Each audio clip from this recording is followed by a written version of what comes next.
maybe. But that's the thing, like, who is your saving grace here for MVG, right? Harley, Joel Crew. Joel Crew is so far away from that. Harley, though, able to survive just a bit. Oh, never mind. Chiku, guys, from the backside. Now they're going to find Joel Crew as we were just talking about him. They fall here, and another one goes down. 4 fall again for MVG, and there's nothing Dragon can do here to defend. It's a maniac for Chiku, guys. GG, well played. They are resetting here, 13,000 HP. They need to make a choice right now. I mean, the minions are pushing in into their base. They're going to get backdoored by Call of Duty if they don't choose now. Oh my god, Call of Duty, will they read this? Junpo tries to delay, but no, my god, 505 trying to fly. Sanford, Yaoi goes down, but Call of Duty in the backside. Benny QT, the base Echo outplayed RSG. But we just barely missed it off camera. What happened to Papa Dog? He just got dogpiled on, and that will be the end of him. As you can see, S11 going for a different approach right here. Jumping in, making the play with the Way of the Dragon as well, but the Vengeance is just tanking so much damage. Wow! That's Fried Chicken taking one versus 3. Erwin is an H target, and Fried Chicken is going again and again. The Lord gets picked up, and look out on top, and it's so disastrous because the Lord is up at the same time. Incendio is still contesting, but it does not seem possible unless Alien can make something of a miracle play. We've seen a miracle play by a Grok many times before. He's looking for it. He has the weapon mastery for a reason. He steals it for Turkey, for Incendio to save the game for his team. I'm sorry. I'm ahead of myself. Yeah, no worries. Wise, killing spree emblem on the Aldous. Sure. I get why, but right now, wait a minute, Naomi gets a hook onto Wise right now. It's going to be Justin who rotates back in. Wise goes in, and it's the first blood over to Justin. Ken, that was a worth it. What the hell? Got the hook, and Haji tries to run away. I can't get my point out. Justin goes in front, gets a kill. Dashing back in, Edward using final blow, not able to find anyone, and that's the iron hook again. Naomi's won. 20/30 vision where they just literally see the future. There's no way! Naomi finds a hook out of nothing again! He cares for the future. Whatever it is you want to believe, he lands again! Naomi! Above the sky! They are right now, they're flying and they're soaring again! Naomi! What in the world was that?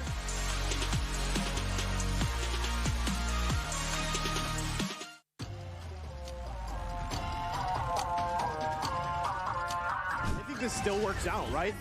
All of that in the last 2 minutes just makes a breeze for the first turtle here. So that's already huge, at least in terms of economy. But here in the mid lane, Yumski going to be the focus again. Can he get away? One hit, he's going to bob and weave and survive. The moves and grooves. Behind. And yeah, I can see here the Lord. He's already contested. It doesn't feel like Bray is chilling. He's doing so much for his team with splitting those waves, but once again, the contest for the Lord.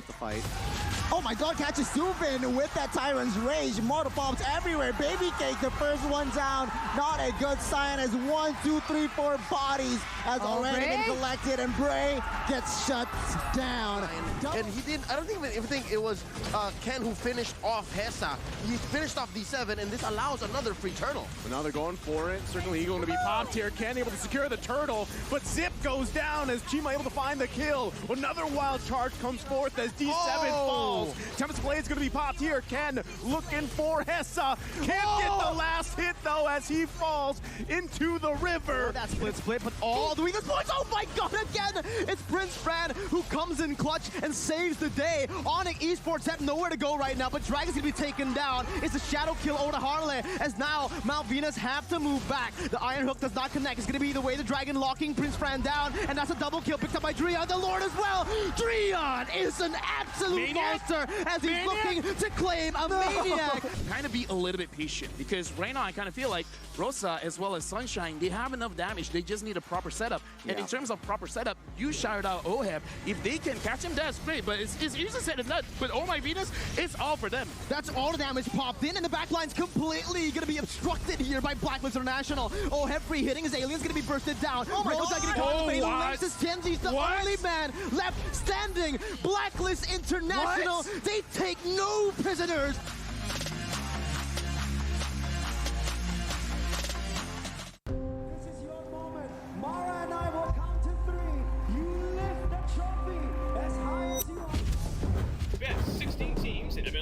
The M4 World Championship will be gathered in Jakarta, Indonesia.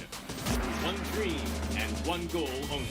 To make sure all the players, teams, and fans alike are on the same page, it is time to reveal the tournament format. In M4, all the qualified teams will compete in 2 stages to achieve greatness. Group stage and the knockout stage. The teams will play a best-of-1 single round robin during the group stage. No team will be eliminated during the group stage. Now, let's take a look at the knockout stage format. It'll feature a double elimination bracket with a total of 22 series. The first 2 rounds of the lower bracket will be the best of 3. The other series will be best of 5. Except for the grand finals, which will be best of 7. Now the knockout stage upper bracket will feature the top 2 teams of each group from the group stage, and the bottom 2 teams will start at the lower bracket. The losers of the first round of the lower bracket will be eliminated. The M4 knockout stage will be spread out across 9 days, where there will be a live audience for fans like you to support your teams. And that's all you need to know about M4's tournament format. Remember to tune in and see you in Jakarta. Dare to dream, dare to be great.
What's up, everyone? Today we have a hero revamp many of you have been waiting for. Featuring Hanabi, the Scarlet Flower. The new Hanabi is more mature and confident in herself, as seen in her new intro animation where she finally takes off her veil. Hero skills. Hanabi is a marksman that brings solid DPS and crowd control to a team and known for her bouncing pedal blades. Passive skill, Ninjutsu Pedal Barrage. That's right, Pedal Barrage is now Hanabi's new passive. With this adjustment, Hanabi's basic attacks and skills automatically create pedal blades on hit that bounce up to 4 times to nearby targets, while doing less damage per bounce. First skill, Ninjutsu Equinox. Hanabi's shield has been reworked into an active skill. The new Equinox shield now increases her movement and attack speed. Hanabi is still immune to control effects while the shield is active, but now dealing damage will increase the shield's health regardless of Hanabi's HP. Second skill, Ninjutsu Soul Scroll. Soul Scroll remains a skill shot that damages and slows enemies on hit, now with a new mechanic that marks enemies, causing them to take full damage from the next pedal blade bounce. Ultimate Forbidden Jutsu Higanbana. Hanabi's ultimate remains unchanged, damaging and immobilizing the first enemy hit. The revamped Hanabi retains her uniqueness without needing to stack her shield before a fight, and her pedal blades are now a more consistent source of damage. Her new shield mechanic improves her sustain mid-fight so she can stay in and on her targets. Pro tips. Use Equinox when you anticipate incoming CC and deal damage to keep it up. Don't panic if you get engaged on. Cast your shield and keep attacking. Line up enemies with Soul Scroll to cut their mobility while boosting your damage. And look to use Higanbana when the enemy is grouped up. Combo tips. When laning, use Soul Scroll to slow and mark enemies, so your next Petal Blade bounce does full damage even if they're hiding in the back. In a 1v1, use your shield's new sustain to get the upper hand.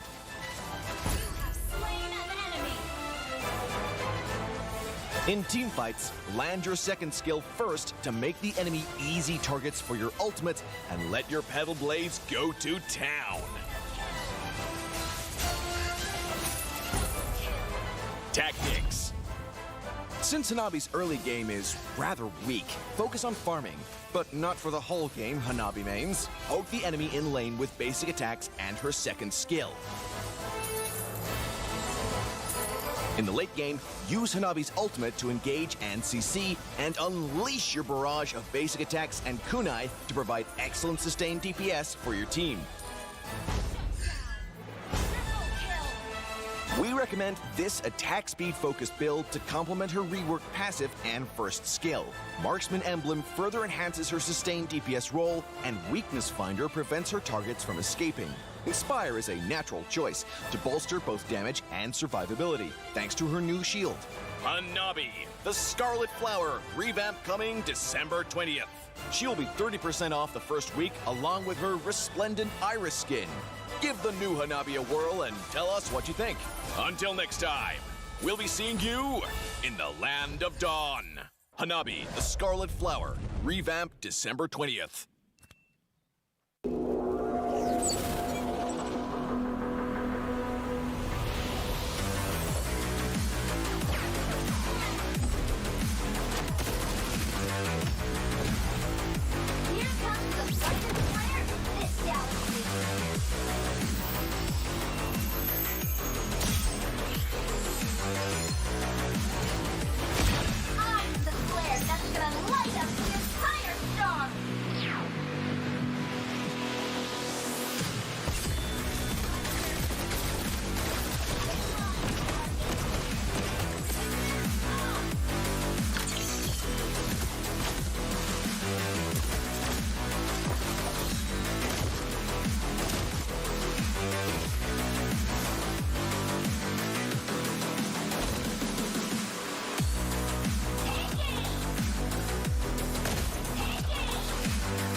Someday, you'll be the most shining light in the universe. The star will be burned for you, my flare.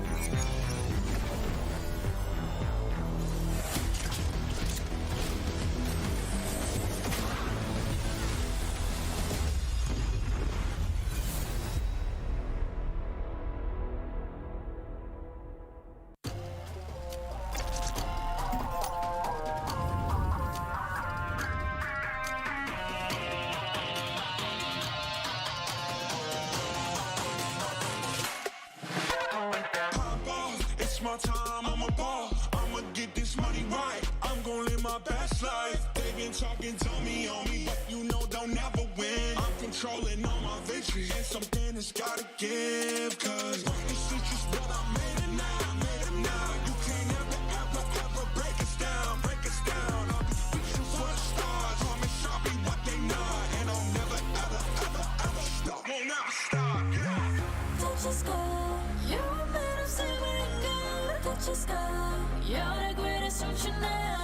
You and I, we can make it out of the cold. Hang tight, we gonna reach for the greatness. We will always rise, we will never fall. Fighting our hearts to be strong. Even though we know our backs against the wall. Can you take your aim? You know that this is. I've been down, been waiting so long. I'm here for the crown, I'm here to show off. Greatness time, just waiting to show y'all. This is your time to remember. So many times, I lie in the basement waiting for greatness. No, I won't listen to anyone hating on me, telling me I wouldn't make it. Cause I did everything that they said I couldn't. Caught my footing and I kept the controls. I stand for something, I ain't running now. I'm the greatest now, I just wanna make it burn. Don't let me down, don't let it up. I'm on the road, accomplished all of my goals, and I ain't gonna let you down. Touch your sky, you're made of silver and gold. Touch your sky, you're the greatest option now. You and I, we can make it out of the cold. Hang tight, we gonna reach for the greatness. We will always rise, we will never fall. We fight it our hearts to be strong. Even though we know our backs against the wall. And again, pick your aim, you know that this is Coming for the game, cause we ready for the victory.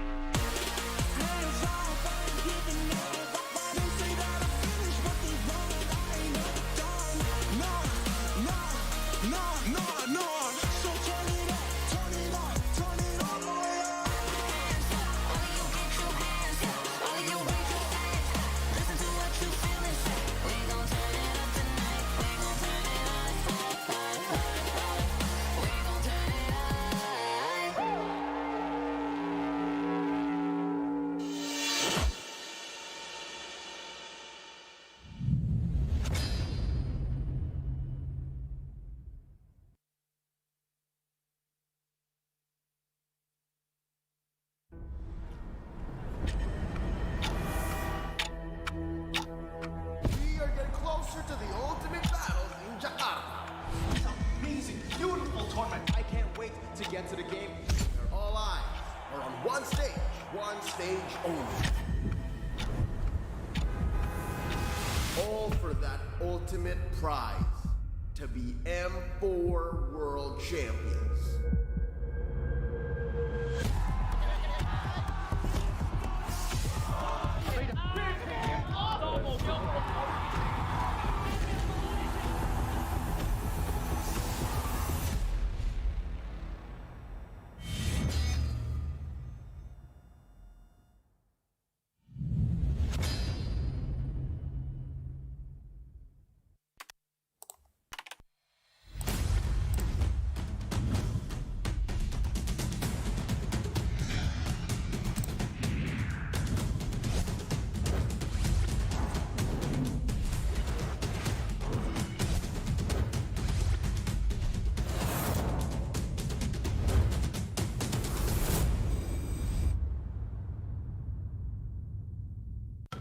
M-Series Flashback, the Finals MVP. Every tournament will have its own most valuable player or MVP. Welcome to Mobile Legends. Back in M1, it was Aura of EVOS Legends with his masterful off-lane plays to clinch the award. Itu dan Aura datang dengan tantangan. EVOS Legends bakal melakukan trik akan gas dengan masa dari And be the first ever Finals MVP in Mobile Legends M-Series. Meanwhile, in M2, amidst the pandemic, Carl TZ of Bren Esports proved that his flashy jungler plays were the top of the world. Okay, anyways, 3-4-1 immediately traded out. Make that 3 members chasing him down, and there's only so much. And in 2021, OHEB of Blacklist International showed why he is the Filipino sniper with his spectacular beatrix and marksman prowess. You're in the early game. Another fight engaged on right edge of the round. Asmo still able to run away, but OHEB comes in for he goes in for 1v3 play. A mistake as he gets shut down. And claim the title of M3's Finals MVP. Who do you think will join these players on the Hall of Legends? Can Carl TC or OHEB claim the title twice? Who will be M4's Finals MVP? See you at M4.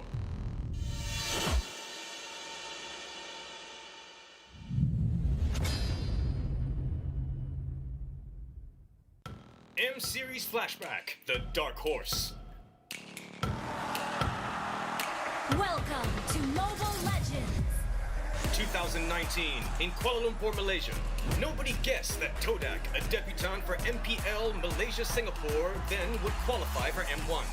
They topped their group stage with aggressive gameplay. They get a mega kill. They're walking in to win this game. Todak take game 1. And end up being the second runner-up of the first ever M-Series.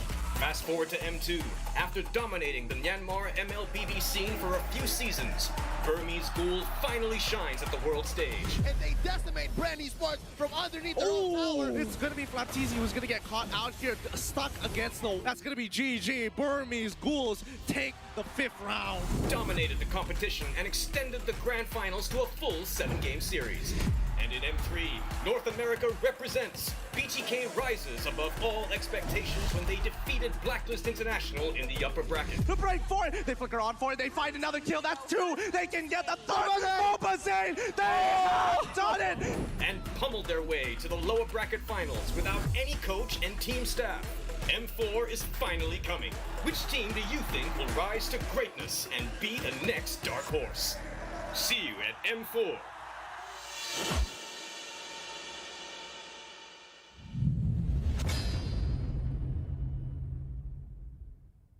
M-Series Flashback, series of the tournament. Welcome to Mobile Legends. As the first M-Series for MLBB, M1 was nothing short of incredible gameplay. But one series was above all the games. Stretched to a maximum best of 7 series, the grand finals between RRQ Hoshi and EVOS Legends was a gem to rewatch. EVOS Legends become a legend! As for M2, the grand finals between Brand Esports and the Burmese Ghouls was so epic that it broke the record with over 3 million concurrent viewers. With multiple back and forth, the 7-game series went the way of Brand Esports. Brand Esports are your M2 champions! Lastly, in M3, the series of the tournament was the first upper bracket game between Blacklist International and BLCK, where the agents tried to target and 5-ban Mobazane. But the bloodthirsty Kings persevered and sent Blacklist International to the lower bracket. With M4, what sort of insane and epic series do you think we will get? Tell us what you think. See you at M4.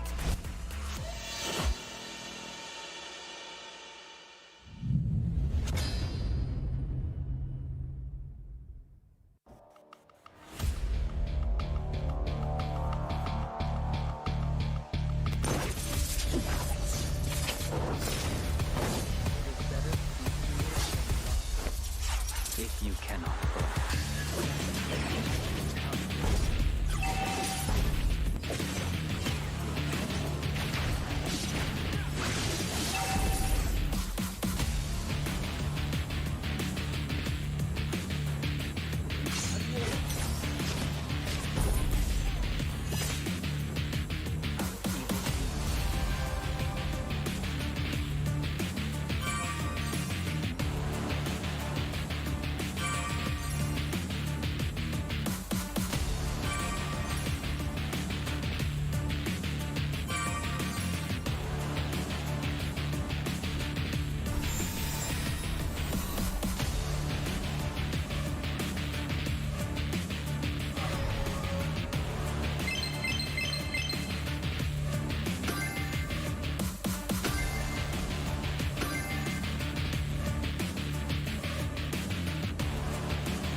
my time, I'm a ball. I'ma get this money right. I'm gonna live my best life. They been talking, told me on me, but you know they'll never win. I'm controlling all my victories, and something that's gotta give. Cause work the streets is what I made it now, made it now. You can't ever break us down, break us down. I'll be reaching for the stars, promise I'll be what they not. And I'll never, ever stop, won't ever stop, yeah. Touch the sky, you're made of silver and gold. Touch the sky, you're the greatest option now. You and I, we can make it out of the crowd. Hang tight, we gonna reach for the greatness. We will always rise, we will never fall. We fight it out till we are strong. Even though we know our backs against the wall. Can you take your aim? You know that this is. I've been down, been waiting so long. I'm here for the crown, I'm here to show off. Greatness time, just waiting to show y'all. This is your time to remember. So many times I lie in the basement waiting for greatness. No, I won't listen to anyone hating on me and telling me I wouldn't make it. Cause I did everything that they said I couldn't. Caught my footing and I kept the controls. I stand for something, I ain't running now. I'm the greatest now, I just wanna make it proud. Don't let me down, don't let it all fall. I've been on the road, accomplished all of my goals, and I ain't gonna let you down.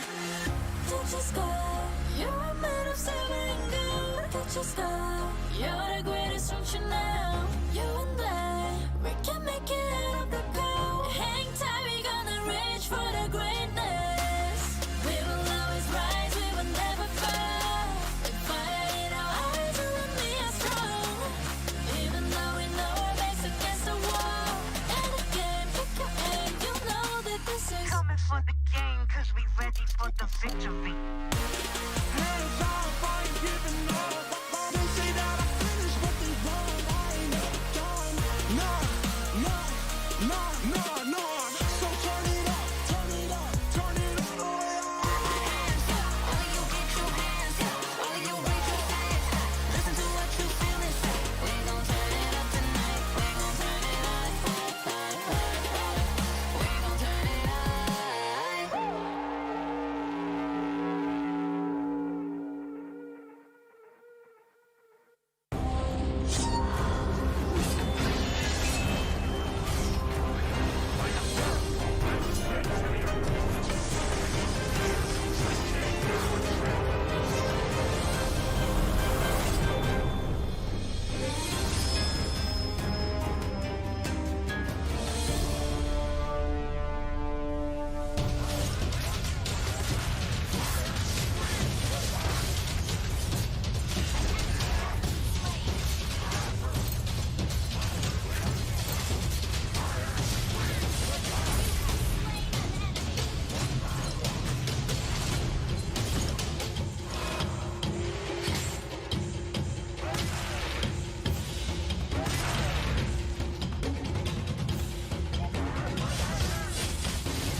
You live only once. For once, leave the comfort zone and raise yourself up. Find a new environment. Live life in a different way. Follow your heart. Learn a new thing. Go for a new challenge. Risk up your life through a wonderful journey.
Is it wrong to save him? The war took my family, my friend, took everything I have. It's the Society of Dawn that gave me a place I can call home. Taught me to fight. And placed their trust in me. New mission. Infiltrate the abyssal wings. Then, he showed up. It seems we can bring back a trusted friend.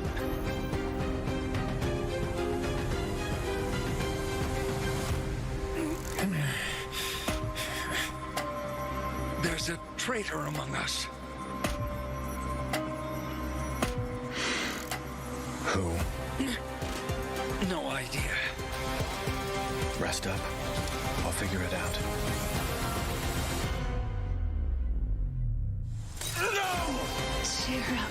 I'm nothing like... They came along and gave me hope. Attack the headquarters. Who are you?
Maybe.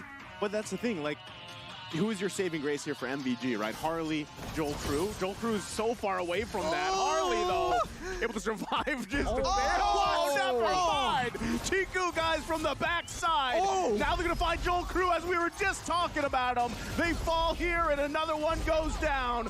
4-fall again for MVG, and there's nothing Dragon can do here to defend. It's a maniac for Chiku, guys. GG, well played. They are resetting here, 13,000 HP. They need to make a choice right now. I mean, the minions are pushing in into their base. They're gonna get backdoored by Kalatizi if they don't choose now. Oh my god, Kalatizi, will they read this? Junpo tries to delay, but no, my god, 505 trying to fly. Sanford, Yawi goes down, but Kalatizi in the backside. Benny QT, the base echo outplayed RSG. But we just barely missed it off camera. What happened to Papa Dog?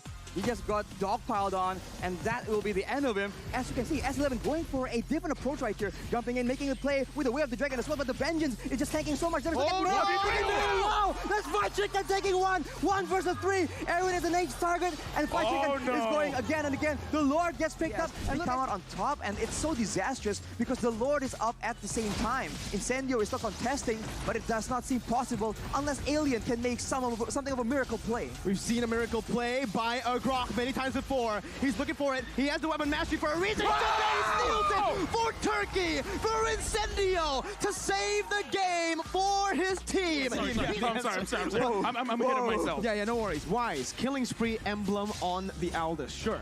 I get why, but right now, wait a minute, Naomi gets a hook onto Wise right now. It's going to be Justin who rotates back in. Wise goes in, and it's the first blood over to Justin. Ken, that was a worth it. What on the hub, and Haji tries to run away. I can't get my point out. Justin goes in front, gets a kill. Dashing back in, Edward using final blow, not able to find anyone, and that's the iron hook again. Naomi's won. 20-30 vision where they just literally see the future. There's no way! Naomi finds a hook out of nothing again! He cares for the future. Whatever it is you want to believe, he lands again! Naomi! Above the sky! They are right now, they're flying and they're soaring again! Naomi! What in the world was that?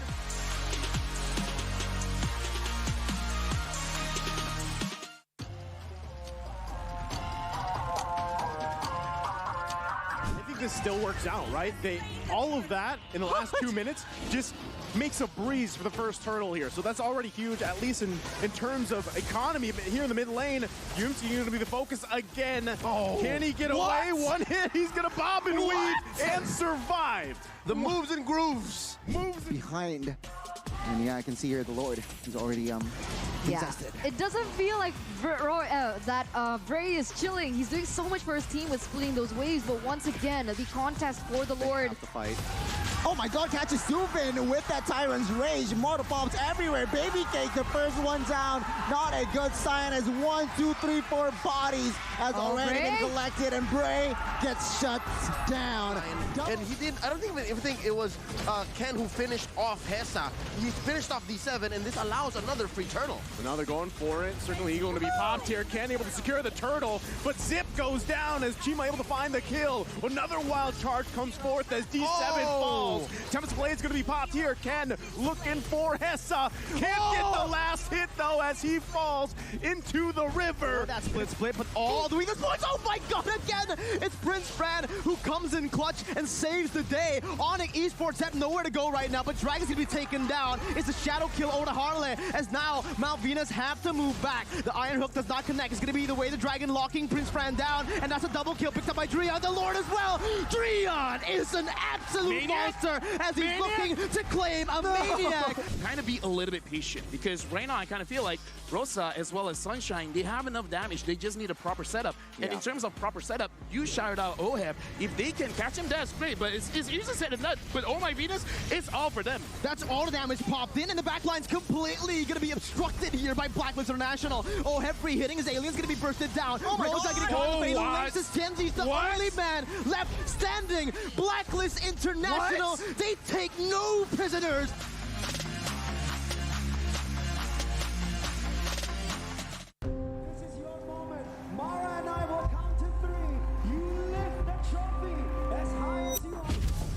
Best 16 teams in MLBB M4 World Championship will be gathered in Jakarta, Indonesia.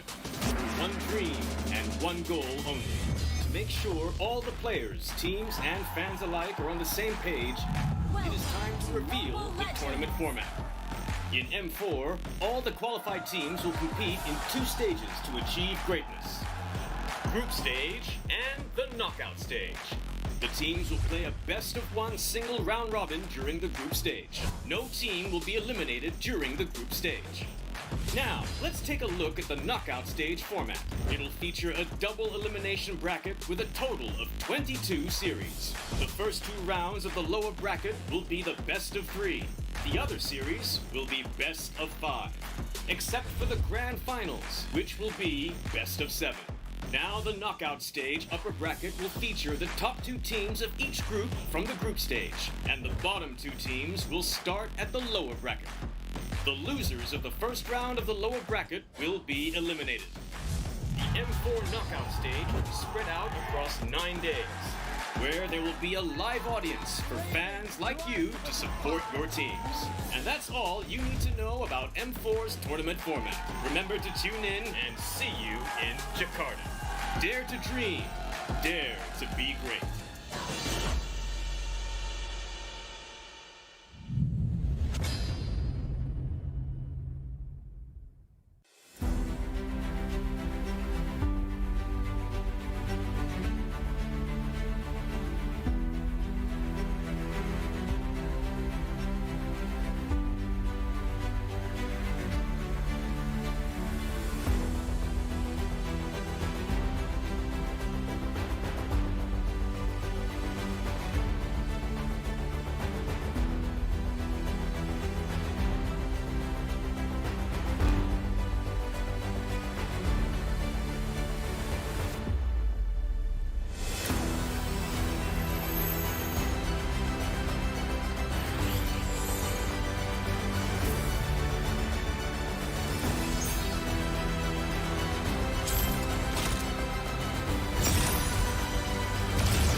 What's up, everyone? Today we have a hero revamp many of you have been waiting for. Featuring Hanabi, the Scarlet Flower. The new Hanabi is more mature and confident in herself, as seen in her new intro animation where she finally takes off her veil. Hero skills. Hanabi is a marksman that brings solid DPS and crowd control to a team and known for her bouncing pedal blades. Passive skill, Ninjutsu Pedal Barrage. That's right, Pedal Barrage is now Hanabi's new passive. With this adjustment, Hanabi's basic attacks and skills automatically create pedal blades on hit that bounce up to 4 times to nearby targets, while doing less damage per bounce. First skill, Ninjutsu Equinox. Hanabi's shield has been reworked into an active skill. The new Equinox shield now increases her movement and attack speed. Hanabi is still immune to control effect while the shield is active, but now dealing damage will increase the shield's health regardless of Hanabi's HP. Second skill, Ninjutsu Soul Scroll. Soul Scroll remains a skill shot that damages and slows enemies on hit, now with a new mechanic that marks enemies, causing them to take full damage from the next pedal blade bounce. Ultimate Forbidden Jutsu Higanbana. Hanabi's ultimate remains unchanged, damaging and immobilizing the first enemy hit. The revamped Hanabi retains her uniqueness without needing to stack her shield before a fight, and her pedal blades are now a more consistent source of damage. Her new shield mechanic improves her sustain mid-fight so she can stay in and on her targets. Pro tips. Use Equinox when you anticipate incoming CC and deal damage to keep it up. Don't panic if you get engaged on. Cast your shield and keep attacking. Line up enemies with Soul Scroll to cut their mobility while boosting your damage. And look to use Higanbana when the enemy is grouped up. Combo tips. When laning, use Soul Scroll to slow and mark enemies, so your next Petal Blade bounce does full damage even if they're hiding in the back. In a 1v1, use your shield's new sustain to get the upper hand.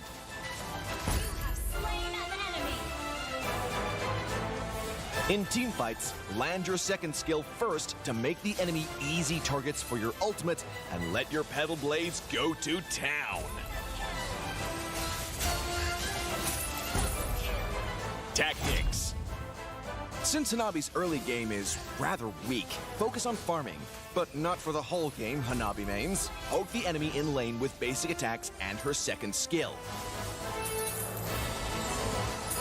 In the late game, use Hanabi's ultimate to engage and CC, and unleash your barrage of basic attacks and kunai to provide excellent sustained DPS for your team. We recommend this attack speed focused build to complement her reworked passive and first skill. Marksman Emblem further enhances her sustained DPS role, and Weakness Finder prevents her targets from escaping. Inspire is a natural choice to bolster both damage and survivability, thanks to her new shield. Hanabi, the Scarlet Flower, revamp coming December 20th. She'll be 30% off the first week, along with her resplendent iris skin. Give the new Hanabi a whirl and tell us what you think. Until next time, we'll be seeing you in the Land of Dawn. Hanabi, the Scarlet Flower, revamp December 20th.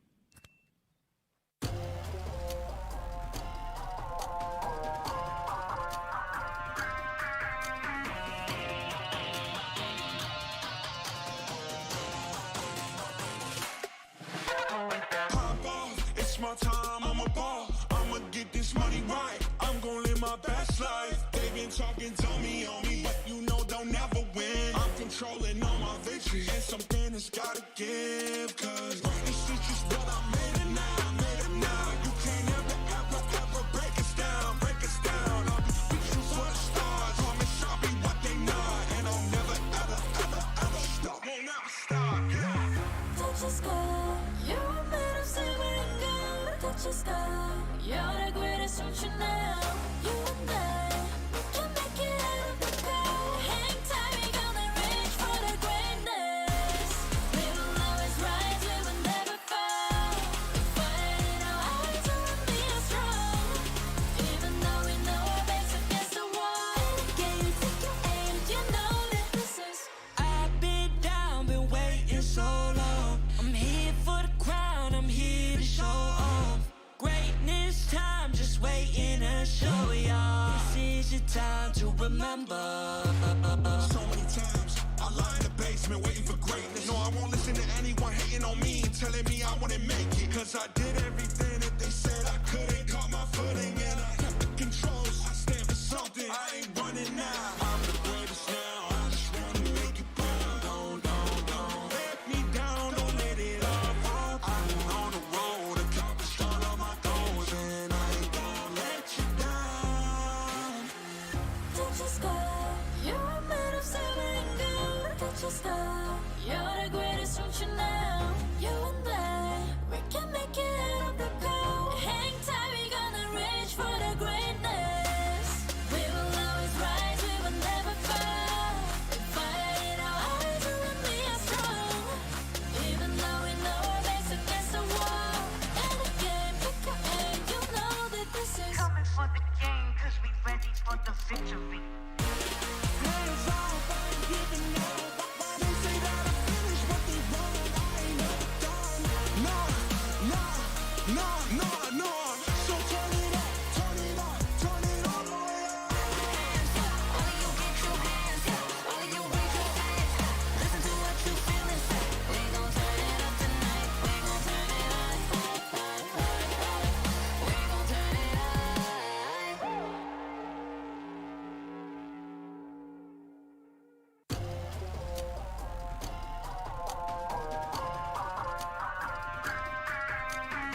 my best life. They've been talking to me on me, but you know they'll never win. I'm controlling all my victories, and something has gotta give. Cause this is just what I made it now, You can't ever break us down, I'll be reaching for the stars, promise I'll be what they not. And I'll never ever stop, won't never stop, yeah.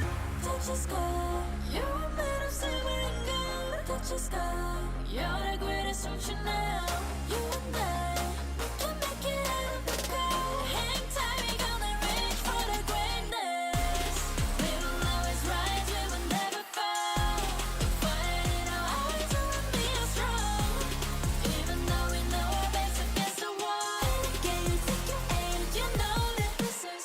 I've been down, been waiting so long. I'm here for the crown, I'm here to show off.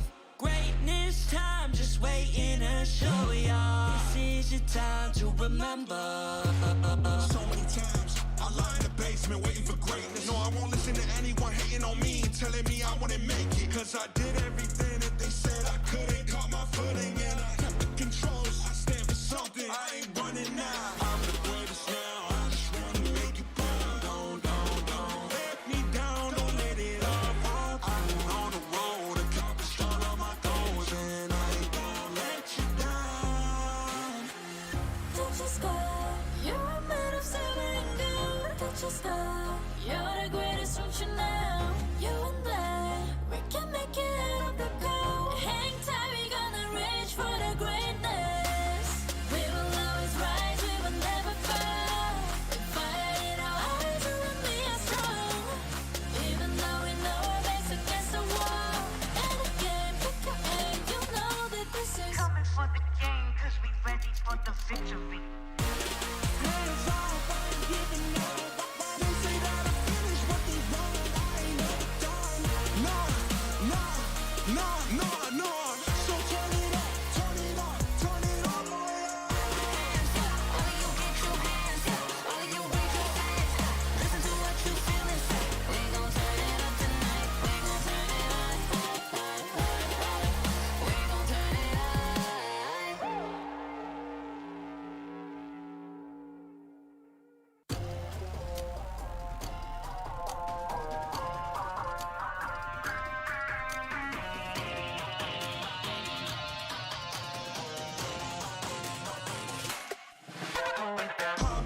It's my time, I'm a ball. I'ma get this money right. I'm gonna live my best life. They've been talking to me on me, but you know they'll never win. I'm controlling all my victories, and something has gotta give. Cause this is just what I made it now.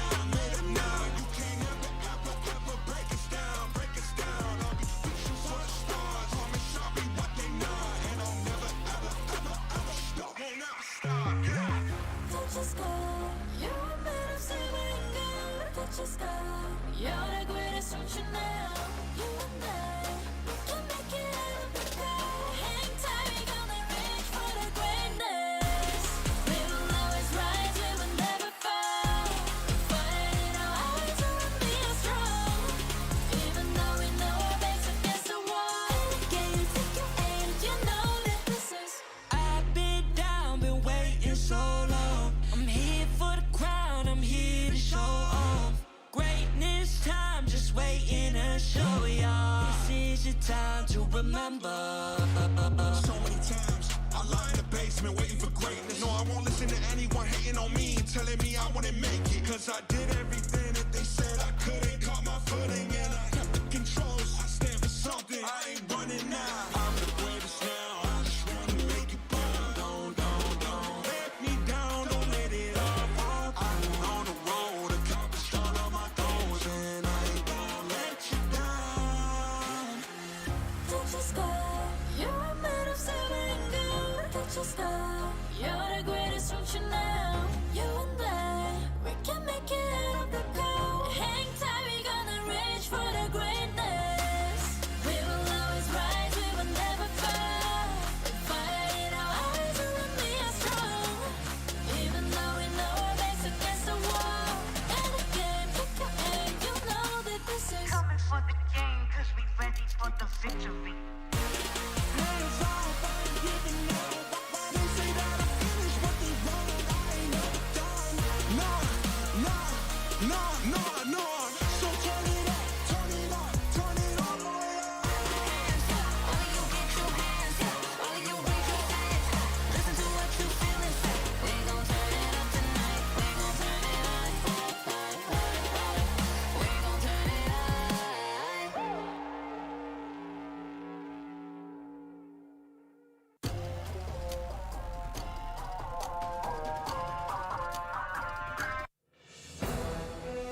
From 16 teams down to the last 2 of the strongest in all the regions, we have now come to the final stage in the Land of Dawn. Fans across the globe have united to behold the greatness. Dari 16 tim, tersisa 2 tim terkuat dari seluruh region. Saat ini kita sudah berada di puncak, fans dari seluruh dunia bersatu untuk menyaksikan the greatness. This is Mobile Legends Bang Bang. This is M4 World Championship. Dare to be great!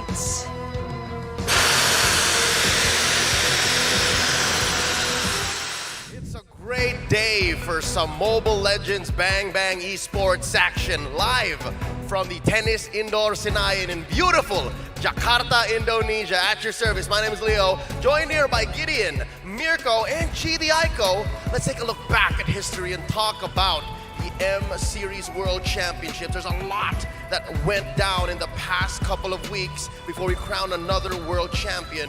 But let's take a trip down memory lane. Gideon, you were there during M1.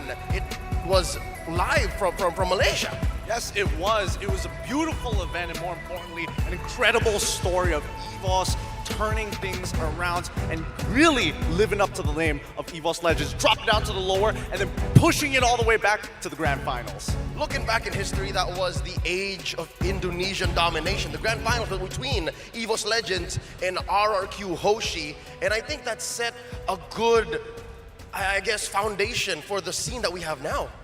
You know, after that as well, we saw that Indonesian MLBB just grew so much more. And we saw the development of every single team leading up to M2, where it all came down to a Myanmar versus Philippines grand finals. Carl Tizzy, the player you see in Echo right now, was the same jungler that got the finals MVP back at M2, winning the World Championship for Bren Esports. The way they were able to do it though, my goodness, they started a pattern here, Leo, that future tournaments follow through. Lower bracket champions from Bren.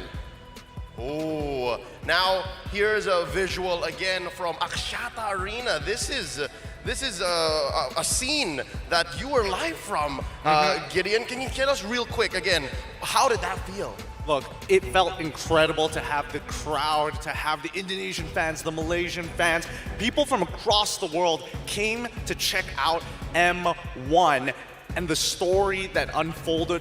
Incredible, and that's why, you know, Mobile Legends is where it is today because of that very first step, that very first Indonesian standard that was set. And being the first MPL region to have a franchise, and you've been a part of it, Mirko, for a while now, how important was it that Indonesia took the first steps in establishing what we have today? Again, they went the distance, 4-3. 4-3, and it was kind of a reverse sweep, right? Up against RRQ. Again, this set the stage for 2 of the biggest teams in Indonesia. We're seeing right now that in terms of viewership as well, MPL Indonesia has flourished since M1. And you can kind of say that in terms of viewership, we're #1 right now, right? With all the teams, again, coming up, playing with their new rosters and even importing players, we can see the level of competition rising from Season 9, even from Season 8 to now Season 10, and it's going to continue to rise. G, that was back in 2019. What was it like for you watching from across the world? So across the world, it was amazing. You know, 2019, I think that was when I actually started my Mobile Legend career. So that was when I was dabbling into it, and you know, diving into esports. It wasn't around then, you know, like in NA. So I occasionally watched, but it was at a different time zone. But I loved it. I loved it when I did get a sneak peek. Were you a supporter of Gosu, who was also present during M1? I'm looking at you. I'm trying to get a read here. Supporter, maybe not. Gosu was good. Team Gosu was good. I was a big fan. Yeah, I mean anything NA, I try to follow.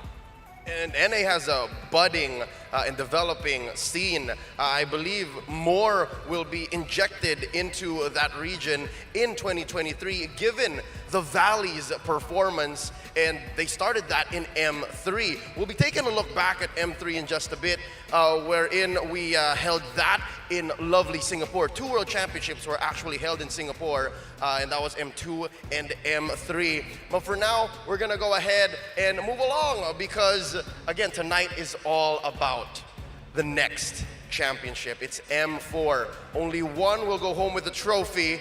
Let's go ahead and see who. Clara and I are here with two gorgeous girls all the way from the Philippines. Dexy, one of the most popular content creators and the owner, co-owner of Blacklist International. Hello, Dia. Hello. Selamat siang, cantik. Hello. You know what it means? Hello, good afternoon, pretty. Oh, thanks for teaching us. Yes. Now, regardless what happens, Philippines will come out a winner. How proud are you that once again, Philippines versus Philippines in the grand finals? Actually, it is very surreal because this is kind of reminiscent from the M3 tournament last year. And I'm just really proud to be able to get this far because Blacklist didn't have really like an easy path. All the teams were doing really well in this tournament, so I wish them luck for this match. Oke, kalau dia benar-benar nggak menyangka ini akan terjadi lagi Philippines lawan Philippines seperti halnya di M3. Tapi melihat perjalanan Blacklist yang nggak mudah, dia benar-benar proud, dia benar-benar bangga terhadap anak-anak dari tim Philippines yang bertemu kembali di M4. Dexy, how about you, Dexy? All I can say is hashtag Pinoy Pride. Pinoy Pride! Hashtag Pinas lang malakas. Pinas lang malakas! Now tell us, what's so great about both teams? What do you see in both teams? Let's start with Echo. Echo is really good, and I think they're a difficult opponent. And all I can say is they're young players, which is Sanji and Sanford has a bright future ahead. So I hope they can help their families after this M4. Wow, untuk Echo sendiri dari Dexy ngelihat bahwa ini adalah tim yang sangat kuat, apalagi dengan dua bintang muda yang begitu bersinar. Semoga yang terbaik untuk player Echo tentunya. Halo dia. For Blacklist, I'm just really impressed by how they carry themselves. I mean, even if they've won back then, they always stay hungry and it never gets to their head. Wow, mereka benar-benar pengen banget kemenangan ini. And it makes sense for the Filipinos because this is grand final for Filipinos. Now, let's do a prediction. Because you seem to have superpowers. You can predict the future. What's the outcome? All right, so my prediction for this match is that Philippines will win. Philippines will win, all right. That's the message, Philippines will win, and that's true. Let's check that out. Now, we've come to a long journey, all the way here to the grand finals. Let's take a look at how all the teams got here.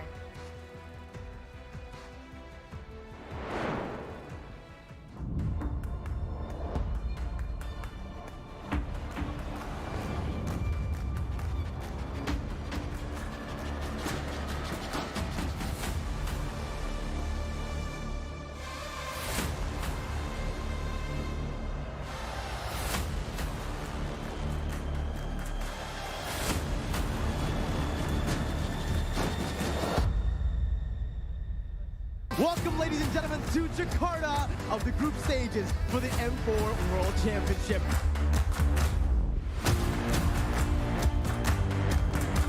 Chiku guys from the backside. Oh! Now they're gonna find Joel Crew as we were just talking about them. They fall here and another one goes down. Vietnam, boy,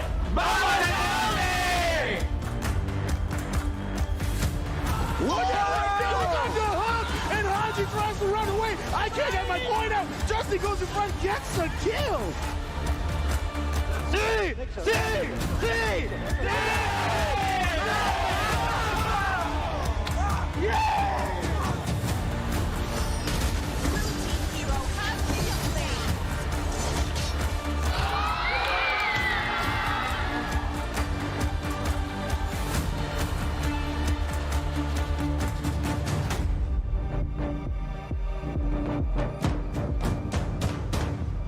We are here in Jakarta, where the M4 knockout stage is taking place.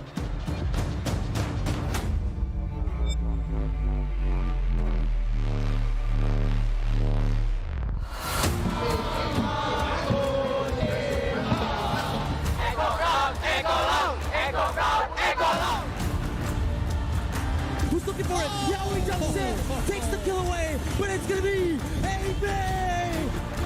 This could be bad for Falcon. Kyrie finds Naomi. Tenet get a double, make it a triple. That is a full team wipe for Onyx.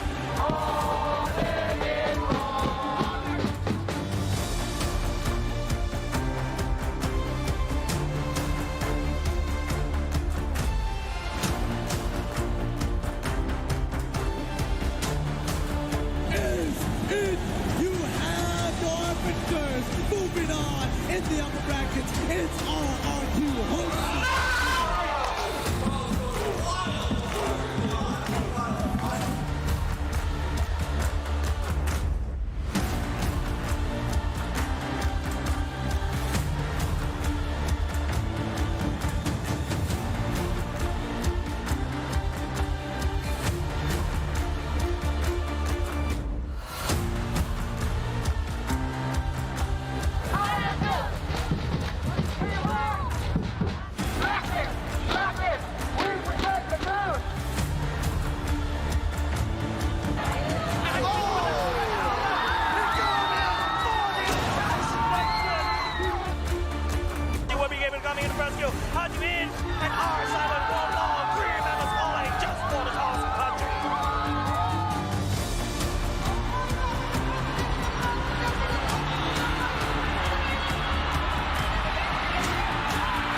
Welcome to the M Room. Clara, we have a lot of comments right now on TikTok.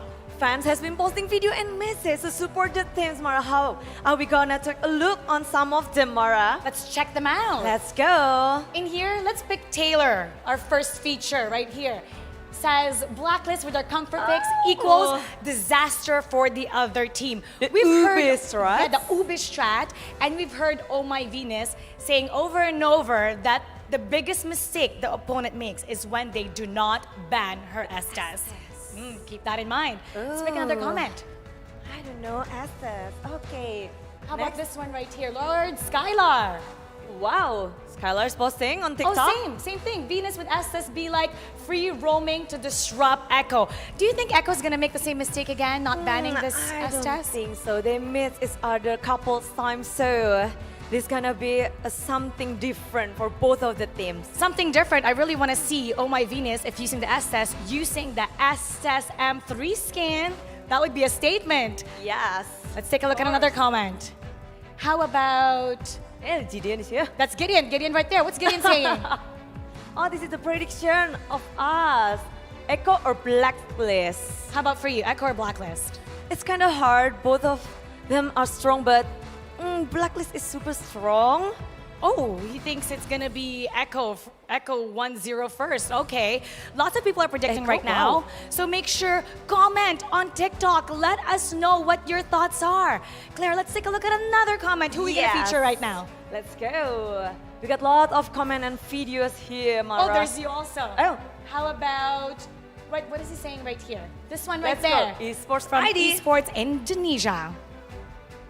Oh, Rahasia Bocil Dewa says that the secret of the boys from Echo Philippines, they didn't get pressed on the M4, and everyone is questioning how Blacklist is so strong.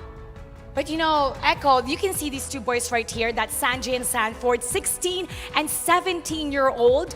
They're the first timers here in the M series, already making a statement. It's gonna be a bright future for the both of them. Yeah, let's pick another one. For sure.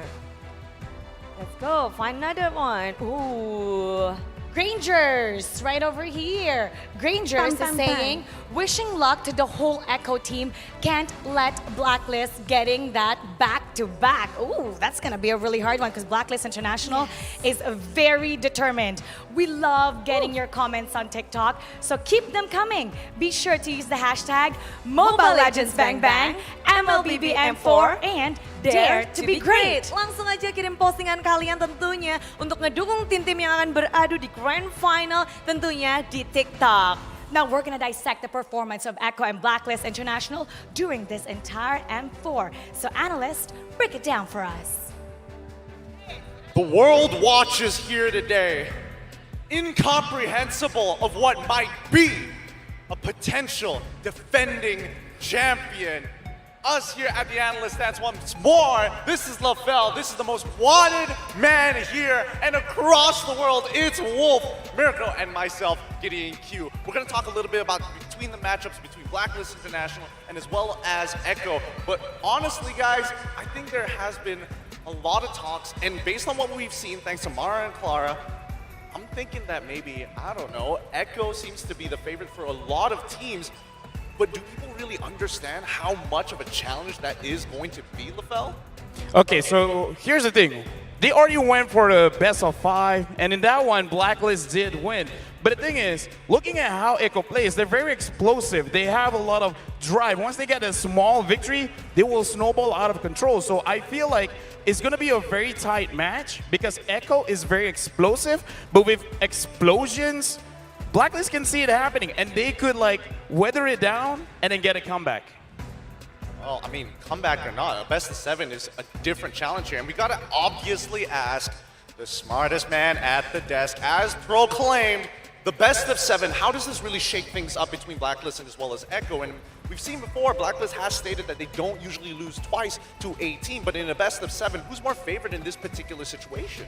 I think that it's just natural to vote for Blacklist International, right? Because they had a lot of experience. They have been here before in the Grand National stages. But then again, I think it's going to be a question of who is better when it comes to like handling their fatigue.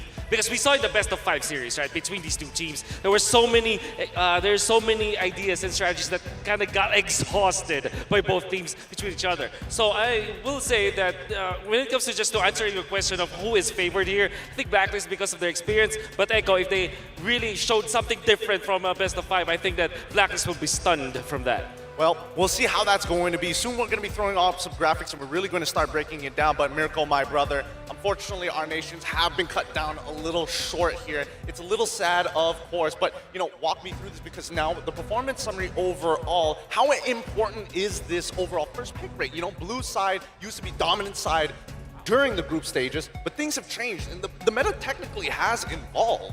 Well, you know, obviously looking at it right now, for the first pick, it's kind of weird, right? Because for first pick, ECHO has a very, very good win rate. They love picking up their prio heroes. Sometimes it's the Kaja, it's the Yi, but mostly it's the carry on Benny, right? So the first pick has been very, very good for ECHO. Not so much for Blacklist, but it's a fun fact that right now, in the M4 meta, we all think that, hey, first pick is going to be better. No, not for Blacklist because they actually enjoy being the second pick. 72.7% win rate on second pick, which is pretty crazy, but it really makes sense when you understand their heroes. They really like to counter the opponents based on what they prioritize first, and Blacklist, especially up against ECHO, they kind of have their number.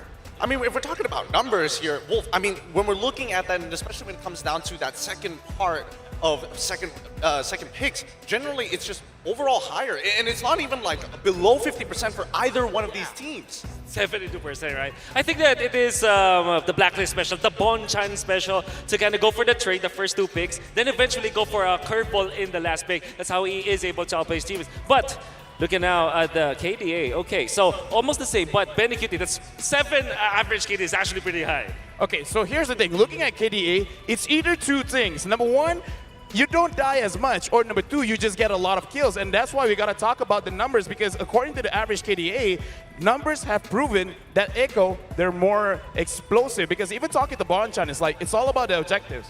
But for ECHO, it's the same, but their objectives are kills. I mean, this could honestly skew the data here, and that's something that I really want to talk about because overall, we're talking about GPM high score. We're looking at OHEB here, and I honestly was hoping to see him in the KDA side, but no, he's only in that GPM. So teams, and especially for Blacklist International, are winning games with OHEB just hard farming, but not getting as many kills as we would like to, imagine, from the performance of M3. Honestly, looking at it, if you see how Blacklist International plays compared to ECHO, I think LaFell kind of touched on it already. ECHO is very explosive, but Blacklist International, they're consistent, right? They don't need a lot of kills. Sometimes they even die for it, but hey, they deal a lot of damage, and the damage is enough for them to get the dub in the game. For ECHO, it's a lot relies on actually their mid lane and their gold lane, sometimes even their XP lane. Carl TZ has taken more of a utility role this time, as you can see from the performance summary here with the top hero picks. The top hero picks for ECHO, it's going to be the Fredrin. So Carl TZ in this tournament, he's evolved, he's matured as a player from the player we saw at M2. The assassin, the hyper carry Carl TZ, he's still here, but he knows that right now it's time to enable these younger players, the players like Sanji, Sanford, to perform on the stage. Funny enough, LaFell, you and me, we have no stake in this, unfortunately. You know, we're not part of that top region, so we can actually have an objective look at the overall performance of both of these teams. And so far, and especially with ECHO, we're seeing, you know, Cortezi's performance. Yeah, he's great. The next generation of a potential Filipino dynasty here being built upon his shoulders. Is this going to be a problem, or is Blacklist going to defend? Honestly, I'm on the side of ECHO. I kind of feel like they will build their own dynasty as long as they understand they gotta watch out for the draft, because so far we're looking at performance summary, but something we gotta take note of, most of Blacklist International wins is when the opponent uses assassins. Because we looked at the Fredrin pick just now, I kind of feel like for both teams, they want to prioritize on like the tankier junglers. Because the thing about using an assassin against Blacklist International, Blacklist will go into your jungle and deny you of the purple buff. That is huge. I'm glad to have you on the stand here. Wolf, not so much. But with that being said, hopefully you guys are going to have a great show here. I'm very curious what's going on with Mara and as well as Clara. What are they up to? Let's find out. Thank you, analysts. We're excited and looking forward to who will be the grand champion of the Mobile Legends Bang Bang M4 World Championship. Kami benar-benar menantikan siapakah yang akan menjadi juara dari M4 World Championship. Now we're gonna take this time and devote this to show appreciation to the fans who became part of our journey here in M4. Dan kami benar-benar mengucapkan terima kasih kepada para fans yang sudah mendukung acara ini dan terus bersuara untuk menyemarakan acara M4 World Championship.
Dare to be great. Dare to be great. Dare to be great.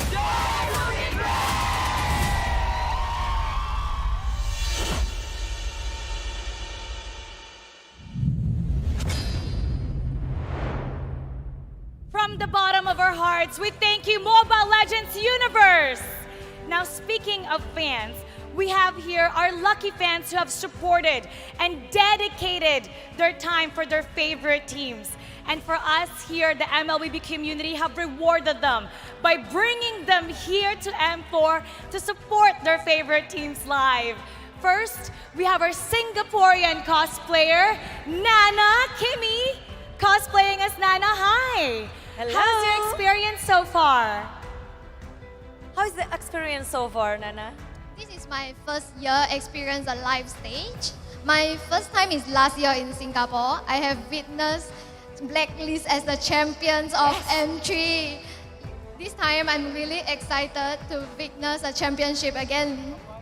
Wow, cute Nana here. And dia benar-benar excited untuk menyaksikan kali ini. Adalah kali pertama dia menonton. And thank you for coming Nana. Please don't make me a cat, okay?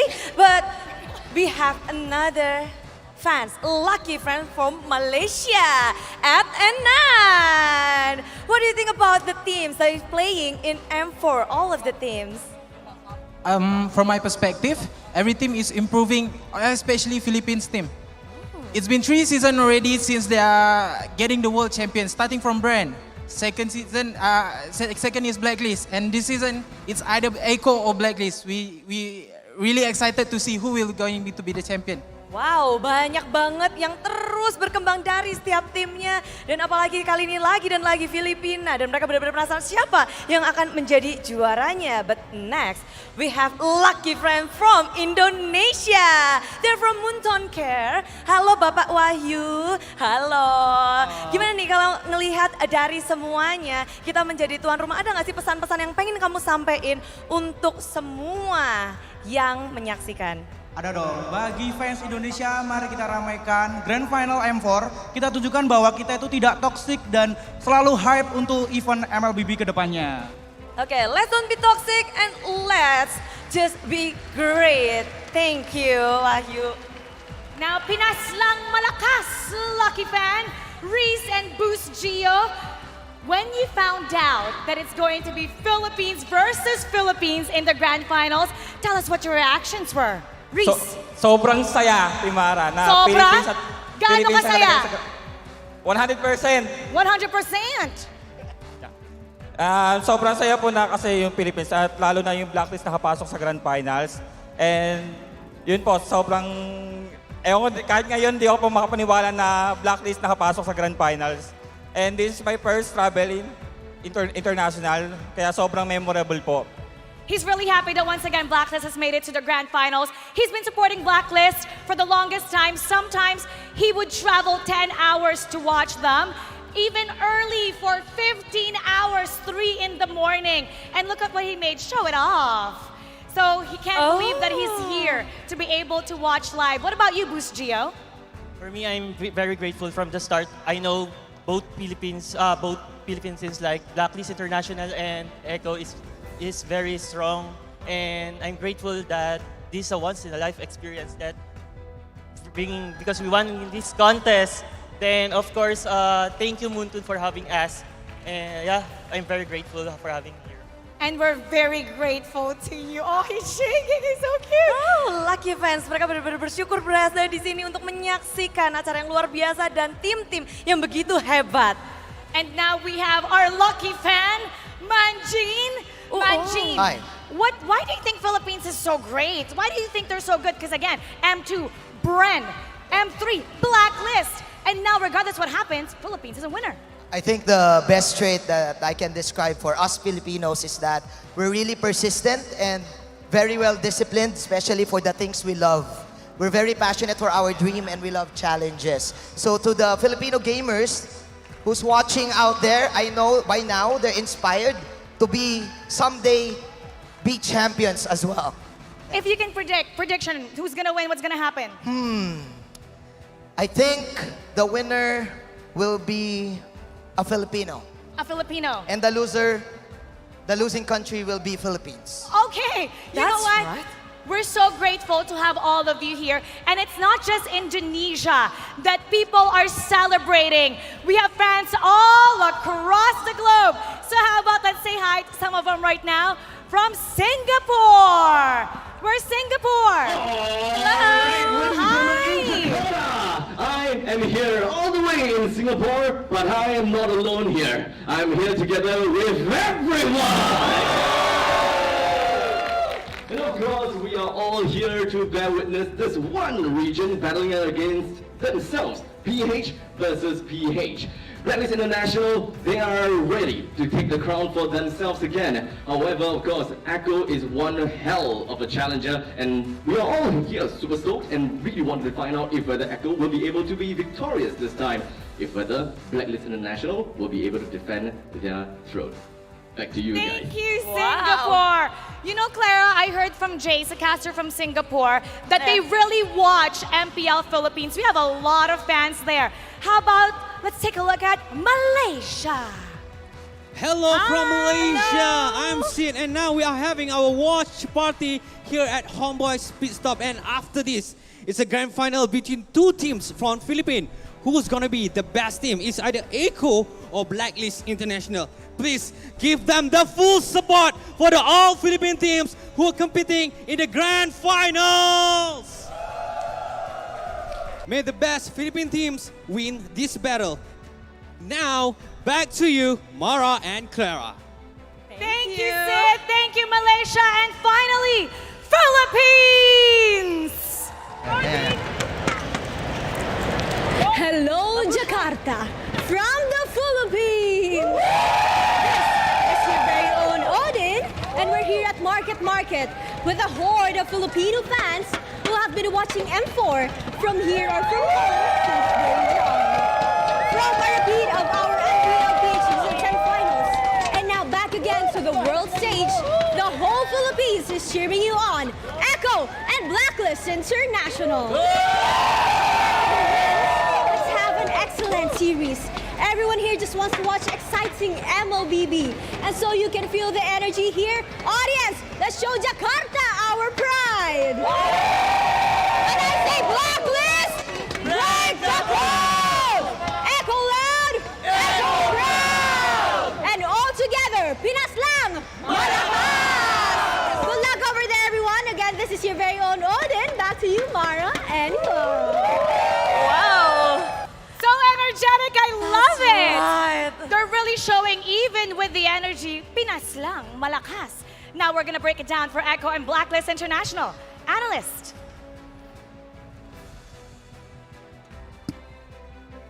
Into the details we go before this best of 7 bout begins. Let's talk about what these teams might bring into their lineups. M4 has had the metagame evolve one way, make a swerve, and then go another direction. And here we're gonna try to break it down between Blacklist International and ECHO. We have here Lafel, Wolf, Leo, and Mirko to do just that.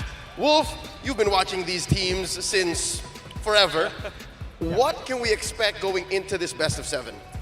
I guess you would expect Ube, right? That is, for Blacklist International, we saw that from ECHO themselves when they battled in the upper bracket finals. Now, then again, we saw that ECHO, it kind of felt like they're not that masterful yet with that composition. They look really good, though. I'm not saying that they looked bad back then, but it's just like, when it comes to experience, Blacklist knows that. So, what I expect from ECHO this time is a different shade of purple coming out from them when they're going up against Blacklist in the finals. Okay, whoa. You said that Blacklist International have a lot of experience, and ECHO, the thing that I've learned for newer teams is that they learn faster. Sure, the more veteran teams, they learn more efficient, but in the best of 7, I kind of feel like for the newer players, whatever mistakes they do, it was stuck with them for the entire best of 7 series. So in this series, I kind of feel like I understand what you're saying, but if we're talking about learning, ECHO might have the edge. They might learn a little bit faster. Well, in terms of drafts, honestly, it does feel like Blacklist International have had the more solid drafts around or across M4. Meanwhile, ECHO, I think me and you, Leo, we had a lot of discussions about this where the drafts from ECHO seemed kind of shaky sometimes, right? We saw the Yi Sun Shin, we saw even yesterday picking up a Cho, and then the Hilda later on, swapping Yaoi into that Hilda. But first, I think we're going to take a look at the statistics first.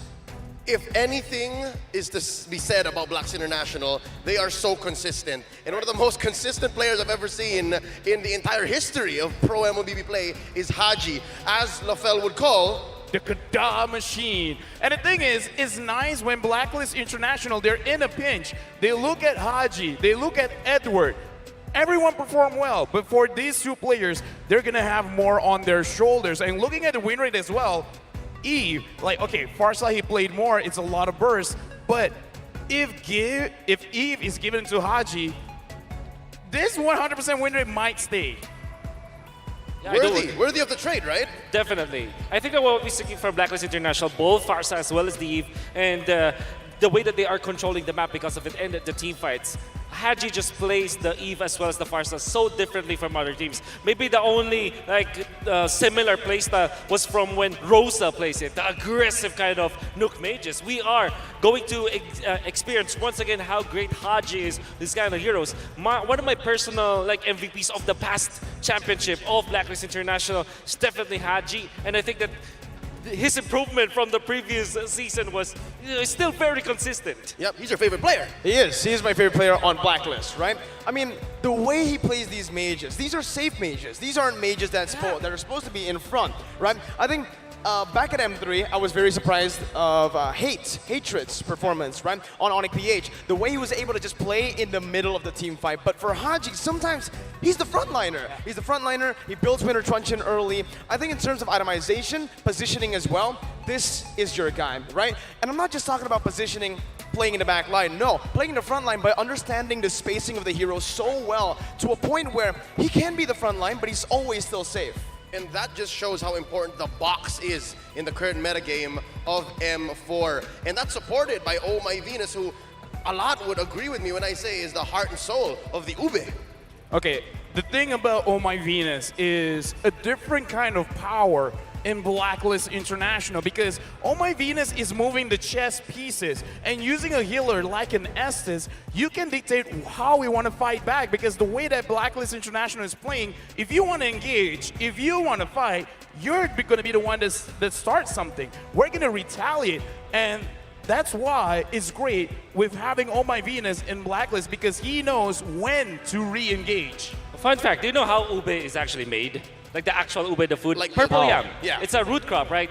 You boil it, high temperature for a long time, you mash it. Like there's a lot of pressure in it. And that's exactly how Oh My Venus, as well as Blacklist International, have developed this strategy. Over time, so much pressure, so much refinement, eventually you get a wonderful recipe, wonderful dish that you can see in the world stage back to back. And that's what tells the story of the Ube. Again, you can throw in the best amount of bursts. You can throw in the best in the world trying to cut into your back lines, or even to the front lines via Carl Tizzi's Fredrin, his Akai, his Grok. I can't believe we're here, 2023, M4. These are the picks for this guy? These are the picks for the FMVP of M2?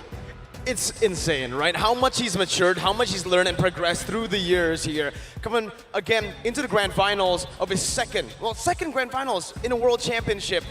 It's not like he can't play the assassins anymore. He can still play those assassins. He can still threaten the backline with the Fanny, the Ling, and I'm still waiting for it, but the Lancelot, right? I mean, it's still possible, but honestly, look at this tournament, the meta as well, it just really favors these fighters in the jungle. Not just the fighters, but also just the tanks. The utility provides so much for the team, enables the mid lane and the gold lane to do what Echo's been doing. Sanford as well, XP mid gold. And even to a point, it's Yaoi too. These are all carries. That's why Echo are so dangerous. They can carry through every single role. I guess we know who he's voting for. Okay, so right now we're looking at Benny Cutie as well, where he has, if I'm not mistaken, still the highest KDA.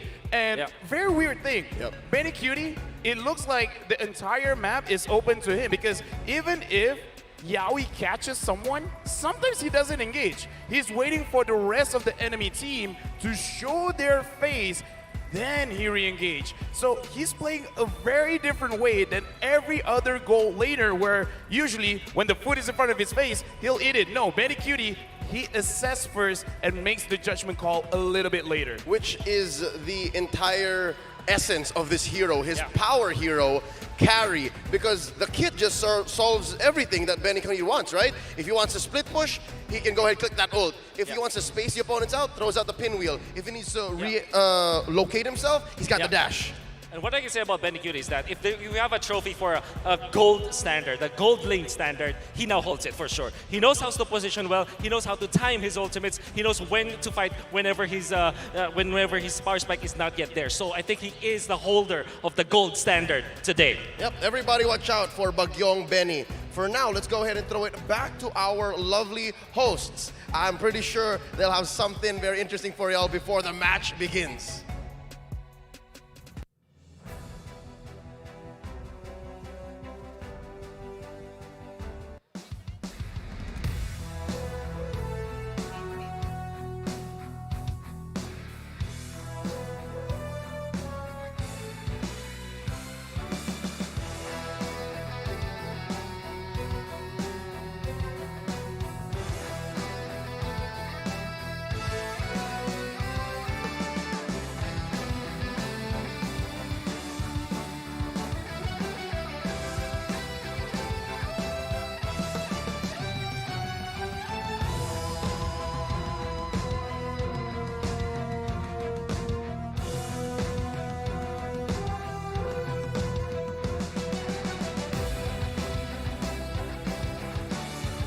arrived in the players' holding area. And let's take a look at them now. They're interacting with each other. We're gonna pull one of them. JP. Hi, JP. Pwede kang kausapin? Can talk to you. So, what's going on right now? What are you guys doing? Lang, pampakalma lang para before laban. So they're just trying to calm themselves, playing with each other. Who's the most nervous out of everybody?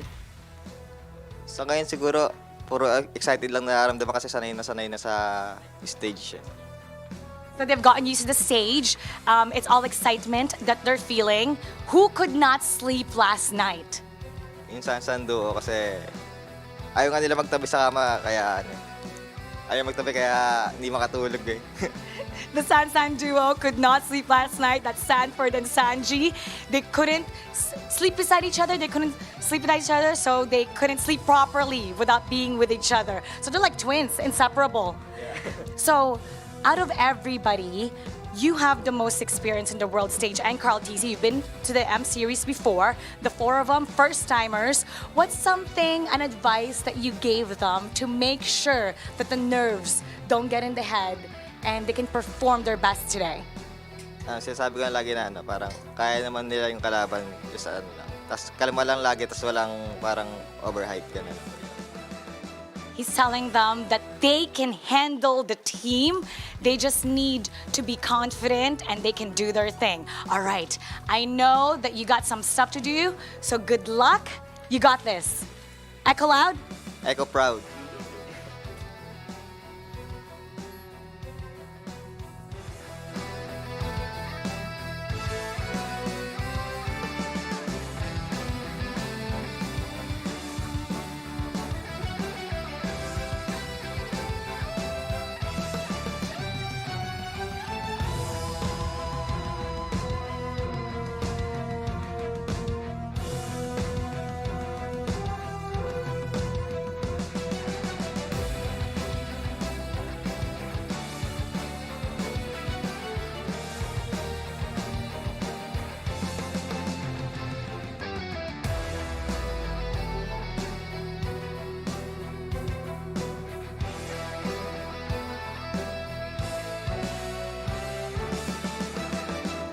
Now it's time to talk to Blacklist International. We're gonna put somebody here that's available. Oheb, come over here.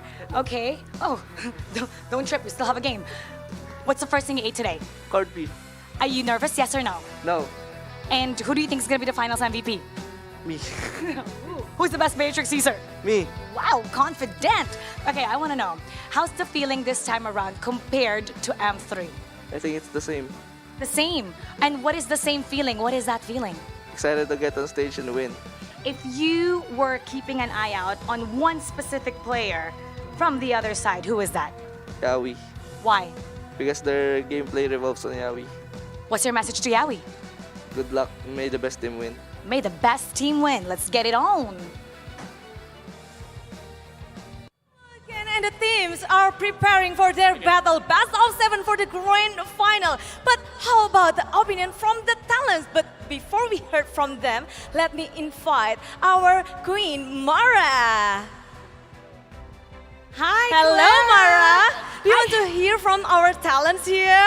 I had to run all the way from the players' room. Oh, now, you know, this is going to be a really exciting match. So we got our talents. We got a little bit of a debate going on right here. So on our right, who do we have?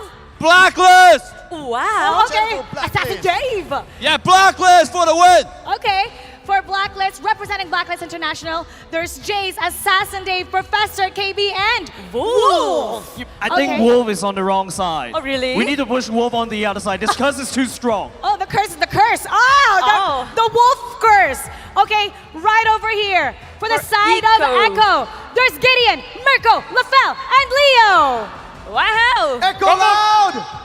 Echo proud! All right, okay, we gotta settle this right now, Clara. We gotta know why Blacklist deserves to win and why Echo deserves to win. Let's do, Jace. Clara, Yes. you know, let's do rock, paper, scissors. Whoever wins, that side goes first. Okay, one, rock, two, paper, scissors. Oh. Okay, I won. Echo will first. go first. All right, here we go now. Here we go, Orcus. What you got? Boys, This is a simple one.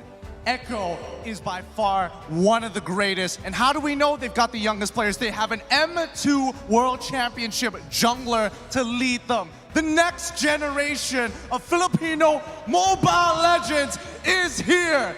Tell them, Leo. Wow. That's right. Best in the world. Wait, that's not what orcas say, right? Loud and proud, bro. What noise does the orcas make? What do they make? Blue, blue. Is that how what orcas sound? Is that how? No, orcas like. Oh, Probably, and I don't know.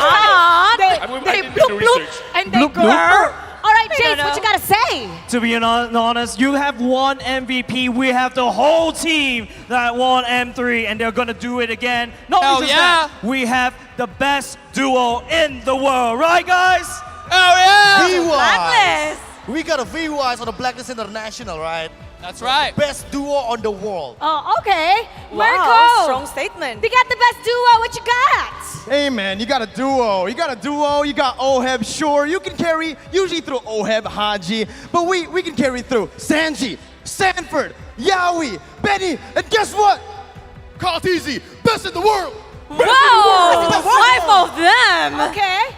Yo, we have Dave. super AI, okay? Assassin Blacklist is all about the playstyle. It's all about the discipline. It's all about everything that Echo does not have. All right? The discipline. Wow. Okay, Assassin Lafel Dave's want to trying say to something. assassinate Blacklist you. has everything. Come on.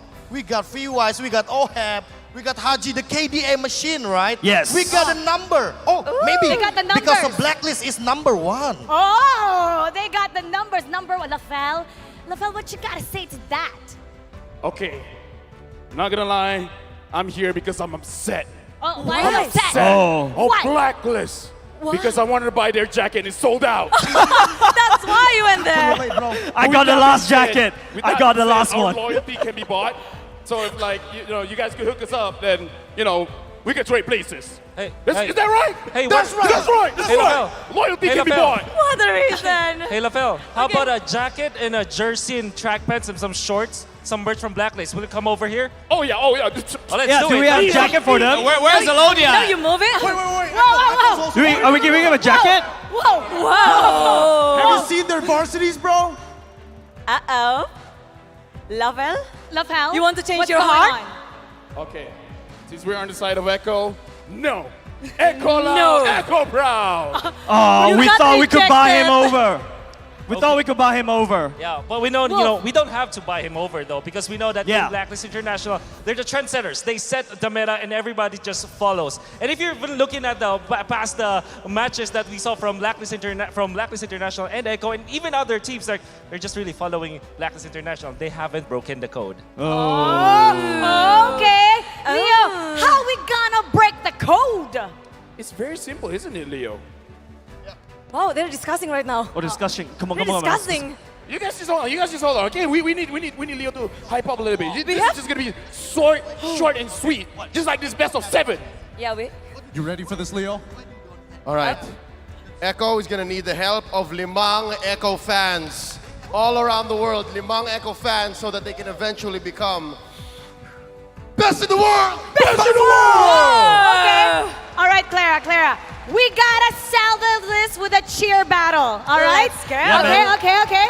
Let's hear it from that side. Gonna start, ladies and gentlemen. I say Blacklist, you say break the code. Blacklist! Break the code! Blacklist! Break the code! Blacklist! Break the code! Wow, for Blacklist. Okay, Jace, you gotta save that voice for later. Best of 7. Let's hear it from the Orcas. Come on, we can do better, boys. We can do better. Okay. Echo loud, Echo proud. Everyone, ready? Echo loud! Echo proud! Echo loud! Echo proud! Echo loud! Echo proud! There you go. That's amazing. Okay, this debate is getting me really excited for what's coming up, Clara. But we also have exciting news for what's happening with Mobile Legends Bang Bang this 2023. Let's watch this.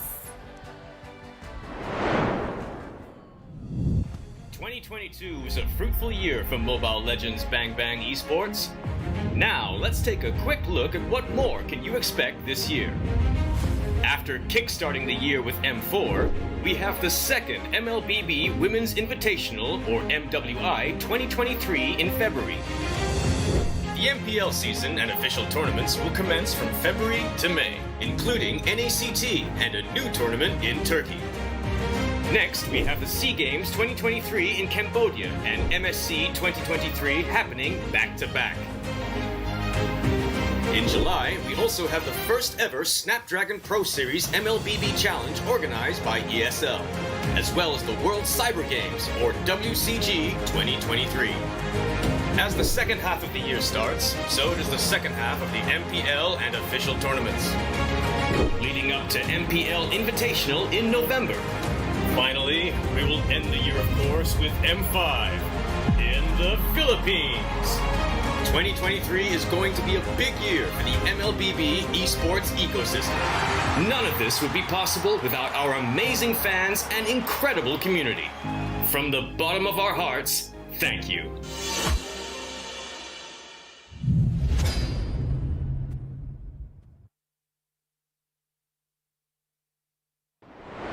We break the news, and MSC will be in Cambodia, and M5 will be in Philippines, Mara. Philippines! That's amazing! It's only fitting that the next World Championship will be held in the strongest land of all, with the strongest players.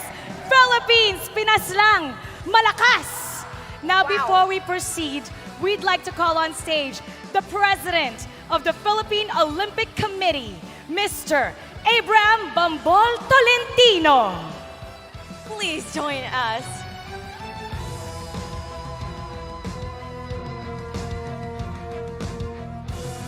Hello. Hi. Hello, welcome.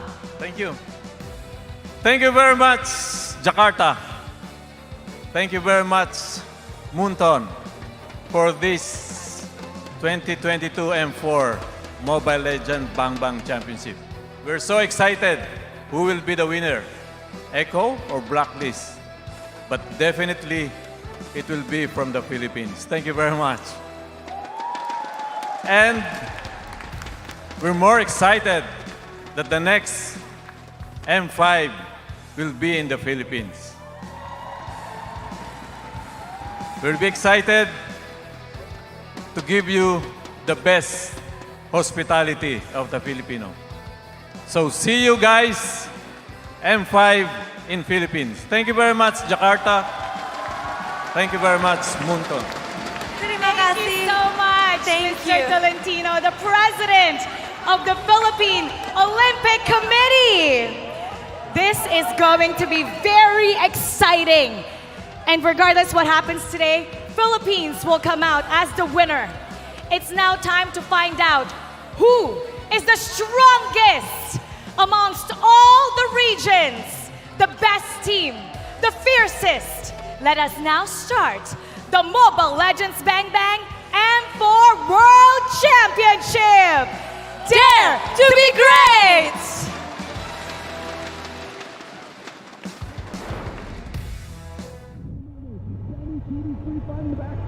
And now it's going to be the crystal worked on. Echo takes the game against RRQ. Clean from the reigning champions. The relentless agents from the Philippines marched through the M4 World Championships with sheer dominance, taking down opposing foes one at a time, and claimed a spot in the grand finals.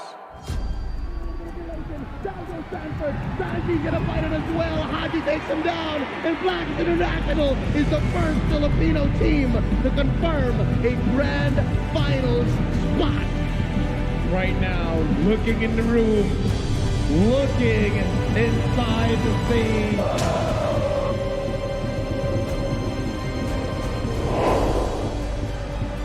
Echo, a fierce challenger with a burning desire to claim victory and make history.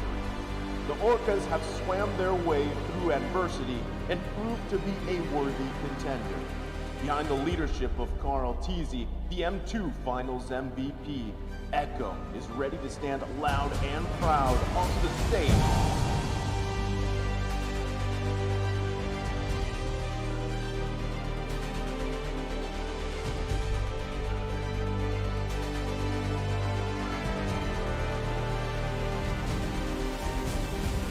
Good luck sa mga kalaban namin bukas sa ECHO. Sobrang gusto ko manalo bukas para sa akin at para sa kakampi ko. Gagawin po namin ang lahat para sa trophy na to dahil ito po yung matagal namin nakangad ng simula pa. At di na po kami titigil kasi one series away na lang po kami. Are you ready for the grand finals of M4?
Warriors across the universe would gather, and they tried their best to reach the sky and ignite the stars.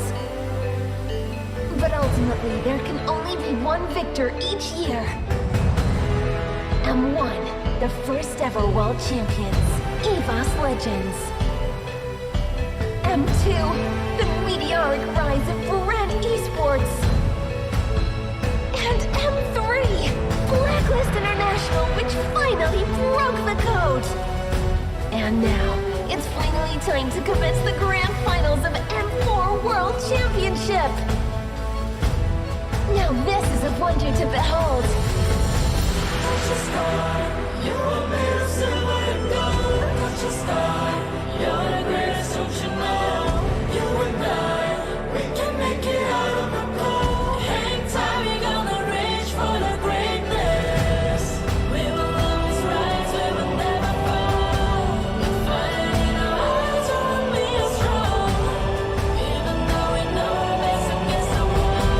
Can't take your aim, you know that this is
So many times I lie in the basement waiting for greatness. All I won't listen to anyone hating on me, telling me I wouldn't make it. 'Cause I did everything that they said I couldn't. Got my footing and I kept the controls. I stand for something. I ain't running now. I'm the greatest now. I just wanna make it proud.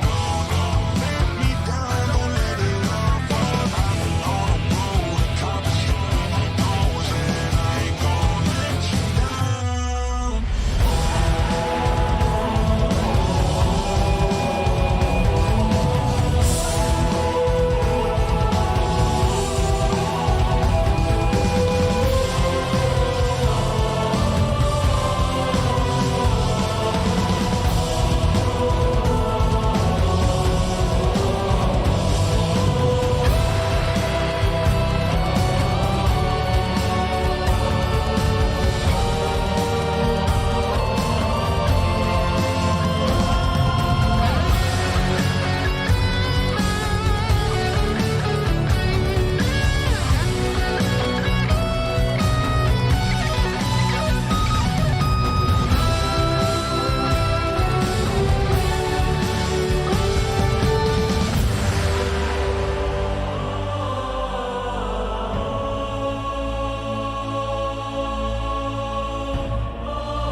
Loud and proud from the Philippines, make your way for Echo!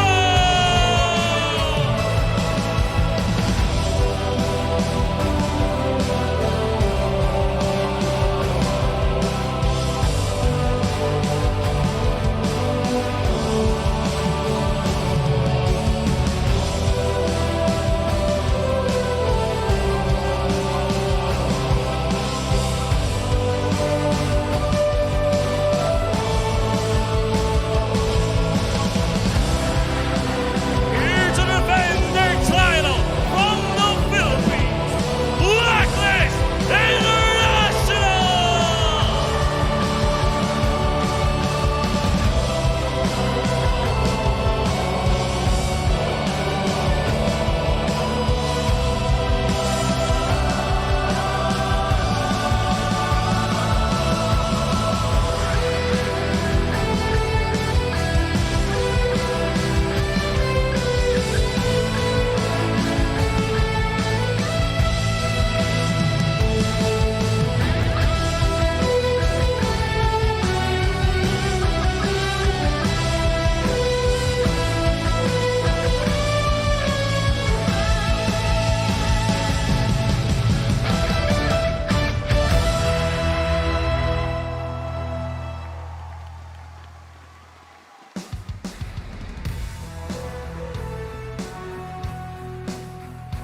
Dynasty, legacy, destiny.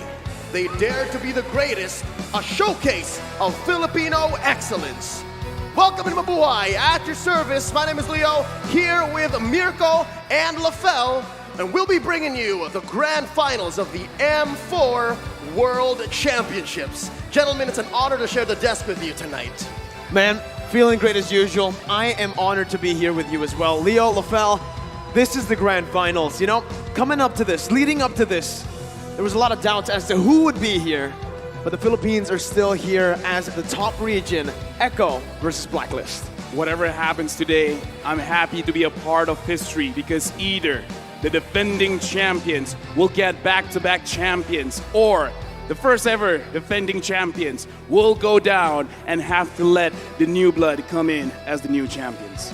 Ladies and gentlemen, tonight would not be possible without our sponsors. M4 is powered by Moonton, presented by TikTok, the official content partner, supported by Secret Lab, the official gaming chair, and Esports Charts, our analytical partner. Gank, our official merchandise partner, MeWatch, our media partner, and last but not least, the Ministry of Tourism and Creative Economy of the Republic of Indonesia. The M4 Pass available now. Complete all active tasks and you will reach level 75 with ease and for free. Log in now and get exclusive rewards such as the Beatrix Light Chaser and Stellar Brilliant skins, and of course the M4 Beatrix skin. They're all waiting for you in the pass. Use the hashtags Mobile Legends Bang Bang, hashtag MLBBM4, and hashtag Dare to Be Great. And that's exactly what these two teams here came to do. They flew out from Manila. They flew out hot after their grand finals performance in MPL Philippines Season 10, and here we're seeing the rivalry of a century. They didn't just dare to be great. They are great. They've proven in this tournament how much progress they've made throughout this tournament so far. We could see that again, Blacklist International and Echo, they have very distinctive styles that make the team work. So far, Echo Philippines have not been able to break the code. But here in the grand finals, it's a different stage. It's the world stage, and it's the highest level of MLBB in the world. Best of 7 is set to test the best of the best. Because within the best of 3, it's very tiring. Best of 5, even more tiring. Best of 7, it doesn't just test your physical strength, it tests your mental strength. And it tests your strength as a team, the strength of the coaching staff. This is where your limits are tested. And all in effort to take home the grandest prize of them all, the M4 World Championship Trophy. It's kind of revamped since we last saw it, since Blacklist International took home the M3 title. And here, from Echo, the House of Highlights, the Orcas, they're going ahead and sending new blood into this competition, this rivalry. It's Sanji, a rookie from Season 10, making his way into the runner-up, into the grand finals of Season 10, and now on the world stage. Can you imagine what it must be like? It's crazy, right? Both of these players, they have a very, very interesting style. Because usually as a mage, you want to be in the back line, you want to provide damage, but you want to stay safe. These two, they don't know what safe is. Safe is everywhere, right? For them, it's in the front lines.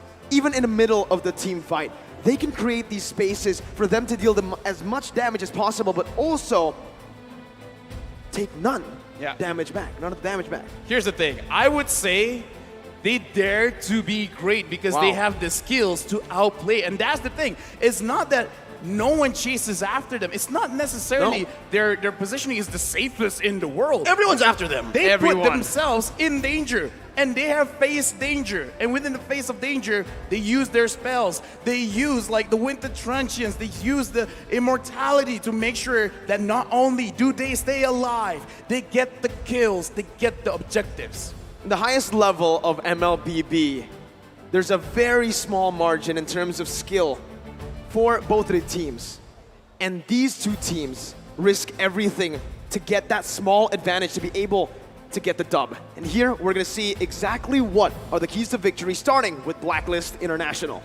Blacklist International, they got to continue to evolve the Ube, but I don't think that is like enough. They got to make sure that they got to help OHEB to snipe through the Benny Cutie Hurricane. And I feel like that is definitely one of their key to victories where OHEB is going to be quite tested because the Ube strat we've seen during the best of 5 can actually be crumbled. And in that kind of situation, OHEB, he's going to be like the main target. I like the dichotomy between their gold laners, OHEB and Benny Cutie. They're both amazing and the greatest at what they do, but they're also very different kinds of gold laners. Benny Cutie was born and bred to be a split pusher. And when it comes to team fights, he is so good at finding the right target. When it comes to OHEB, it seems like the Filipino sniper was just created and cultivated to be able to carry, but he needs the right setup. Echo, talk us through, Lafel, what exactly the Orcas need to do to take home their first World Championship. I would say use your own strength at Yaoi, as well as the San duo, because Yaoi, when he is able to use a cash-type hero, he's the one that dictates how the fight goes, because going up against Blacklist International, you want to initiate the fight. You don't want Blacklist International to put you in the dangerous spot. And with that being said, the San duo, Sanford, as well as Sanji, honestly, just give them the heroes that they can thrive. Give them heroes that can outplay their laners, and they can win the game for you. Give them a winning lane, a good matchup, right? So that they can scale and actually create a snowball for themselves. Now, again, we need to talk about this duo, and not just the duo, just the entire Echo here. They're dynamic. I touched on this a little bit earlier, but they can actually carry from every single role. I'm talking literally every. Not just the gold lane, not even just the XP lane, but even in the roam position. Yep. Yaoi, he styles. You saw in the Keys to Victory that he needs to change. He needs to evolve from a playmaker to a kingmaker. And they're about to do that here tonight in the faces of the kings and queens of the world from M3. Ladies and gentlemen, the stakes have never been higher. These two teams have practiced their minds off, as a good friend of ours would say, and the fruits of their labor are about to come through here tonight. I can only imagine what's going on through their minds, because they're all going through their own struggles, right? Benny Cutie here has just been through the ups and downs in his years in the MPL. V and Wise have tried to shut down the haters, prove them wrong in their multiple grand finals appearances. And that all comes through here tonight. It all comes to a head. And we're about to do just that as game one begins. The drafting phase is upon us. Decisions are going to be made here, and we're only hoping for the best. We only want to see Echo and Blacklist pick up their most favorite heroes, their most powerful picks here. Lafel, what are we looking out for? Okay, first things first, I'm looking out for the Fredrin. The Fredrin has been banned because for both teams, Wise as well as Carl TZ are really good on this Fredrin pick. Now, look at Blacklist International. Let's pay attention to the bans because they ban out the Cho as well as the Kaja. Both are pick-style heroes. Looking at Echo, they're making sure that Benny Cutie will have a better time in his gold lane. So with the 1-1 gone, with the carry gone, I would say Beatrix increases in value. I think the Eve increases in value as well. With the Kaja banned away, with a lot of bans here, you would really think that the Eve would become the #1 in Prio, but Blacklist, they opt to go for the Barats, leaving the Eve open, and the Lapu Lapu that we mentioned earlier. You give Sanford this pick, and he carries. So here's the gamble that Coach Tick and Treb have picked up on. You leave open the Eve, we're gonna pick it up, put a hero that Sanford loves, and what's the answer? What's the swing back? Do they go Benedetta? Do they go Yu Jong? Do they go Farsa? Because that seems to be the answer. And interesting, they're going for the Oheb Harith priority. We've seen this from Echo before. I like what you said, priority, because that's how you see where their mindset is at. Because we got to talk about the Barat's first pick, because that has to be your priority, and your priority pick dictates how you're going to move around the map. So in this game, they're putting a lot of weight onto Wise's shoulder to actually move the entire team forward. Now that they've seen the Lapu Lapu as well as the Eve, they understand that they want to set up a box. So we got to move around the box a lot. Haji, signature pick on the Farsa, and the Harvey. It's kind of like setting up. It's like, I don't care what kind of marksman you're going to pick. I'm going to be able to survive my lane and actually impact the game at, I would say, the mid stages of the game. Now, though, you can already see the respect being given over, right? Blacklist International, this is the draft that they've went for. A lot of magic damage. Without the S picked up in the early phase here for Blacklist International, Echo will take that away. Secondly, though, you can expect Edward to actually get counter or just targeted here. Maybe the Benedetta ban comes through because Blacklist still need a physical damage threat, but they still are going to try to nail down Venus's hero here. The Estes, now the Diggy. Okay, so looking at Echo, they really want to make sure that when they dive, it is successful. But before that, we got a quote from Oh My Venus saying, we're kind of expecting that teams will ban the Estes, and we're actually prepared for it. I'm looking forward to see Estes in the banning section. And now, it has been banned. And what better place to show your maximum potential in the grand finals of the world stage? With the Lolita being picked up here by Echo, they're leaving Benny Curie in both a dangerous and also protected spot, because again, they want to make sure that he isn't fully countered, but also you gotta wonder what else is out left there, because the Beatrix is out, the Brody is out, Matilda. They themselves banned out the carry and the 1-1. Are you seeing a carry here? Oh, rather a Matilda? Yeah, I'm thinking is. thinking Matilda and Blacklist International lock it up. The Benedetta 2 earlier on. They need a physical damage threat. And guess what? The Barats actually work super well with the Matilda, and that's the reason Echo banned out all these marksmen. They wanted to go for the Lunox, they wanted to go for some burst damage and some more magic damage, knowing that Sanford on the Lapu likes to go for just a lot of damage. Remember, yesterday we saw the Hunter Strike, the Bloodlust Axe. This is a very physical Lapu.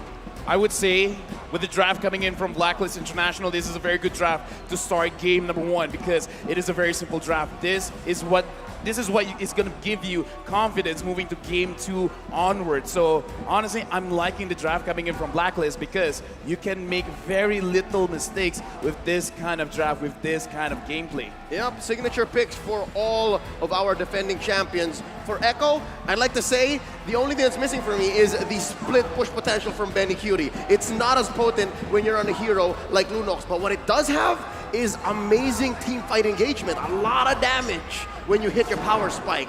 Ladies and gentlemen, here we go. Indoor Sinayan and all across the world, I hope you're ready. It's time for game 1 in this best of 7 between Blacklist International and Echo.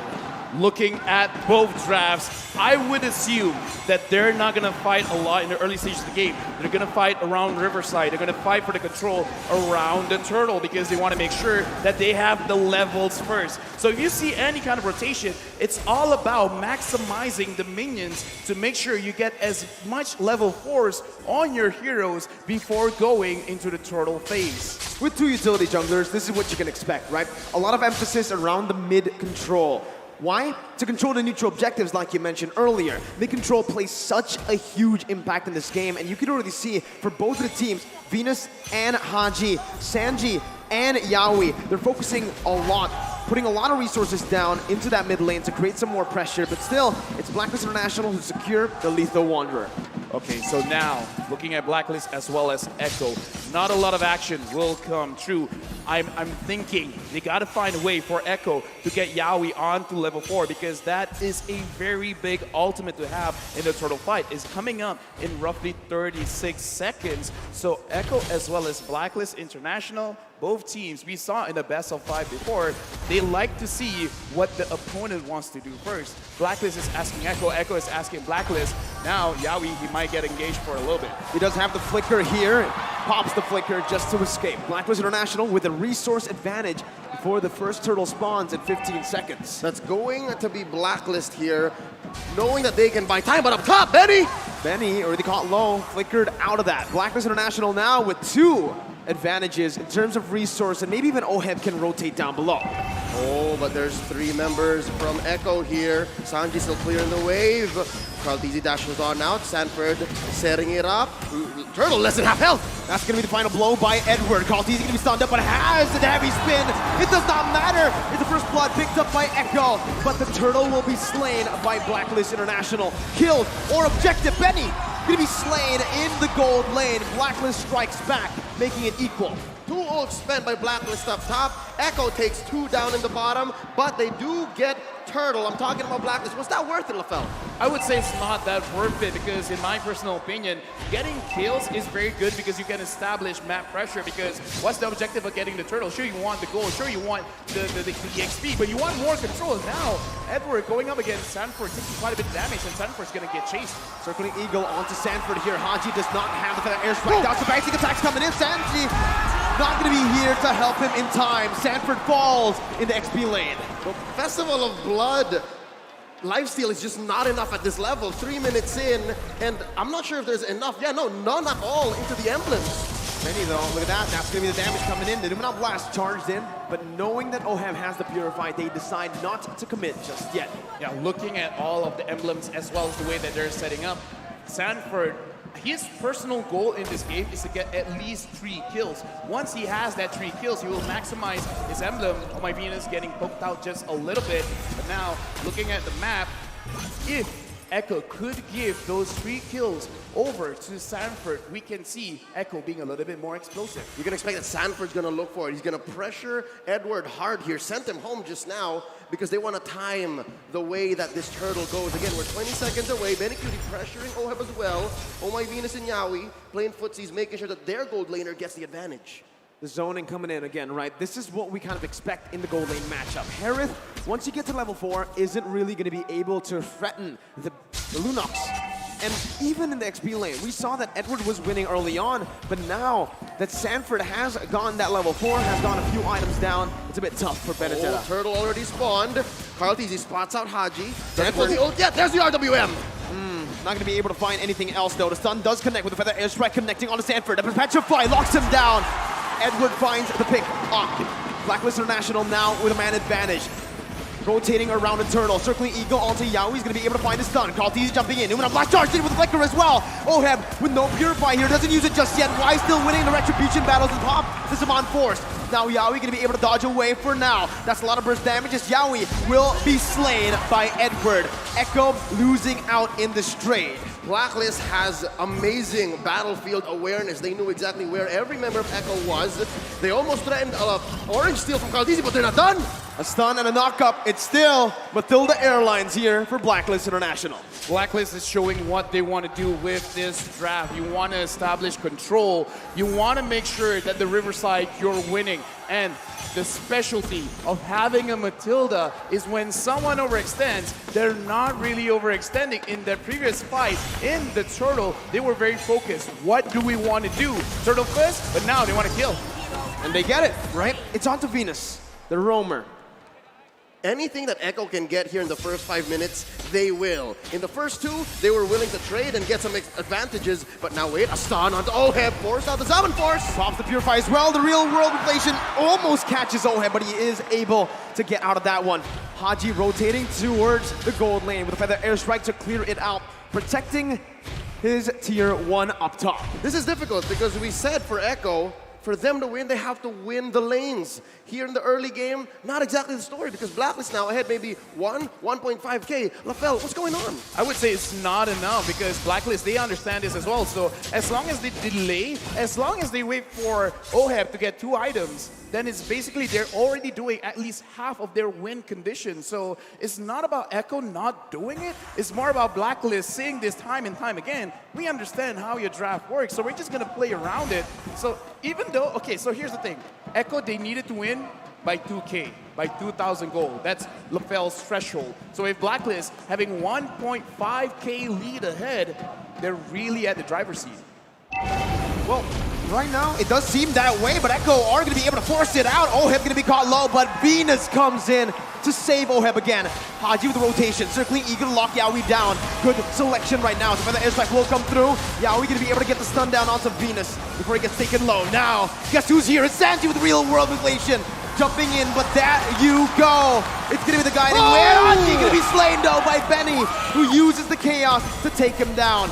Sanji still poking Venus down. Echo are looking to get the siege down onto the tier 1. Meanwhile, on the turtle side, Karl'Teze is going to be taken low with Sanford with the 2v2. That's going to be the bravest fighter popped into the back line right now. Is Karl'Teze going to be able to find it, and Wise is going to fall. Edward finding the stun onto 2 with the eye for an eye to dodge away from the CC. But still, Echo, they win out on that trade. Not just that trade, but on 2 fronts. They pushed up top, got a kill down bottom, and took the last turtle of the game. We got a lot here because, again, 500 gold, that's great, but Sanford having 1 kill. He has 1 stack on his emblem, and now looking at this, Karl'Teze is in too deep. He's looking for a steal here. He does get the orange buff, not punished enough by Blacklist International. Oheb and Haji falling in the gold lane once again. We spoke about this. Winning lanes is how Echo can get it done, and Benny, 3 kills on him right now. finest example of caster curse. You start talking about it, you start questioning it, and it comes up almost immediately. Yaoi with the Numenal Blast. Definitely welcome to cancel it out. That's the anti-CC coming in. As Sanji does the damage onto the tier 1. Bravest Fighter by Sanford just to get out. Gets that anti-CC down, unstoppable. Meanwhile, Blacklist International trying to make their way up to the gold lane. Gonna be poked down by Benny as Carl TZ sieging down that tier 2 in the gold lane. Carl TZ gonna be careful here, takes the turret down, gets out with relative ease. What a swing for the House of Highlights. Unbelievable. I can't believe that maybe 4 or 5 minutes ago we were talking about how Blacklist was ahead, possibly way past the LaFell threshold, but now it's Echo who's pushing it, 2.5k ahead. Well, they have gone way and above the threshold, and the way that they did it is because they understand, okay, we're just gonna stay in lane. There's no use trying to out-rotate Blacklist at this point, so we're just gonna say because Oheb is gonna be the one that's gonna deal a lot of the DPS damage later on, so shut him down first. Right now, there might be a skirmish in mid. But the airstrike was used up just to clear up the waves. Echo, with this composition so far, can constantly be threatening these sieges. And also, they can also be looking for a lot of plays on the map. A lot of kill pressure here in their lanes. Yep, and that's why they're ranked first in average kills so far, 16 plus, because the way that they attack the game, the way that they approach it with their strategy is they want to convert from kills. They don't want to take objectives only. They want to win first and then go from there, which is, I think, what they're doing here. They're baiting the Lord. This is a Lord dance if I've ever seen one. Oh, Sanji's taking low. Edward jumps in, but Sanji flickers out for the final blow. The Petrify is still available by Edward right now as he uses eye for an eye, but Sanford notices that. Jumps in with the Bravest Fighter. A lot of resources spent already as Wise looks for a better position. Haji gonna be able to actually dash in with the wings by wings as that's when the Numenal Blast connecting onto Edward. Edward gonna be taken low, taken down by Sanford. And that's gonna be a 50-50 play around the Lord. Wise here versus Cortese, and Carl takes it down. It's on force by Oheb. Not enough to deal the damage right now as Yaoi's gonna be able to get the stun down onto Haji, who's gonna be able to dash out of that one with the wings by wings. Feather airstrike to snipe Sanji down. Benny! With the dash, takes the kill onto Haji. Was that Benny Cutie DD? No, didn't even need the flicker. Dude, that was Benny QT. And again, looking at the items here, because we gotta see whether they are strong now or not. Looking at Benny QT, having 3 core items, Cloud Destiny, Lightning Treasure, as well as Divine Glaive. Right now, oh my goodness, getting engaged by Yaoi. Numenal Blast again, locking the Queen down. Venus gonna be chased down under the tier 2. Wise here providing the support. Carl TZ looking for an angle, but will back off for now. Tier 1 falling in the mid lane. Echo pushing the pace and the tempo. Thou shalt not take my queen, says Wise. Echo pressuring mid lane tier 2, even tier 2 down bottom. That's Sanford going solo, Lord up top. Echo is 5k ahead here, 11 minutes in. It's still not over because Blacklist International, they can still come back because they have a very beefy front line, as well as a lot of damage coming in from Haji and Oheb. Oheb just finished the Holy Crystal. Looking at the damage from Haji. Haji can't connect it just yet. Carl TZ is spotting people out. The Lord is here. Will Echo engage? They will. Numenal Blast charged up already. Just to zone the other members away as Oheb jumps in with some on-force. Wise in the front lines, providing the support. Real world manipulation, baited in. Sanji not dealing enough damage for now. Blacklist just backing off. Echo doing the same thing, noticing they have the lead. It's disciplined plays from Echo. Relatively safe defense and siege from Echo. They did their best to get the most out of that Elemental Lord, but we have a Luminous one possibly coming up in a minute and a half, forcing out a feathered airstrike. Echo is relentless. They're not leaving. Yeah, but look at the way Blacklist, they're defending themselves because they're not necessarily sacrificing their own HP just to defend their base. Like, they're defending everything without taking too much. So now Blacklist, they're preparing themselves. In case Echo wants to engage, they can fight back. The problem is, Echo, they're not engaging. They know that they have a lead and they're not going to lose the lead. Looking at the items as well, oh, but before that, looks like everyone is just clearing everything out. Looking at Haji, he already has 2 main items. He's waiting for his own Holy Crystal. Once he has the Holy Crystal, the kill pressure is going to be a lot onto Echo. So right now, Blacklist, it looks like that's what they're waiting on. They're waiting for their carries to actually complete the items first. It looks like Echo has cornered Blacklist into their base, and this is the trademark Blacklist defense. A lot of teams worldwide have been on the receiving end of this defensive rubber band, and it's not impossible that Blacklist still comes back, but with Echo at 6k playing this defensively, playing this disciplined, waiting for this Lord coming up in 5 seconds, it looks like Echo also knows how to combat that. It's gonna be really tough now with a 7,000 gold lead technically built up by ECHO. But with Blacklist minimalizing their losses, it seems like despite that 7,000 gold deficit, they're still able to contest, they're still able to open up the map without grouping up as 5. Yeah, looking at the map as well, Blacklist, they're not really moving away from each other. They should understand that this Lord is going over to ECHO for free. Having that Lunox makes it very difficult for you to contest. And that's the power spike we're looking at. ECHO, this is the inevitable. They have set themselves up for success here. And for Blacklist, the answer is to send Agent Zero, send Edward into the long lane and try to push that, because not a single tier 1 has fallen for ECHO. They didn't even have to use the Retribution, by the way. So Carltese was able to steal the purple buff away. So right now, again, ECHO are just building up the way, slowly but surely, to finally take some base turrets down. This is what kind of feels bad as a Baras. You kind of don't care too much about your buffs getting taken away, but what you do care about is it's hard for you to maintain those stacks, because Baras is at his strongest at like, what, 15 stacks? Because looking at Wise now, that is a pretty small Wise. That's a small dinosaur there, and you're right. While ECHO's taking away even the small camp, the small creeps in Blacklist jungle, and then freezing the waves, waiting for it to sync with this Lord, then this is the best that Blacklist can do. Oh, there's a couple of ults spent in. Oh, very low. And we're gonna be caught in the Luminon Blast as Benny jumps in with the damage! And that's the combo, the notorious one. As ECHO now looking for the siege into the base turret in the mid lane. Lord still marching in the top lane. Concealed play gonna be popped in. ECHO looking for more. That's the air spike popped in, but look at Stanford, he flickers under Haji, but he's gonna be able to get out for a bit. Haji gonna fall. The circling eagle does not save the queen. Oheb, the last man standing, but ECHO will secure game number 1. Ang limang ECHO fans make noise all around as their team takes game 1. It's a long journey, folks.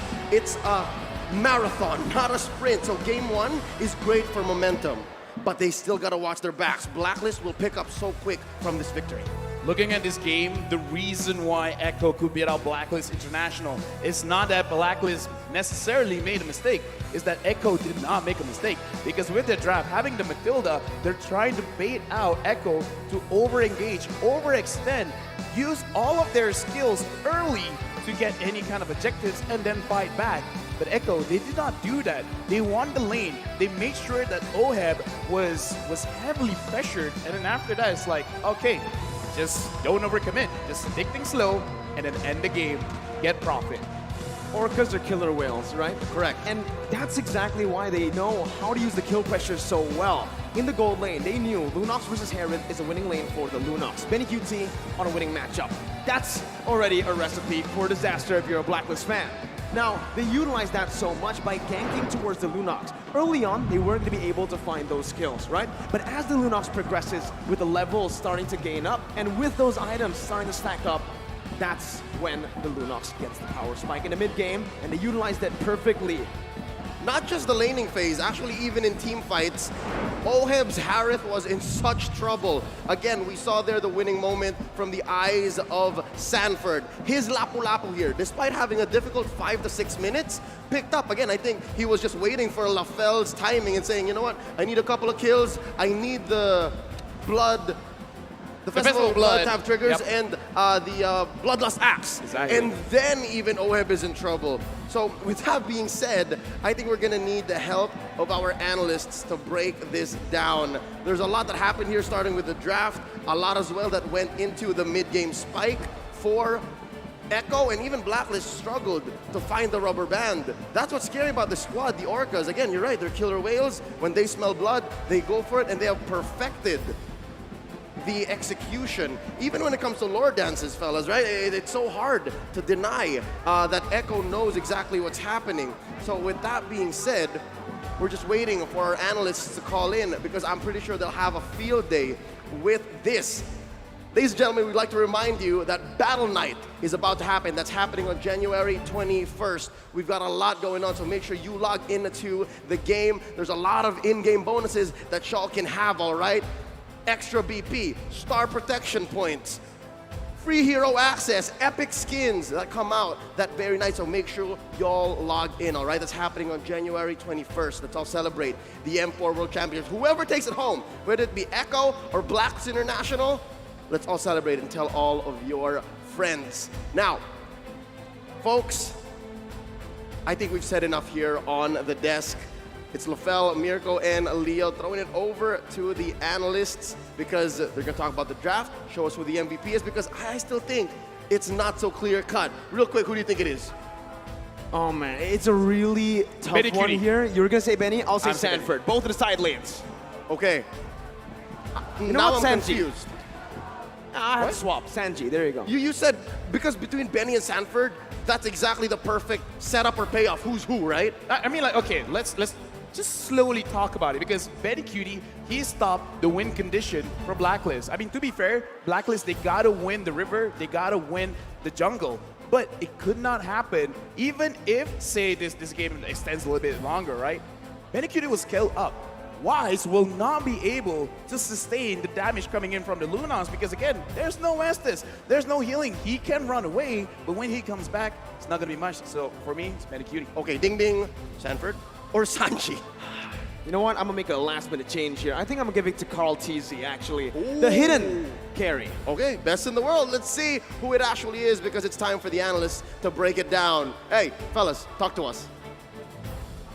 Great MVP predictions so far.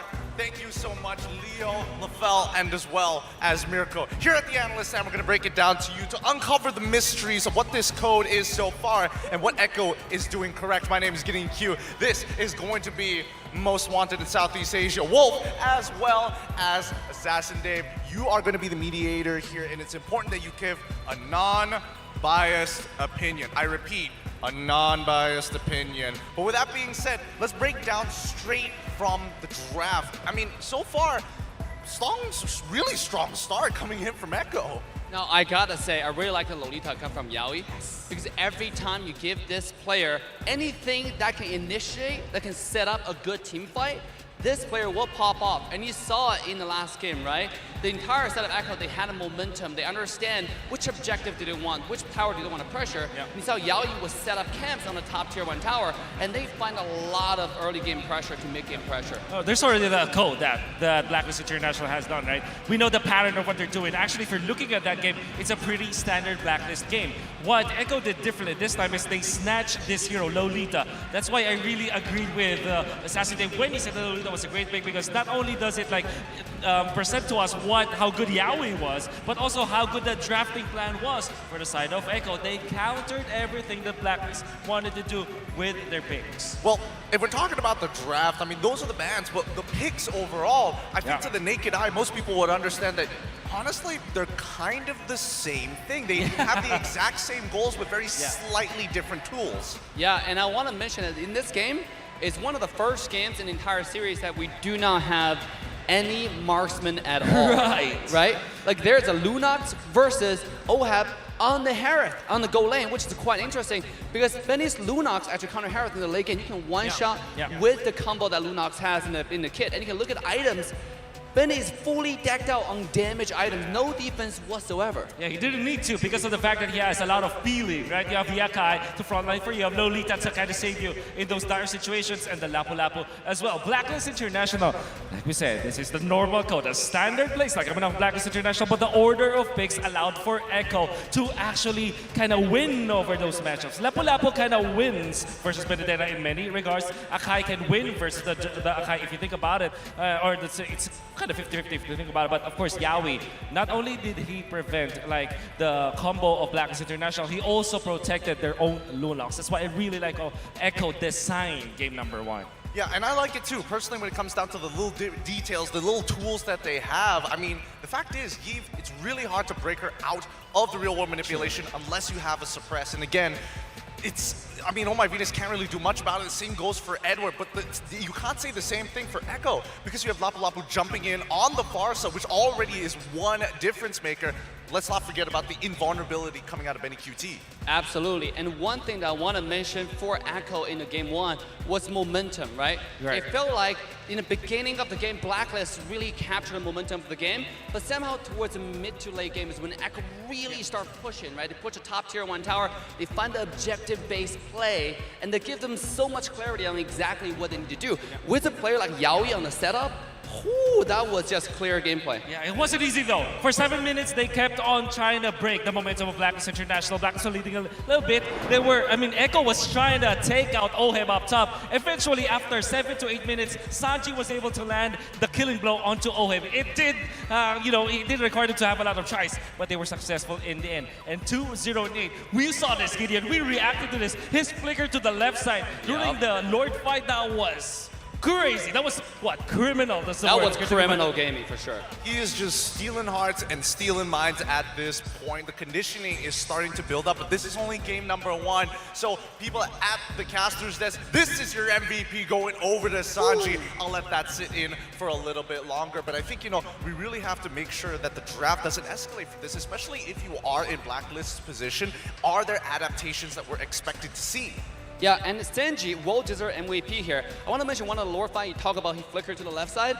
That was beautiful, and also he was lingering with 1 HP, right? Yeah. Very little HP, and he still has so much impact. Just to show you how much impact he had in the early game, this is from the beginning of the game to 5 minutes. You can take a look at Sanji's heat map, right? This guy in the mid lane was dominant in the mid lane and started bolting towards EXP because Turtle was towards the bottom side in the beginning of the game. Yeah, and then eventually you will go to the gold lane where they want to really kill OHEB back out up top. They know that the way for them to win the mid-game team fights is to deny OHEB to the farm. But then again, you can see a Blacklist International how many times they have saved OHEB. Now OHEB also played it well, but eventually they will have to fall to the tempo of. In the beginning, Blacklist had a momentum because they understand that win condition as well. Right. That's why you saw Farsa going towards the top side help OHEB so much. I think we're gonna capture some highlights here. Whoa, this is one of the engages. Even though the Turtle went to Blacklist, but Echo got 2 kills out of it. I think even more so, you could see just the small little plays coming out from everybody here. They're trying their absolute best to make sure that they minimize the profit coming in from either side. But once the momentum started to fall into Echo's favor, I think this is where things started to change, especially for the gold lane. That's right. We have to talk about Krautings here, right? Although we aren't seeing a lot, the way he secured all of these turtles, then eventually the First Lord, then constantly just applying the pressure against Blacklist International while keeping himself safe and really just reaching around the Lord area. I think that's also amazing coming out from Krautings himself. Yeah, absolutely. Here from the highlights, you see how clear Echo rotation were, right? They know exactly where they're going. They know exactly which tower they're trying to get. And sure enough, it paid them many dividends. Yeah. And I think going to game 2, Blacklist need to think about their momentum as well. Yeah. Once they had a game plan, you stick to the game plan instead of being disrupted by Echo. I see. Yeah, we are not allowed to predict the draft because we're not going to be drafting, right? But I kind of want to project. I think Lolita is going to be a prime commodity next game. All right, Lolita could be the commodity here. Casters, are you ready? Because game 2 is about to begin. Take it away. The bespectacled boys of the analyst standard getting heated. Who wouldn't, right? With a matchup like this, Blacklist International versus Echo with the Orcas drawing first blood. There's a huge case for everyone to be MVP, but yes, we had to take our hats off for Sanji there. Real quick, let me remind everybody about the M4 Battle Night goes live this January 21st. Expect loads of events and rewards up for grabs in-game. First off, complete battle tasks in the game on January 21st to get a skin choice chest. You can choose a skin you like the most from the chest. Aside from that, battle bonus awaits you on the same day. Play matches and you'll get team star protection for 3 matches, double star raising points, double protection points, double EXP and double BP for 5 matches. We are not stopping there. 5 matches. Again, you gotta play them. Free access to all heroes and loads of epic skins will also be available that very day. Save the date, log into the game on January 21st. Enjoy the matches you play and win tons of rewards. Let's all celebrate the M4 championships together, including your friends. I'm on desk here with Mirko and Lafel. And again, it was mentioned earlier and they showed us everyone can carry from Echo. And that's why we had such a hard time predicting the MVP for game number 1, right? Because, sure, you said it was Benny. Benny did maybe close to the most damage onto the Barats, especially just melting him down. Sanji with very good zone, very good damage too. In the end, I said Karl TZ, right? Because the way they played in that team fight was every single member from the side of Echo had their own agenda, had their own tasks, right? They were going to dish out damage. Some of them are going to put Blacklist in a disarray where the front to back that Blacklist have drafted for themselves would not work. Meanwhile, Blacklist, they played for this one vision, one mission, and that's what gave Echo the upper hand. So now we got to look at the hero pick recap. And yeah, Sanji did a lot of damage. 59,000 damage. That is a lot. But yes, like you said, the way that they're moving around with this draft, I would say this is quite a difficult draft for you to play Discipline at, because there's a lot of ways for you to start the fight. So you are tempted to actually start the fight. But the way that they're doing it is they completely understand we don't have to. As long as Blacklist are not here, are not present to protect their turrets, to protect their jungle, then we're just gonna focus on getting the objectives. Like we see Echo, they can play explosively. But it looks like for this game, they have very much matured. And I like that I said before, they learn fast, and they learn very fast. In this game, they are only doing what is necessary. Yep, in hindsight, given what Echo has employed, it's a clear box strategy. Again, you see it on the map. It's the Eve, and then you have the Akai who either pulls someone in or pushes them out. For Blacklist, I think they were put into a position, forced into a position wherein they had to break that box. If they couldn't, then they were on the back foot, and that's why Game 1 went to Echo. And I love the fact that in the early game, right, Echo, the way they played it was they're completely fine with actually throwing bodies at Blacklist International. Sure, here, have a frontliner, have another, because it's always just Yaoi and Carl TZ who actually gets taken down, right? With that, they give so much space to the other carries, the Sanji, the Sanford, and even Benny to pop off. And folks, with that being said, it's so important, again, to pay attention to the draft. You can't go into war without the right tools, the right equipment to win you those battles. Going into Game 2 here, it's about time we get into the draft. LaFell, what changes do you expect? I'm expecting a change in the way that they're drafting for OHEB, because even in their key to victories, you got to look at OHEB to really carry the game, and for him to have an easier time, he needs to make sure he wins the lane. Sometimes that does mean you're going to delay your hero a little bit, potentially getting banned out in the later stage of the game, but at least you have the information to know what's going on. And in fact, looking at the draft right now, we talked about it in the pre-show where Blacklist International, they do the best as a second pick. So far right now, in the first pick, they don't have the necessary information of what Echo wants to do. So, you know, it's one of those things that we don't talk about so much, but as a team, not having their preferred, I would say, side to the pick and ban may actually hurt them as well. And that's exactly what's very interesting here, right? Because Echo, they do better in the first pick position. Now they're actually popping off on the red side of the map, second pick. Meanwhile, for Blacklist, like you mentioned, they do enjoy being the second pick a bit more. We saw from the statistics earlier on, 72% win rate. But here, you can see the adjustment also made by Echo. In Game 1, they banned out the Estes in the second phase of draft. Now, they're prioritizing it here, but they're leaving out a hero. Open. Blacklist did this. They banned it. Fredrin. And now, this just shows the priorities that Blacklist have. Being here in blue side, having that one pick is so powerful because you get to build the lineup around it. And the answer by Echo is a Farsight and a glue. The glue, more of a hero that we don't ever see. And given that the Fredrin was the focus for Blacklist, now Echo have, again, solid choices for drawing that box. My question is, because they're picking up the glue, are they like trying to bait Blacklist International picking up the Faramis, because the Faramis is one of the counters for glue, but it looks like they're not going to bite. They're just going to take the Valentina, and this shuts down a lot of playmaking ultimates, just like the Grok with his wild charge. But before we go even further, this is a quote by Tic Tac. Their chemistry is really solid since they've been together for a long time. It's so hard to cut them down. This is the hardest part in fighting Blacklist International. And I completely agree, Coach Tic. They have been together even before they won the World Championship. Yep. And now a year has passed and they're still here. They're still making a claim for that trophy that we're all looking at the center of the stage. Going into the second phase, Echo bans out XP lane choices because, again, Sanford's happy with the glue. They go ahead and ban out the Lapu Lapu. I just gotta say, there's an odd absence of Joy.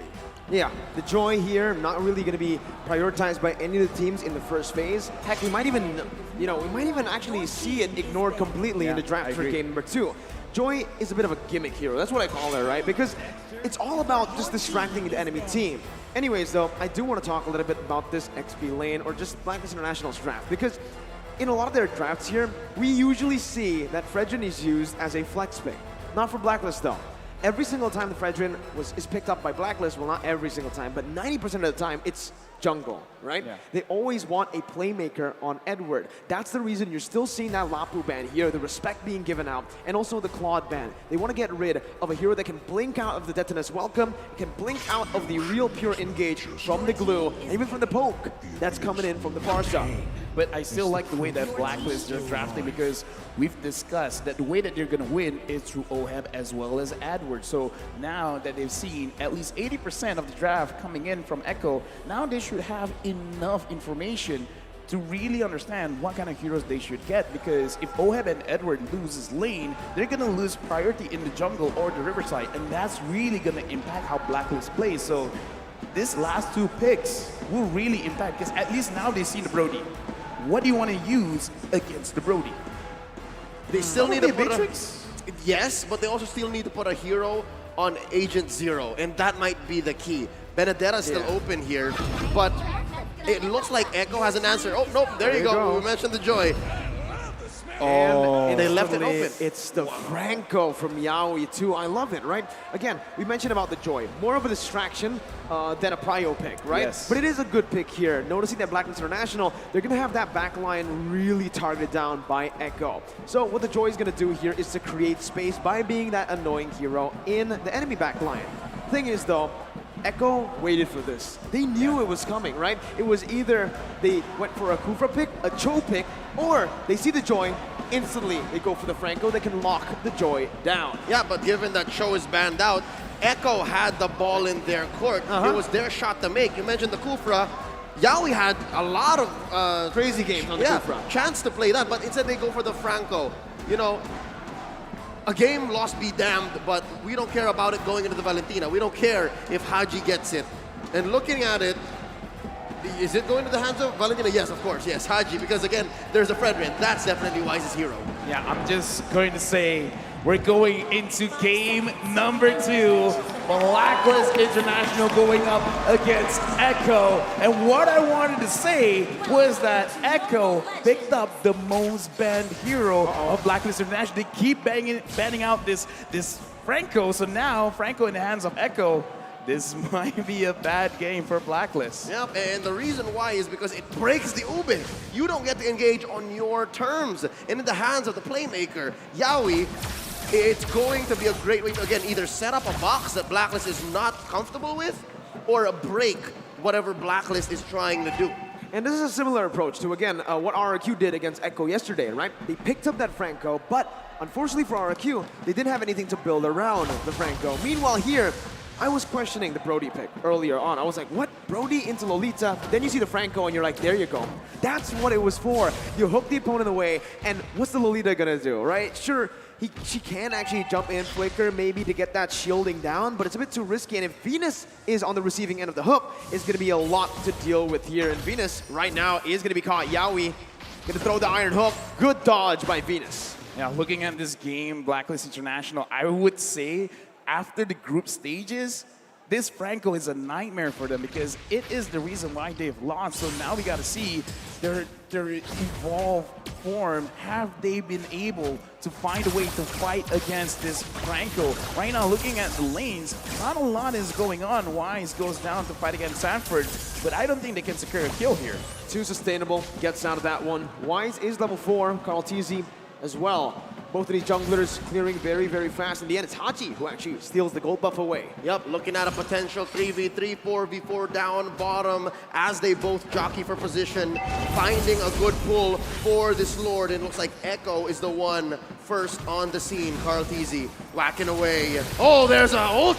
Yeah, Sanford zoning very, very well here with the split as well. Bringing Wise away. Numenov Blast gonna be charged in. On to Carl TZ, but no! It's Yaoi who finds the iron hook, and Carl TZ finds the retribution. Edward on the back line. That's a stolen for the airstrike as the Bloody Hunt comes down onto Edward to lock him down. Sanford finding Wise, the flicker over. Edward picking up another. It's a 2-for-1 right now. Echo still equal though in terms of the trade because they secured the turtle. I like how Blacklist played that fight just now because even though they were focusing on the turtle, they kind of understood that it's not 100%. It's not even 50-50. It was kind of a 60-40 at that point. So they tried to find the alternate win condition around the turtle, which is try to get a little bit more kills. So they were willing to expand a lot of their resources there. Looking at the items right now, really not a lot of power spikes just yet.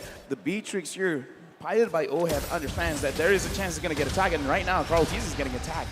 He is the frontliner though, so he's happy taking that damage in. Haji is going to be the one losing a whole lot of HP from Sanji. Venus does too, and now that mid control is for Echo. And you're seeing here the difference between Haji and Sanji, a Valentina and a Farsa. It seems like now, when the ult is ready on Sanji, he's just willing to pull it out and then force Haji to respond. It's all about timing. It's all about engagement. And Yaoi, did he do it? No, the Filipino sniper still confirms the gold crab. That was an insane calculation, man. An insane micro play by OHEB, right? He knows exactly how it was going to go down. Even with the snipes there.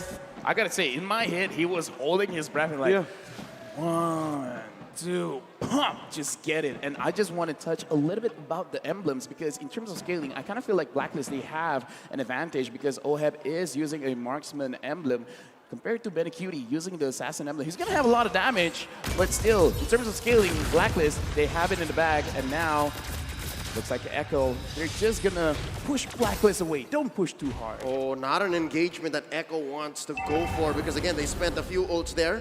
Mind you, Yaoi still has the Bloody Hunt, still has a hook waiting on him. Benecutie as well, torn apart memory, goes for a pull, Numenor Blast charged up by the Queen. That is welcomed by Carl Teasy.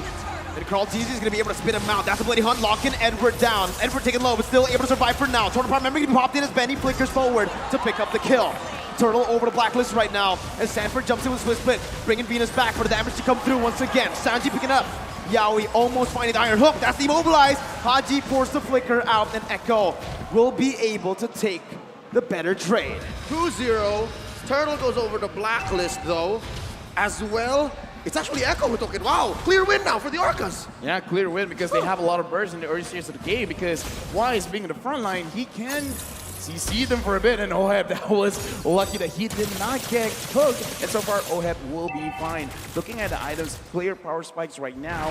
Looking at Edward, he's not going to be tanking a lot, but he can do a lot of damage because of the Genius Wand. So as long as he can prolong the fight, he can really help himself out, as well as Haji. Speaking of which, Haji is using a scale kind of itemization, so he's not going to be too strong right now, but I would say in 8 minutes, he's really gonna power through Echo. Yeah, and honestly, I do really want to talk about how Blacklist International are negating the bully potential from the Brody, right? Because earlier we saw the lane frozen by Benecutie in that lane. Wise instantly stopped by into the gold lane, even risking his life just to help OHEB clear it out. And this is what's gonna get Blacklist to that item power spike for OHEB in the gold lane. The Beatrix has been farming very well, considering that he is in a losing matchup up against that Brody. Yep, and we're just waiting for that to flourish. We're just waiting for that to get the payoff. Bottom lane, though, you see the XP laner just leaving constantly. Very good wave clear from both the Joy and the Blue. Oh, the pull on Wise! The Iron Hook, and that's going to be Bloody Hunt. Chain in, but that's just welcome as Edward jumps in with a lot of damage coming down. Sanji with the wings by wings, getting out. Numenor Blast and for the airstrike stolen away by Haji with the IMU. Bennett's Rage, able to find the kill onto Sanford. Carl Teasy going to be gunned down. That's the Iron Hook to provide the peel necessary for Carl Teasy. It's a 1-for-1. The XP lane traded in for the jungler. Wait, look at Benecutie. Oh, watch out, Benny from the back line. OHEB hasn't spotted him yet. We're going for the turtle. There's the pull. Yaoi as well. Look at this. Prime positioning from the Echo squad. Oh, he's revealed. There's the hook. Yaoi missed it. Gonna be stunned up. Venus actually onto the turtle. Carl Teasy with a quarter of his HP bar. Oh, that's the feather airstrike prematurely popped in. Sanji's gonna be zoned away now, but Benny, again, this is the man that we're gonna be looking at. Wise, gonna be hooked down. That's the moment for Benny to jump in. That's the damage coming through the turnaround memory as well. To take the turtle and to take OHEB. Carl Teasy with a deathless welcome. Not gonna be able to find it just yet. Sanford onto Venus, bringing him back. Numenor Blast gonna be popped in, but it's not gonna be able to get charged all the way. Edward, stunned up, suppressed. Bloody Hunt popped in. Yaoi gonna fall to the hands of Edward as Sanford still wants to keep on going. Sanji rotating back into the mid lane. Wise gonna be brought back. It's a pause here in the 7th minute of the game. Messy engagement, and the payoff was just about to come up.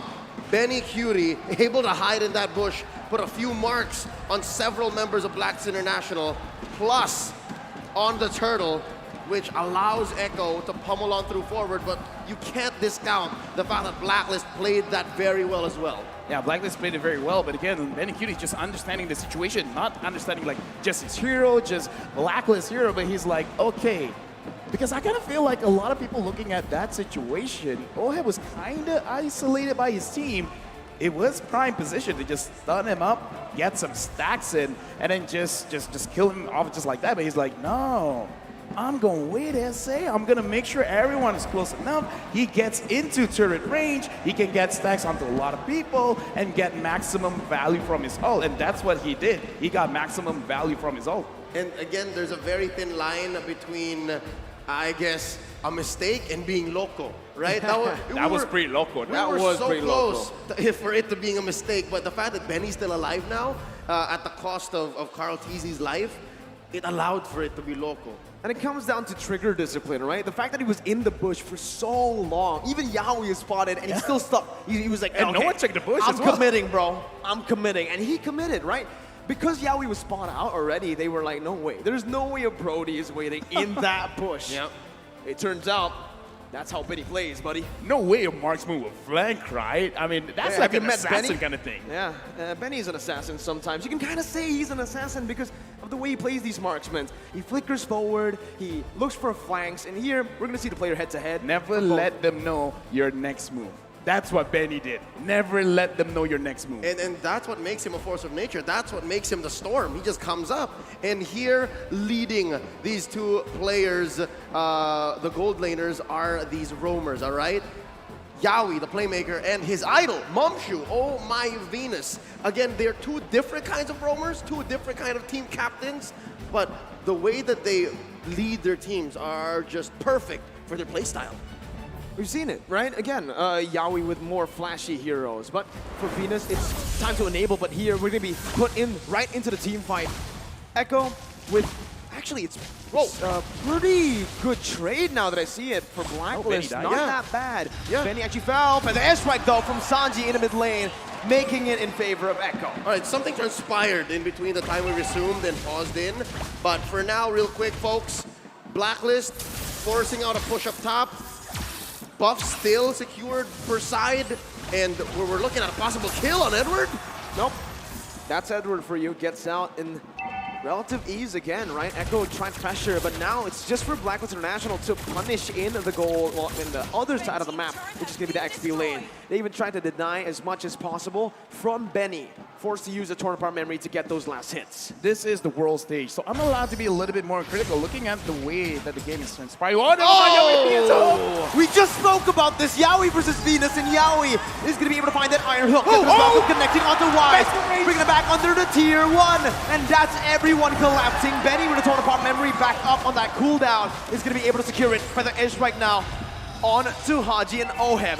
Haji going to be stunned up, has the Feather airstrike, but both teams disengage. King and the Queen in a flash goes out. I mean, Edward able to make the most of a bad situation, but LaFell, what does this mean? First of all, I just want to say I'm so glad I was interrupted because I was about to say Blacklist was actually looking pretty good because OHEB is going to scale up and Yaoi's not hitting the hooks, but never mind. Yaoi got a very crucial hook, and the thing is, this is the time where Benny Cutie, I would say, is almost at his max because he already has his Blade of Despair as well as the Fury Hammer. Enough penetration, enough raw damage. This is the time you force the fight. This is not about waiting. If you see an opportunity, just go for it. And it looks like Blacklist has already found their window. Haji pulling out Sanford, Carl Teasy losing the pull battle against Wise. Blacklist have a small favorable position over the Lord. It's closer to the south, closer to Wise. They spot on Venus. Yaoi throws out a hook. And now the Lord dance continues. It's a very slow Lord dance. It's a macro-centric play here. Mid-control. Steve fought for, and that's concealed though. Yeah, we're gonna be able to find Haji with Bloody Hunt as well. That's damage coming through, and a torn apart memory finds its mark. The Venom Rage to follow it through. Yeah, we're gonna be taken down. Sanford jumps in with split. Venus put them on blast, stunning him up right now. Skaltizi gonna be taunted up. But an airstrike to the back line. Oh, it's gonna be caught. Wise now with the Appraiser's Wrath. Still able to sustain for a bit as Sanford still on that split. Jumps back away. Still Venus going. taken low. That's gonna be Benny dealing out of damage. Now with the Torrent of Memory! Benny QT with a flicker forward again. Styling on Blacklist International. That team fight could not have been better for Echo. 4 down, no clap back from Blacklist, and Echo now making a beeline straight for this Elemental Lord. Okay, now Edward coming in, not gonna be able to steal. But yeah, in this game, objectives are important. And Sanford, he's gonna get chased. Will he actually get down? Yaoi stops the progression of Edward. And as I'm saying, objectives are very important, but it doesn't have to be the turrets. It doesn't have to be the Lord kills our objectives as well. And again, Echo, their draft, they have a lot of big potential. So they're really using their draft to the finest. I like the way that they approached it. Don't fight the Lord. Kill them first. And they did. They found bodies, pushed them all the way behind tier 2 down bottom. And it's putting on my Venus, who just hit the ranked first one, average assist 10.4 per game here in M4, into a weird position. When do I use Numenor Blast? When do I protect my teammates? When do I find a proactive spot, a window for us to clap back? And it's looking harder and harder by the minute. Echo pushes mid tier 1, and now they're threatening tier 2 as well. Watch Sanji, he's concealed. Yeah, and he pops in the Feather Airstrike, zoning Oheb away as Edward jumps in closer. Sanji with Wings by Wings, getting out. Feather Airstrike being popped, Sanji flickers out. Call TZ. Finding the death to this welcome onto Wise, gonna be stunned up again. Una Blast out from Venus out of nowhere. Sanford still in the front lines. Benny QT dealing with damage right now as Edward's gonna be able to jump into the back line, but the Bloody Hunt catches Edward and a torn apart memory silences him, takes him down. Sanji with Wings by Wings. Oheb gonna be taken low, forced to flicker out by Yaoi, and Sanford flicker forward. Now Echo still on the march with the Feather Airstrike taking Venus down. Haji is all alone, terrifying Yaoi. Still able to survive with the Iron Hook. Connects again, and Echo have wiped out Blacklist International. They're looking for the end. No minions on the board. They're forced to back away. 5 for 1 plus 2 major objectives pushed in by the Orcas. This is both discipline and ruthlessness. LaFell, where'd they pull this from? First of all, I gotta say, there's a reason why Franco is the most banned hero for Blacklist International. I kind of feel like going to the next game, it has to be put into contention. Now, Blacklist, how this really happens is because Echo always finds a way to actually dish out damage onto Oheb, because every single fight, look at where Oheb is positioning. It's not that he's positioning bad, it's just that he has to constantly run away. He has to run away from Benny Cutie, he has to run away from Sanji, from Sanford, from Yaoi. There's so many ways he can get caught, and it's so hard to micromanage all of it, especially when Echo, the way that they attack, sometimes Oheb doesn't see it coming.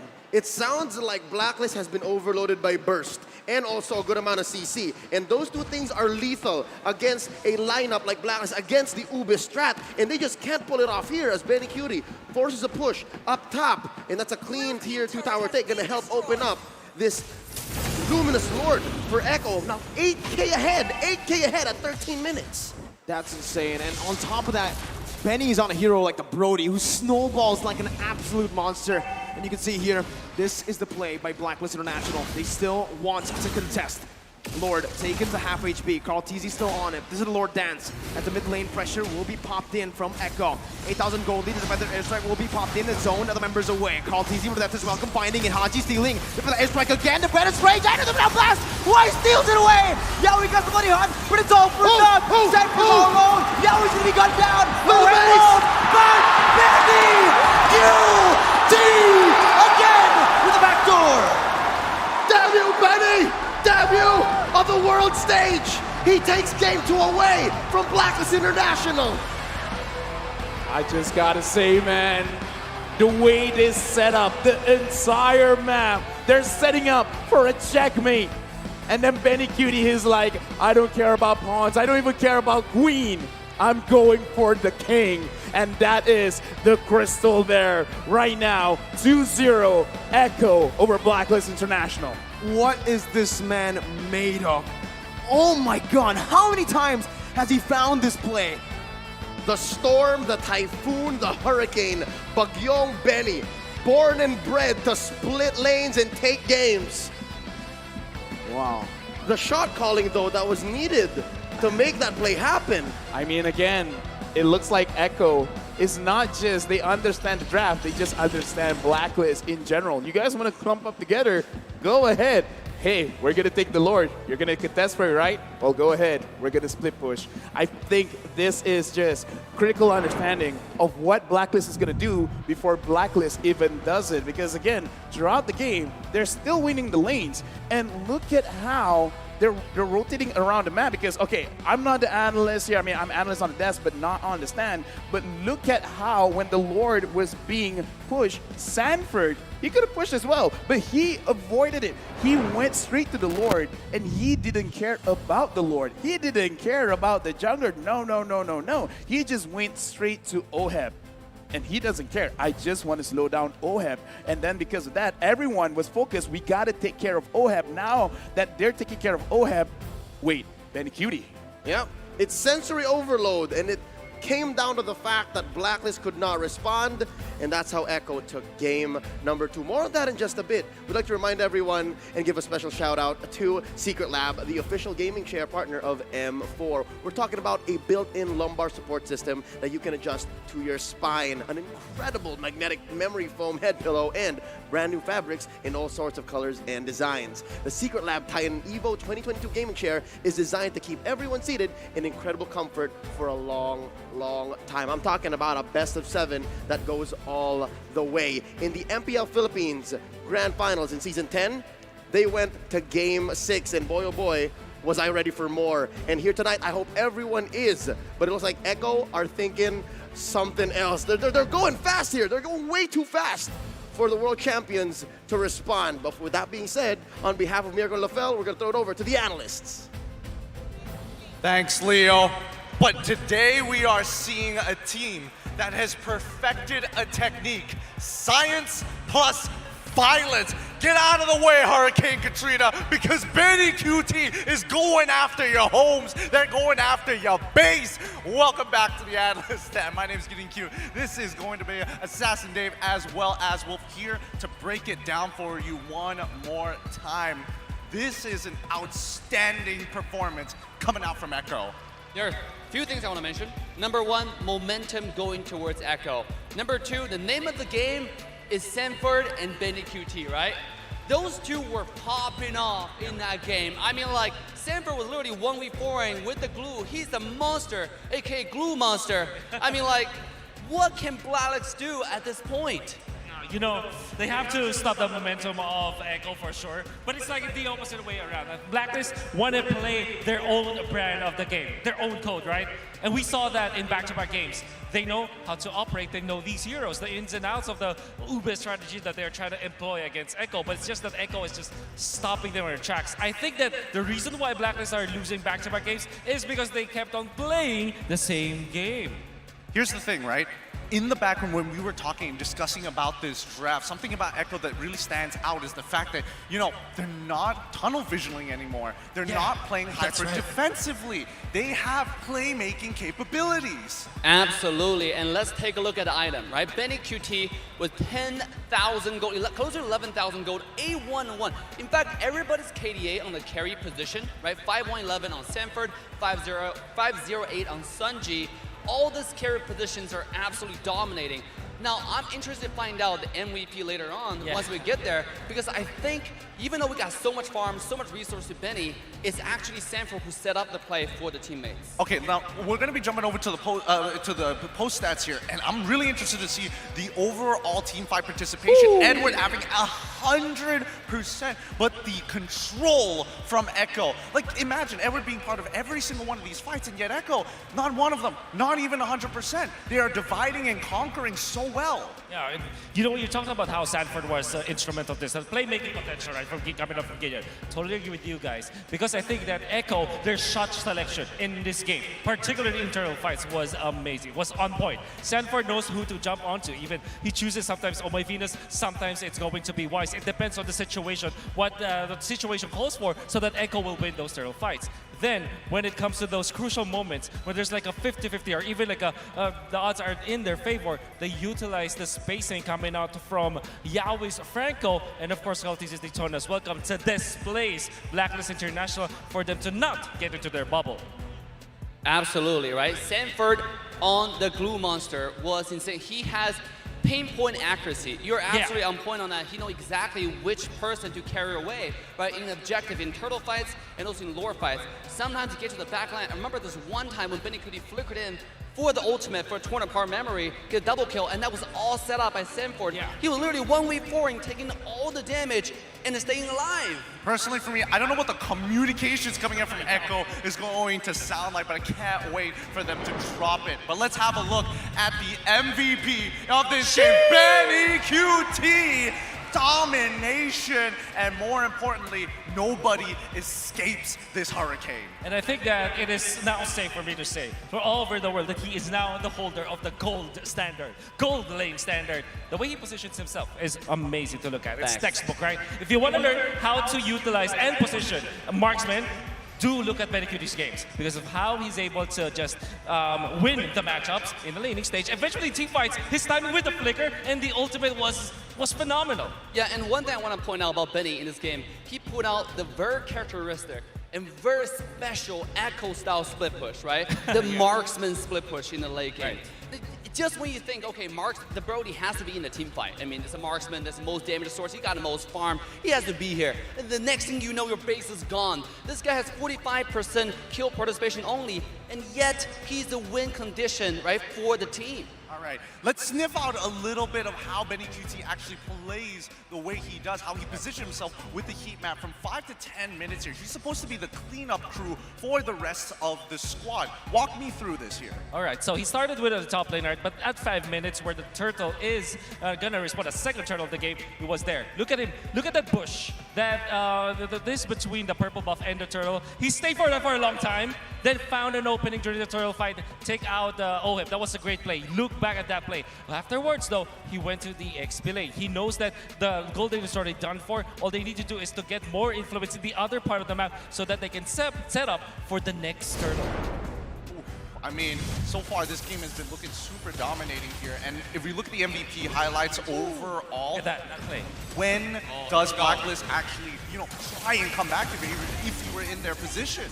Benny QT he's like assassin marksman player. Yeah. You know, like he's always behind you on the side of you. Oh, this is a beautiful play by the entire side of Echo. He started off with a hook flicker from Yaoi, and then an ultimate, beautiful ultimate from Faraz the Dinosaur. It just shut down the V-Vice combo, right, from the side of Blacklist. And take a look at the bottom side. This is where Semper set up the play.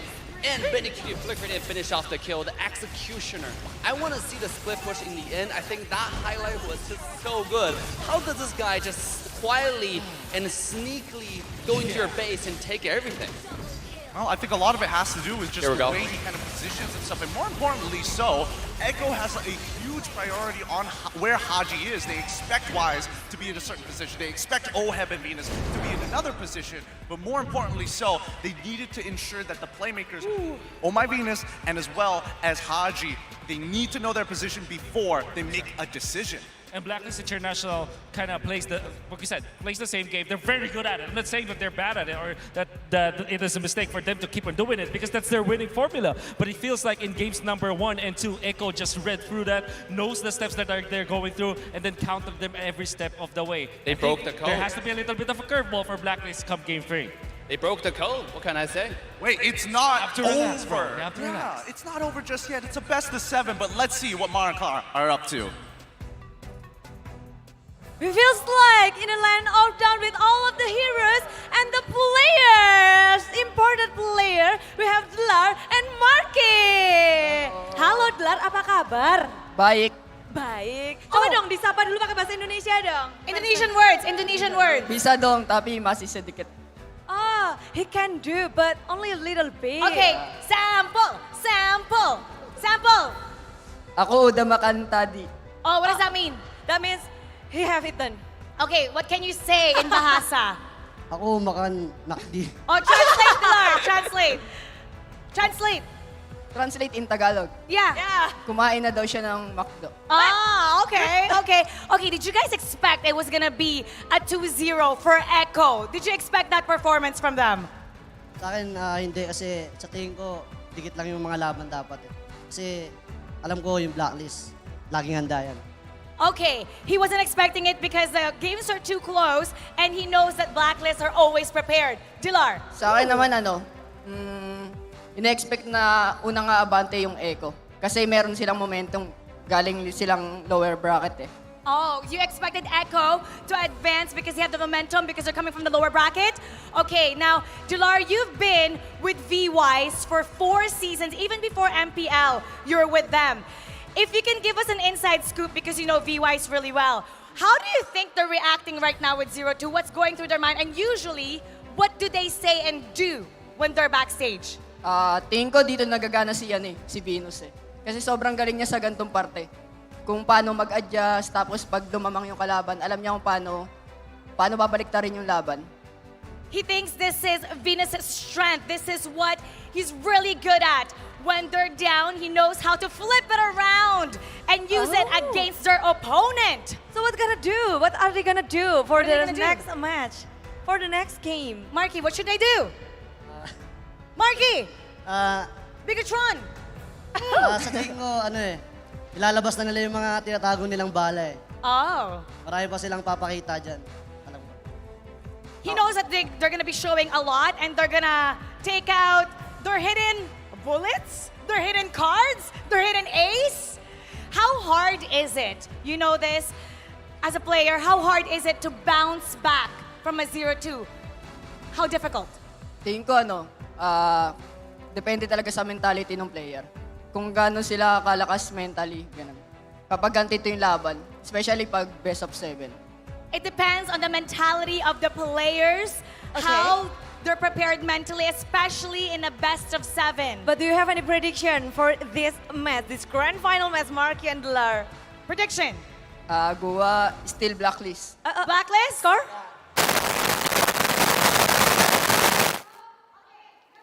Here first, okay?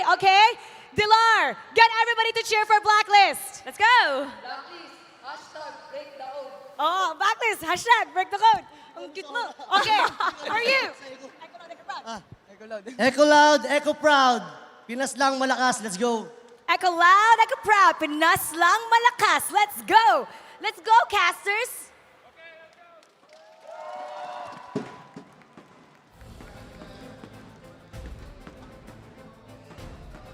Here from our M3 grand finalists now playing for Indonesian teams Marky and Dilar. Before we talk about how we're going to set up for game 3, how possibly Blacklist could start making their comeback, I'd like to tell you all about Gank. Never got a style when you wear and game with Gank, a lifestyle fashion brand made for the modern gamer and is the M4 World Championship official merchandise partner. Grab the M4 merchandise at www.gank.asia today. Mirko, it's odd to see our defending champions be put up against a wall like this. It's strange, very strange, right? Because they even met in the upper brackets, right? Blacklist and Echo, when they met, Echo were able to take game number 1, but then game number 2, you saw that Blacklist was able to fight back. Here, you could see that Echo, we mentioned this earlier on as well, they have learned and they have progressed through the lower brackets, now 2-0. Up against Blacklist International, who are still, playing the same way that they did in the upper brackets. Now, here is, this is where me, as an analyst, I'm going to give my opinions, because as we're looking at the hero pick recap, I'm actually going to talk about how they're playing the map, because in the game, in Mobile Legends Bang Bang, it's about a game of trades. What do you want to trade for something else? Do you trade kills for objectives? Do you trade objectives for kills? Do you trade your buff in order to get your opponent's buff? And the way that Echo has been setting things up, they're setting up by focusing on one lane, getting a lot of resources there, and setting up a potential backdoor for Benny Cutie. So every single turret that they get is they're setting for a checkmate. So what Blacklist have to do is actually put the aggression onto Echo. Either, if they do want to scale up, make sure they have the composition that can allow them to protect their own turrets, because I kind of feel like giving the first tier and second tier turret on either side lane is very dangerous going up against Echo. So either increase the tempo of your own play to make sure that Echo cannot push, or just make sure that they draft something that can allow them to actually protect the turrets, because this is the name of the game. Protect your house, protect your turrets. They tried that a bit, right? I mean, they went for the Beatrix, pretty good high ground with the Bennett. They went for the Valentina to try to steal the IMU because, again, the Eve was banned out. But what I personally want to talk about is the damage allocation, right? The targeting, because if you saw the hero recap earlier, in terms of damage, Blacklist were doing more. Blacklist were doing more damage consistently as well with the Beatrix, the Joy, and the Valentina. How was Echo able to win that? It's the allocation of that damage, right? It was always placed to the enemy backline, which is Blacklist. Blacklist's backline is always the target of Benny, of Sanji, and as well as Sanford on the glue, who did more damage than Benny. So that just makes it super impressive how Benny was able to get the MVP, get the most kills in the game, but dealing the third most damage. I mean, you got to put into consideration, just like you said, damage allocation, because if you do a lot of damage, but you do a lot of damage to a person that has very low HP, you're not going to look like you're doing a lot of damage compared to someone who's just attacking someone that just doesn't die. They just keep on regening. And that's exactly the job that Sanford has most games, right? Cut into the back line, make that backline scramble, and then have Benny Cutie or Sanji ruin whatever is left of that. And with that being said, it's just moments away for us going into game number 3, and we'll see exactly how far Echo wants to take this momentum and how they're going to use that.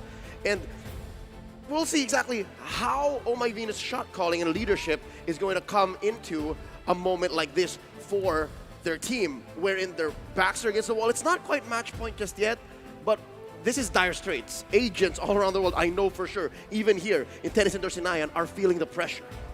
Definitely, right? As the defending champion, making it all the way here to a back-to-back grand final. There's a lot of pressure on their shoulders already. Yeah. On top of that, Echo, the young blood, Sanji Sanford, 16-17, they want that title. They're hungry for it. And it's right here, center stage, seconds away from the draft. We're going into game number 3. Coaches and analysts have major decisions to make. What are we opening up for trade? It's Echo now on the play, blue side, banning out the Diggy, the Estes, and the Glue, while Blacklist take out the Cho, the 1-1, and the Eve. I just want to say one thing. Echo, they're showing full respect. The Blacklist International, their first pick, they're banning out the Estes as well as the Diggy, because if they can always make sure that they're getting Oheb as well as Haji, the only way that they can be saved is having a little bit more HP. So getting that out of the way, I really feel like Echo has broken the code. As long as they can sustain long in the fight, then it's GG, because Wise can be in front all he wants. We really don't care. Oheb and Haji is not there, we're gonna win. But sacrificing the Fredrin, they're getting the Fredrin for themselves and letting go of the carry. How do you feel about this? I feel like it's a risk that Coach Treb and Tick are willing to take. Wow. And now even the Farsa is out of Sanji's hands. But they have a response just as quickly. Oh my this God. This is Echo showing preparedness, showing momentum, showing courage. And showing they know what Blacklist is going to go for. Yeah, just like how Blacklist, Oh My Venus specifically, is ready for that Estes ban, Echo seems to have a play out of their playbook as well. There's so much to play with now if you're Echo, right? It's insane. Fredrin first pick, the carry was responded with. That was a good pick by them. But then, hey, Echo banned the Estes and the Diggy. Usually you'd see the Kaja here. Kaja was open. They also answered that backline threat that Blacklist have with their own. Here in the Lapu Lapu, they can dive. This is such a good composition already for them, and you can see what they want to ban next. It's Barats. Every single time, they understand who to ban for. In game number 1, it was Venus who was targeted. Game number 2, you can see a mix. Now, they noticed, hey, we picked up a hero for Wise, and he hasn't picked up a hero in the first phase. It's time to really go down and ban him out. How do you feel about this Colt Lafell Wise, who's confident in winning the M4 World Championship again, because he's the only one who didn't use any assassins. He has 1,000 confidence but how is that going to come into play here? Because that's a lot of non-assassins being banned out, specifically the Barat, and then his Fredrin's taken away from him as well. I think what he's really trying to convey is that I don't bend towards the meta bend towards me. That's why he's really confident, because people can tell him all day that, oh, the Ling is good, Hayabusa is broken and everything like that, and he's like, sure, but my name is Wise. I choose what I want to play. And now, looking at Barats and Akai getting banned, what is he going to play? But I will say, I'm not actually looking at Wise to really change the game. If he does, then that's great. I'm actually looking at Edward, because I kind of feel like Edward is the key going up against this kind of draft, seeing the Kaja, seeing the Lapu, seeing the Fredrin. He should be the space maker and the initiator for Blacklist International to make sure that OHEB and Oh My Venus have optimal way to actually go into a fight. Thing is, Blacklist International, they've tried that, right? They gave Benedetta a playmaking hero to Edward. In the second game, they gave him Glue to buy a little more time. Play as a distract. Oh no, sorry, Joy, my bad. Distract, right? But it didn't work both times. Now, what's open for him is that Benedetta, right? Wise is going to pick up that box share first. I was actually thinking the Valentina in the jungle. We haven't seen it in a long time, but with the Kaja having that Divine Judgment, it's a good ult to take. Benny still wants to play that Brody, knows that up against the carry, he actually has a bigger advantage here compared to last game in terms of just laning. If anything, since the Valentina is not banned, might go into the hands of Echo, but it looks like Coach Treb and Coach TikTok are reading into it. I think they're afraid that Bonchan and Master Basics are ready for it. Because again, it's wide open, right? But you need a good level of burst to make Echo's lineup work. I think the better option here would be the Lilia, right? You get a bit more sustainability. You already have such a good composition to dive in, but it does seem like they... Whoa! Whoa! Nope, not the Valentina, not the Lilia. They want to go in. Dude, it's like, let's end this game as quickly as possible. They want to go in. Dude, I'm loving this. Okay, so Edward picks up the Yuzong. And again, this is what I want to see, because he has to be the one to dictate the fight. He has to go in. But man, oh man, the burst, Kaja picks up anyone. You got the Gushin, you got the Brody. Okay, here's the thing. I love the draft. Works or not, I love the draft. Yep, this is a throwback to about 2 or 3 months ago when MPL Philippines, MYID were in Season 10. Gushin was a hot pick. Gushin went through a career renaissance, was picked right out of ranked games into the pro scene, and here it looks like Echo are going for match point with it. Will they be able to do that? Blacklist have a solid lineup as well. Signature picks all across. What's this Yuzhong gonna do in the hands of Agent Zero? Is that enough of a instrument, of a tool to draw a line straight into the backline? Because what's the backline even for Echo? It's just Benny. Dude, honestly, I kind of feel like it is enough, because just make sure everyone is close enough together, because you're just trying to distract. You're letting everyone else do the damage. We'll see how fast Echo can go and how Blacklist answers back. This is Game 3. This is for the M4 World Championships. This is the first Gushin pick at M4 too, right? Fun fact. Hey, right during the break, when it was the analyst segment, me and Leo, we were talking about it. We were like, hey, Echo in Game 3, they got a 2-0 lead. What are they supposed to do?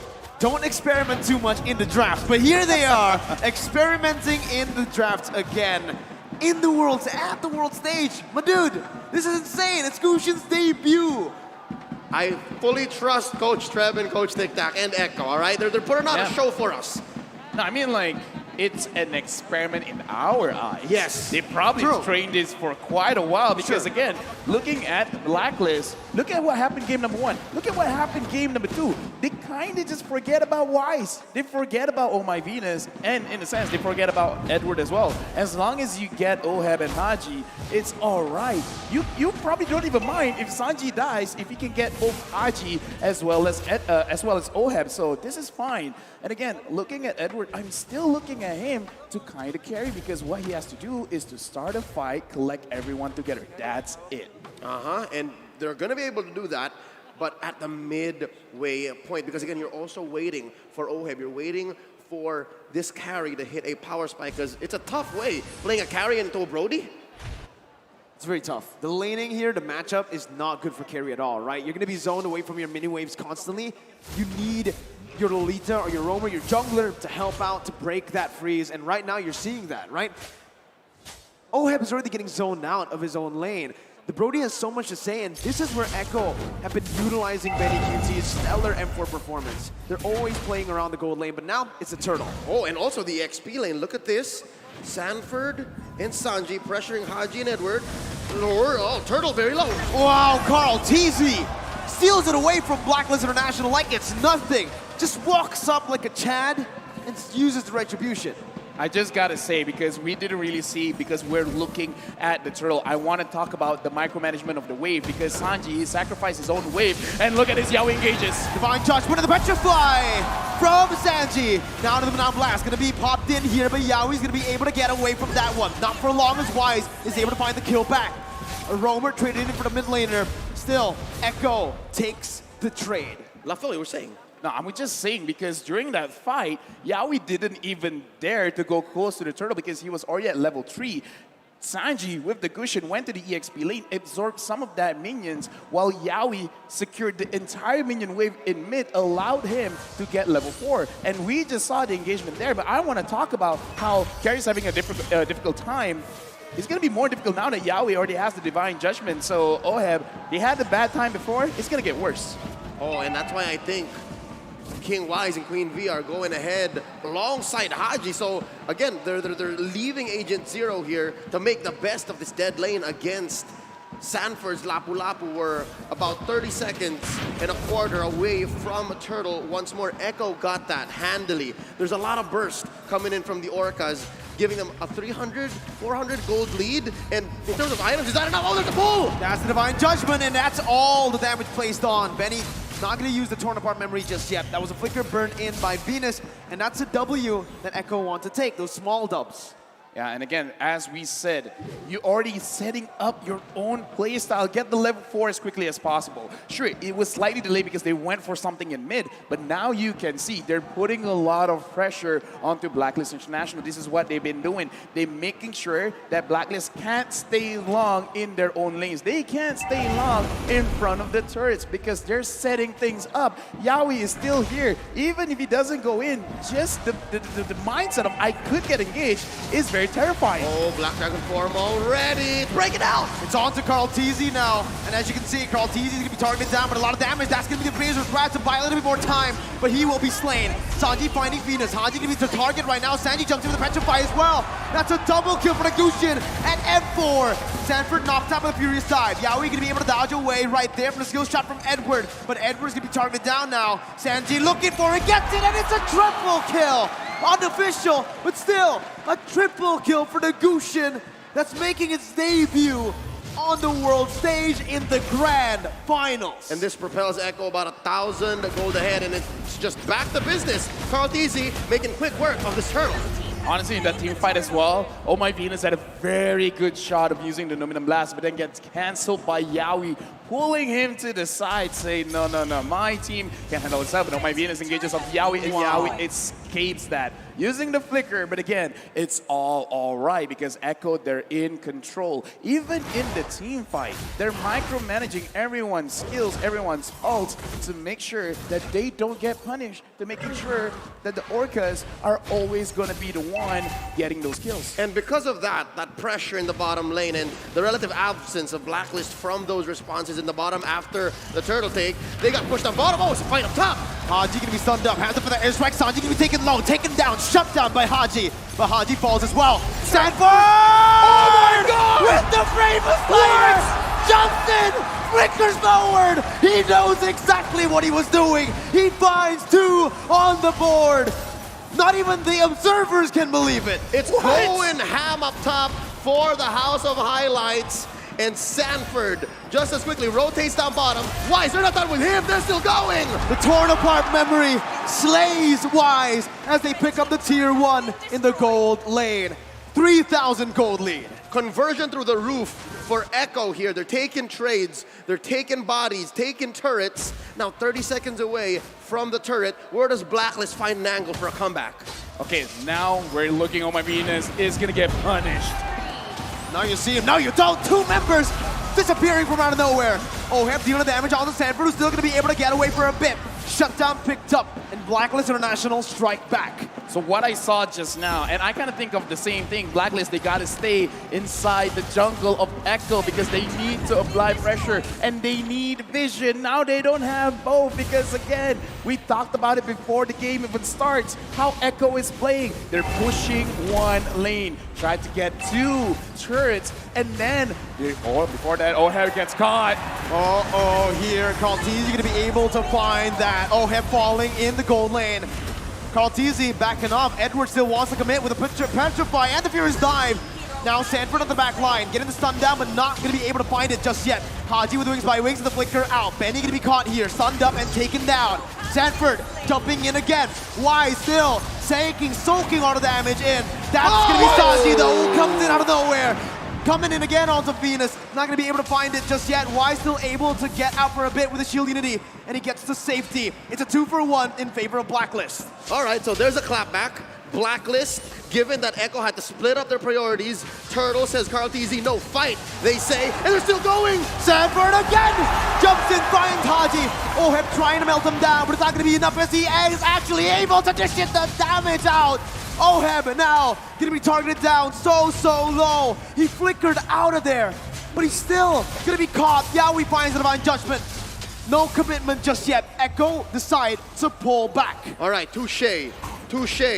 We pull a treaties for now. 8 minutes in, 3K ahead Echo. What's the item game looking like? The item game is just showing Sanford. He only has the Bloodless Axe as a damage item and the Dominance Eyes just for armor. But again, looking at that, Sanford really should have died. But because Dominance Eyes now lowers the attack speed of your opponent, so OHEB doesn't have maximum attack speed at that point, and he just out-heals OHEB. Oh man, you can see the carry is just so behind. Corrosion Staff, Golden Staff, he needs that with a nature, but he also needs an Athena at this point, right? There's so much damage output that Echo can deal, and Blacklist are just not ready for that kind of dive. Yep, it looks like Echo evolved their strategy from game 2, wherein it's not the amount of damage you have, it's where you put it, given the skill shots that Echo have to get in to be able to get these kills. Now 13-6. It just shows that they are playing off of momentum. Oh, look at this, OHEB! Gonna be stunned up, gonna be taken down by the total part memory. Flicker out by Benny QT is Wise is looking to re-engage with Edward as well. That's a stun coming in. Benny still able to escape, and he fakes the entire team. The Petrify and the Furious Dive connecting on a Benny QT. As Yaoi jumps in, Benny's still alive! Carlteasy taunts them up. It's a double kill for Sanji. Echo Philippines, the house of highlights. And it's just Oh My Venus left. It's as free a lord as it gets for Echo. Barreling on forward, 5K ahead. LaFell, how does Blacklist come back? Blacklist did everything right. That was not a mistake. Like, they managed to get Benny Cutie. Benny Cutie dashes away. He still got caught. And Blacklist, they still lost. Yaoi was able to pull Edward away. Like, again, it's not that Blacklist. They did the engage round. They did everything right. And it still wasn't enough. That's very discouraging. This breaks the whole concept of the metagame that is box-centric, and it's all about geometry because Echo aren't playing with any clear lines here. They're playing from a point-to-point basis, right? Yaoi point and click, Sanji point and click, Benny point and click. Carlteasy is the only one really setting up where Echo can fight, and they always find the right places. I honestly don't understand how Sanji keeps getting the hits as well, but right now Blacklist fights back. Oh, they find a kill onto the jungler. Carlteasy gonna fall. Yaoi looking for a re-engage as the Lord marches down in the bottom lane. Sanji picking up the tier 2 in the mid lane. Blacklist International micromanaging the waves properly, getting it down. Still, 7,000 gold lead for Echo. Wise opening up the map. Gets the shield unity down, but will be caught on the Divine Judgment. Venus coming in, helping his jungler. Now as Benny QT is going to be able to get petrified down. That's going to be Sanji who finds the Unstoppable in the back line with Sanford as well. The San duo on the back line. Wise going to be targeted down. Sanji not able to connect just yet. You held your breath there. Edward now running away. Yaoi still dishing the damage out. Sanford comes in again. And Benny with the follow-up to finish him off. That sword spike was about an inch away from Wise. If Sanji had it hit, would have been over for King Wise. But that doesn't change the fact that this Lord, Luminous Lord, coming up in about a minute and change, should be lethal. Oh My Venus drops. The Luminous Blast is still going.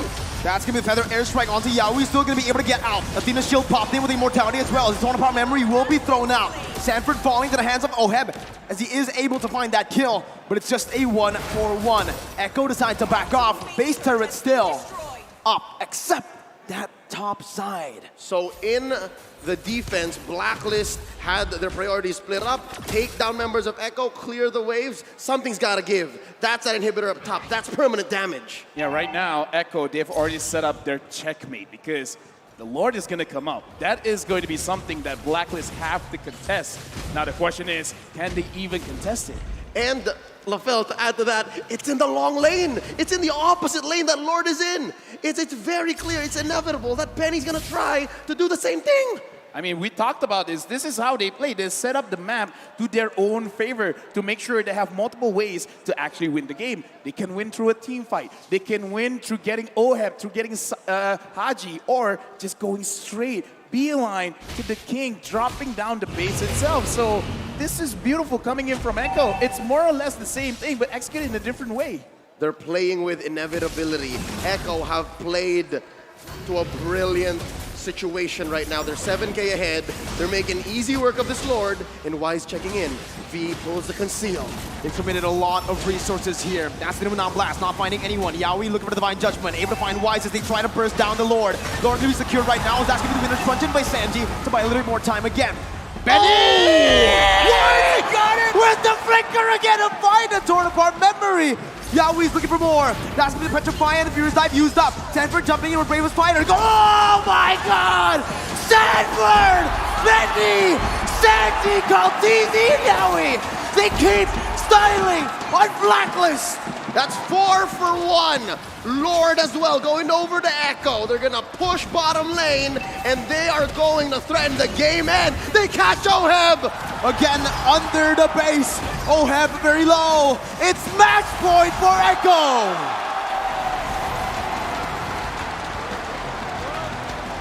The world champions have never been pushed to the limit, not like this. Echo Express are pummeling on through. They are at match point. Here's the thing, man. What are we watching? We're watching history. Defending champions. Will they be able to defend? Because again, it's not like reverse sweep doesn't happen. It does happen. Even though Echo, it looks like they're very oppressive, it's not game over because again, we've seen time and time again. In fact, M1, reverse sweep happened. It can still happen here, but I gotta say, as an analyst, I'm watching the game. Game 1, Game 2, Game 3, they're more or less the same. Go to one lane, grab 2 turrets, set up the checkmate. In all 3 games, Echo is able to set up the checkmate. Just honestly, what was that? Every member, I know we said this, we've been saying this, but seeing it in the grand finals, where all 5 members are in form, where all 5 members know exactly what to do at every given minute, it is a sight to behold. Echo already putting their foot down here, match point against the defending M3 champions. It's team fight excellence. They know how to re-engage, they know how to find the right targets, and say what you will about experimentation and how it may have resulted for them in the knockout stage. But now, with a debuting Gushan, Echo puts Blacklist International at match point. They threaten taking home the M4 trophy, and I am here for it. Dude, Sanford, Lapu very cute with this Brody. It's they've been saving it. Every play was a TikTok play. And with that, we'd like to remind everybody of the TikTok Live Carnival. Cheer up for M4 and watch the matches on TikTok. Participate in Cheer Up for M4 activities by watching M4 matches on TikTok and using M4 exclusive customized gifts to cheer up for the teams. There will be a chance to be on TV too and win abundant gifts. Take a sneak peek at M4 events and be the first to receive info all about these rewards that you can get. The M4 Pass will be available on the 20th of December with exclusive awards such as the Beatrix Light Chaser skin, the Beatrix Stellar Brilliant skin, and the M4 Beatrix figurine. Emotes, sacred statues, spawn effects, recall effects, and avatar borders and trail effects await you. You can get all the special skin as well, the War Lion, for free by completing tasks too. Starting the 24th 4th of December, the M4 support chest will be available in-game. Open it to get loads of M4 Pass EXP and stand a chance to receive a mysterious gift. On the day of the M4 Grand Finals, that's the day, the 15th of January, expect to get an avatar border for free. In the M4 Battle Night event, that's on the 21st, unlock a skin chest by completing tasks and pick a skin of your choice within the chest. Use the hashtags Mobile Legends Bang Bang, hashtag MLBBM4, and hashtag Dare to be Great when talking about it on social media. Speaking of which, SOCMED should be going wild right now. Oh, yeah. Echo at 3-0? Echo at 3-0? Yo, you know what? The chat, everyone watching, let's talk about Sanford, Sanji, and Benacuti. That was amazing. Make them trend. Folks, we'd love to talk forever about it, but we need to throw it over to our analysts to break it down further. Thank you, casters. Breaking news, a revolution is about to begin. A new generation of Filipino Mobile Legends is here today, and we're here to break it down for you step by step. My name's Getting Cute. This is gonna be Assassin Dave with Wolf here on the stand. Gushin boys, the hot topic of this match. Walk me through this. Sanji Gaming. And also Sanford Gaming, but Sanji Gaming, right? That was San Gaming. I mean, like, what else? Can you describe it? Oh man, it's very difficult to really not talk about both Sanji and Sanford. The fact that they are the youngest players, at least in this grand final, and they're really looking like they're the boss. Sanford was amazing, and the casters were really talking so much about it. We were talking about it during when we were watching the game. Sanford was on point, on the mark, and even Sanji with his Gushin play, he outstyled Blacklist International in game number 3. The young fingers. That's all I can say. Way too good. Way too good. Really way too good overall. I mean, I have to give it to Sanford here. I really hope he gets an MVP, or even Sanji. Both of them absolutely deserve it. But what could Blacklist could have done in this particular situation? Oh, they really wanted to go for the burst down with all of their magic damage, right? Even when you think about the Baxia, you want to make sure that Echo will not be able to sustain. However, they kind of lost the integrity of their Lord fight. Whereas for Echo, you can see with Carl TZ the Fredrin, the ultimate, use it together with the Retribution. Turtle 1 belongs to Echo. Eventually, they itemize properly with double Athena shield on both Carl TZ and Yaoi, making it so that Blacklist International had severe lack of damage. I mean, severe lack of damage is an understatement overall. I feel like the preparation coming in from Echo is beyond. They know every move coming out from Blacklist. They knew that Haji was going to come in late. They knew how they wanted to move across the map. They're pathing of all things. And also, take a look at the damage dealt, right? 214,000 compared to 160k. The whole game, you can see Echo was just more open to do damage, right? We're in the backstage talking about, okay, what can be the mid lane pick? Maybe it's Valentina was still open. You got so many great ult you can copy, right? The Farsa ult, Lolita ult. There's so many good ult. But they decided to go with the burst. They have the Kaja played by Yaoi. And Echo's playing really decisive and aggressive today, right? That's shown from the damage. That's shown from the damage participation from Sanji, 74% kill participation. Whoo, Yaoi and the entire Echo, they're just popping out today. I mean, like, this is match point now. Yeah. For Blacklist. For Echo, of Blacklist.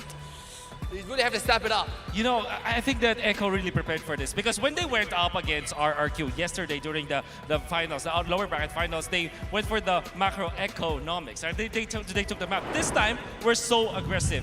The Echo connection was really strong today. More like the Echo location coming off of the Orcapod. Sanford, our MVP of this game. I don't think anybody has any doubts overall. Dude. And honestly, with the performance coming in from Sanford alone throughout this series so far, I am getting M1 vibes when Luminaire was nominated to be the MVP. Yeah, Gideon was yelling, like you were backstage, just like standing, jumping out of the seats, looking at the play from Sanford. This guy is mechanic god, and on top of the fact, he also a macro god, right? He was rotating from bottom lane to top lane without losing the bottom tier 1 tower, finding the flank, finding double kill onto the backline Blacklist. Oh my goodness, what a player. Let's take a look off the heat map from 5 to 10 minutes of this player. Oh, I can really fairly remember what he did into the top lane, but he was literally over the map, right? At least on the side of Echo, they dominated. Now, I want to say, you did say M1 vibes, right? For me, it was M2 vibes. Remember when Ruby Didi made that iconic play where everybody will remember that Ruby Didi as the Ruby Didi play? Absolutely. I think we're gonna see the Sanford play. Utilize the Bravest Fighter to the flicker with a very off angle onto the top lane under the turret, catching 2 members of Blacklist International. He did the Sanford, bro.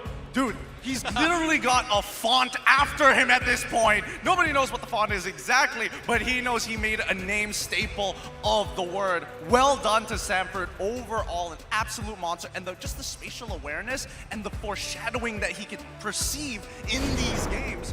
What a boss. Yes, who else but Sanford to pull off a Sanford play here? Let's take a look at the first hurdle. You can see Sunji and Sanford onto the back line.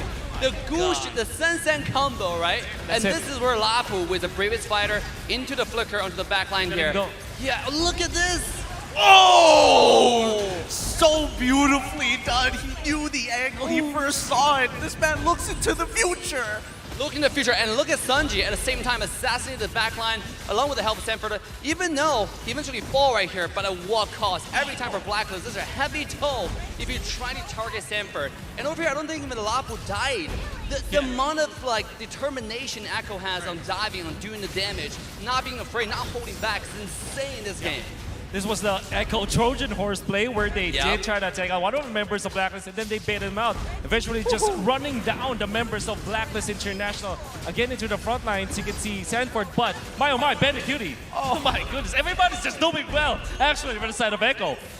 Oh, so brutal, so beautiful. The highest class of Mobile Legends we have ever seen.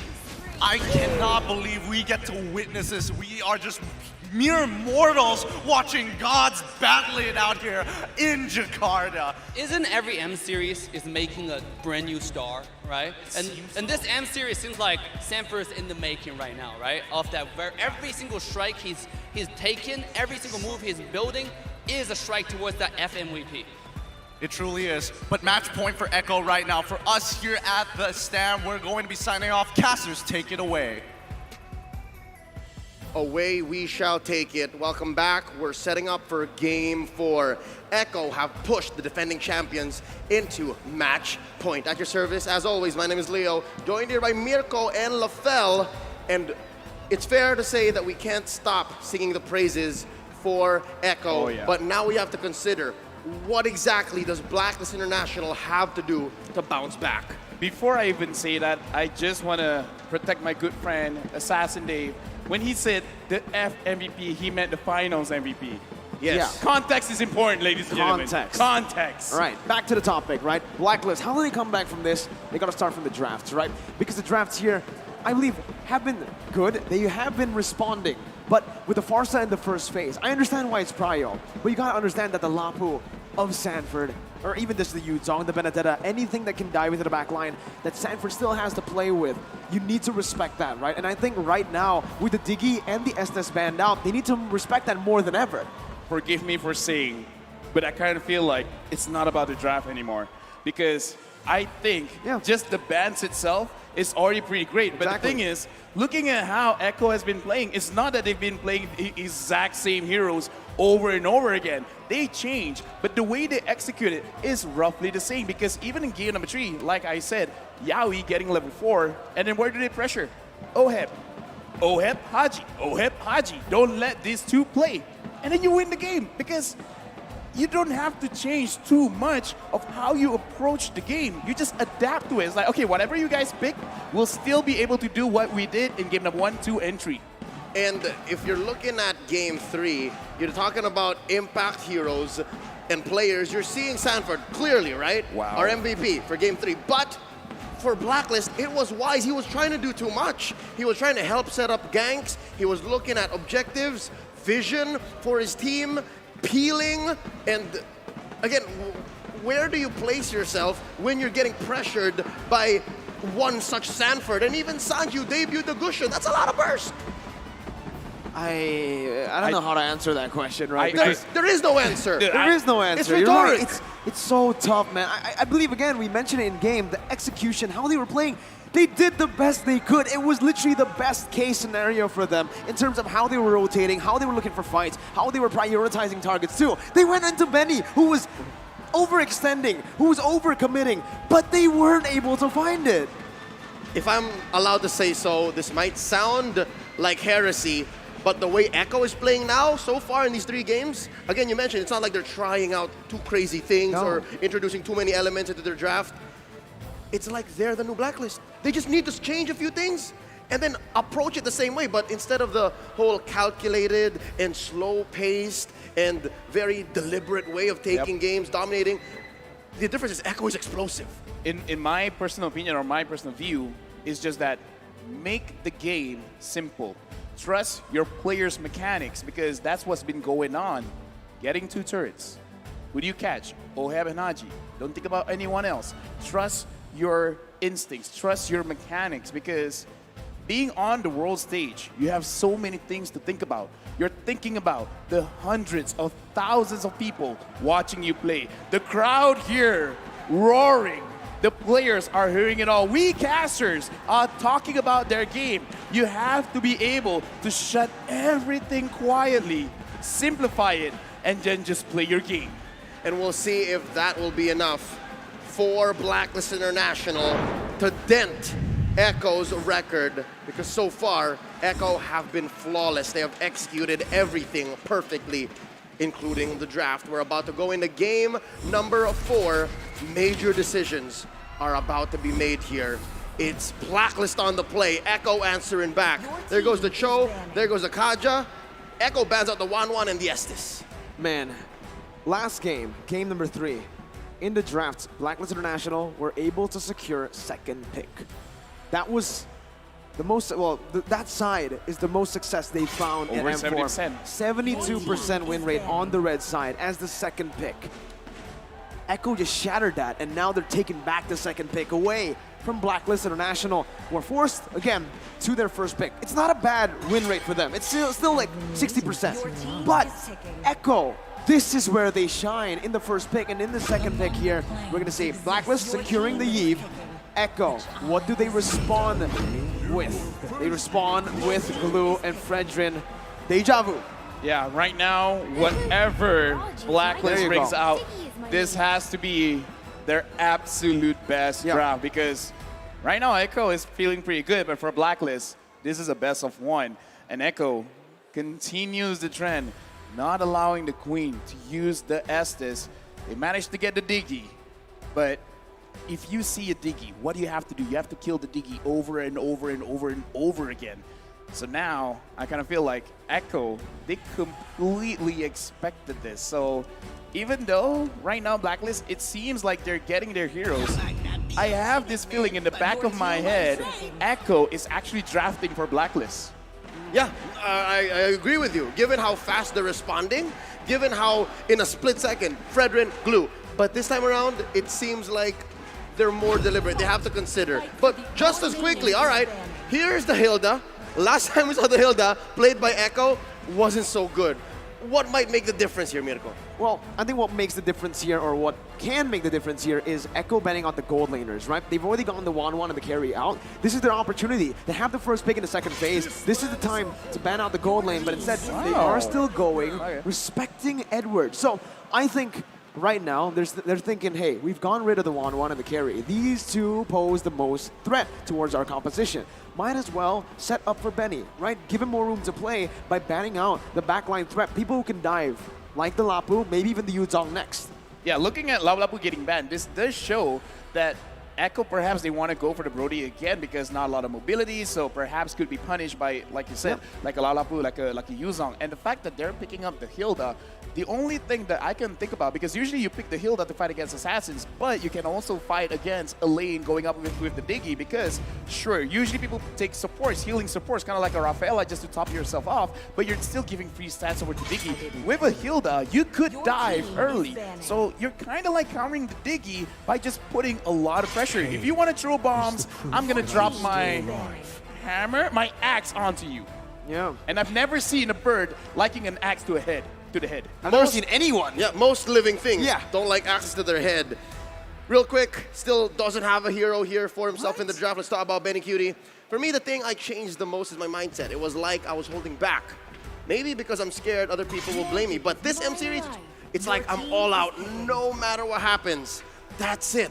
So that's what is just powering Benny Cutie here in the M Series at the grand final stage is he doesn't care about what the others think anymore. It's just for him and for his team. As a veteran, he's got nothing to lose now, right? He is in the biggest stage. They pick up the Lunox. And this is such a brilliant Lunox pick because it's a flex pick. Yeah, it's still flexible. They've saved the mid lane and the gold lane is the last pick, and now you really see it, right? The Barats was picked up, the Lunox was left open, they went for the Harith, and this flex pick is going to cause havoc for Blacklist International. I'm going to call it out. Echo, the moment they win the jungle fight, I'm going to say it's over because they can establish jungle control with the Frederick, with the Google, with the Hilda. Yeah.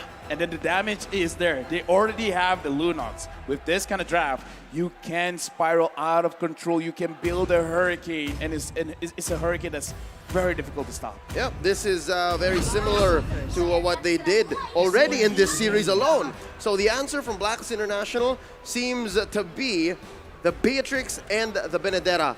Some classic picks from Blacklist International here.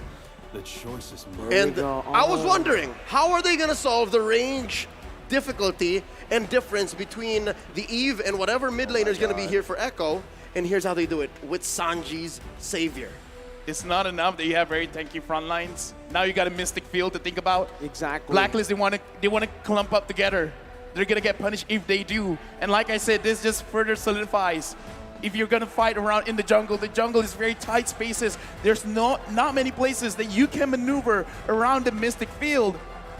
All they gotta do right now for Echo, crush two, just take 2 turrets in any lane and then establish jungle control. This is a very scary draft. Xavier is one of the heroes that forces the time journey out the best. Yeah. The Mystic Fields, getting 2 or 3 or even just 1 prio member will force that time journey to come out, and the damage as well from the Hilda early on. That's what they want to do. It's low cost efficiency at the bane of your opponent's lineup. Will Blacklist bounce back? Because this is the last chance. Echo are forcing them into match point. Game number 4 in this best of 7 for the World Championship. Right now, Echo, they're super dominant. Who would have thought that the grand finals of M4 will be looking like this? Echo and Blacklist International. I'm looking at Yawi, I'm looking at this Hilda. It looks like Yawi will just chase absolutely anyone. He wants to pressure Haji. And again, remember the game plan. Don't diverge too far. Haji, Oheb, don't let them be free. That's all you gotta do. And guess what? Winning lane for Sanford too. Edward gonna have a tough time in the mid lane. Haji should be able to win this out in a 1v1, but it's never the case with the Hilda roaming across the map. The Mystic Field is doing work already. Yep, and it's not like there's much of a punish from Blacklist, not quite yet.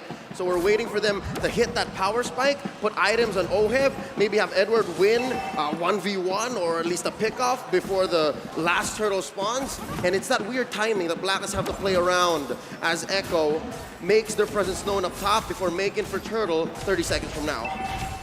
Looking at the situation again, Yawi not diverging, just go to the mid, go to the goal lane, just try to create space. Right now, Yawi is getting caught. Can Blacklist even execute a kill? I don't think so. No one can catch him, and they don't have the damage. No kill pressure, not enough, right? Early on. Oheb is kind of a safe lane on the Beatrix. Venus can have some sort of pick potential with a reverse time, but then the case is you're trying to catch Hilda with sprint. I don't think you're going to be able to do that early on. That is a practice in futility, if I've ever seen one.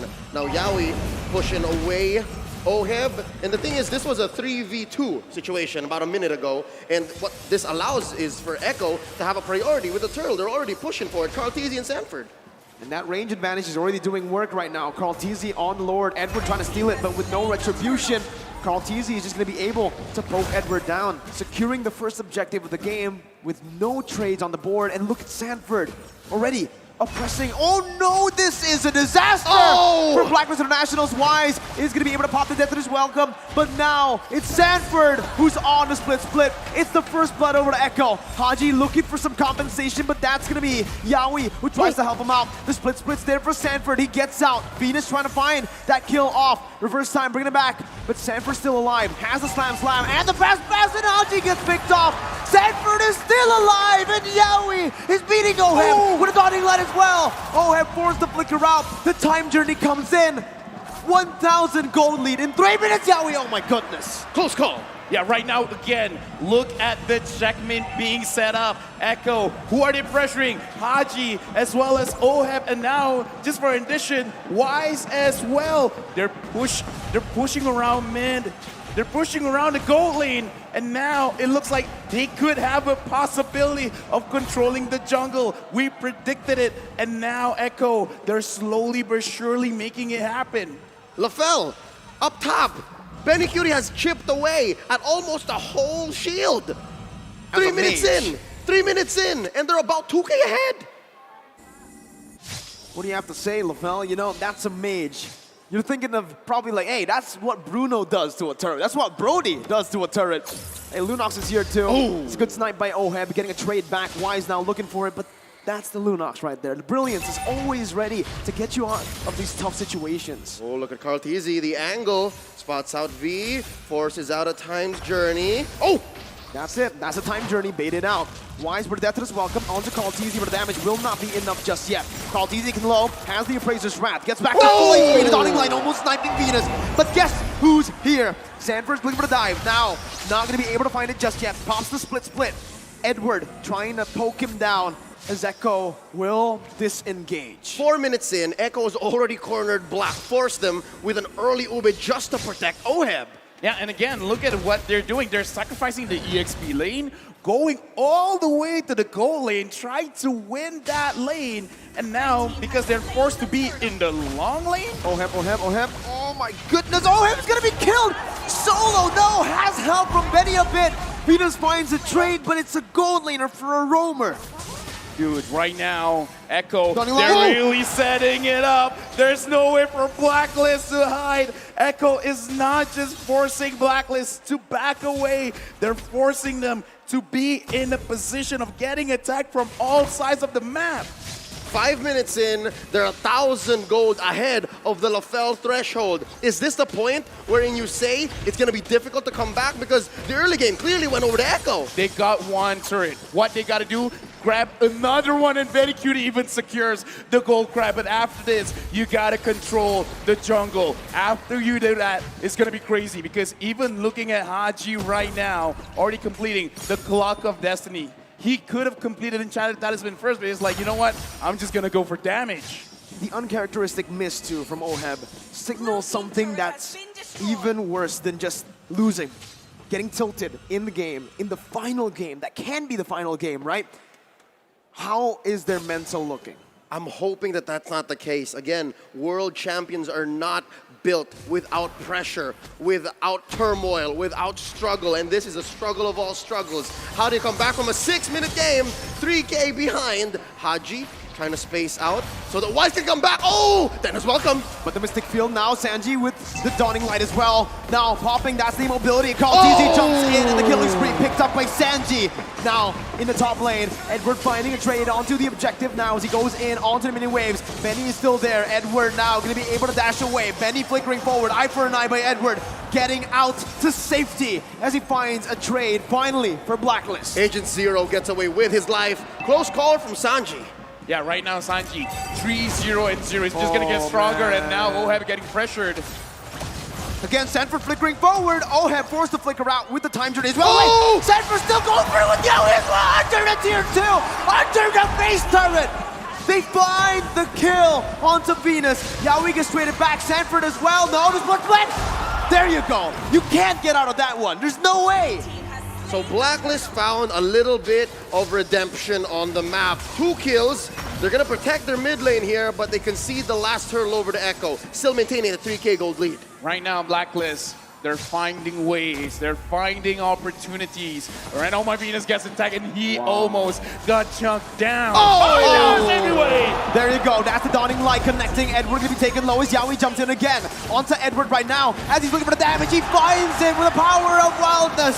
Oheb with the Review's passion to clear out the waves. It feels like Blacklist are trying their best to find a trade, but it's always going to Echo's favor. Allow me to hypothesize. LaFell, what's going to happen if Blacklist fights Echo here, mano a mano every single time? If they try to trade, what happens? Will that eventually lead to a comeback, or will that be punished by Echo? Because again, 3K, that's about a main item for a core. Not yet, because Edward is the one dealing the most amount of damage. Oheb, not just yet, because Carl TZ will always be in front. You can't shred that, because right now he only has the Blade of Despair. It's not enough. They can fight if they want, but the damage, they have to understand, is on Edward, not on Oheb.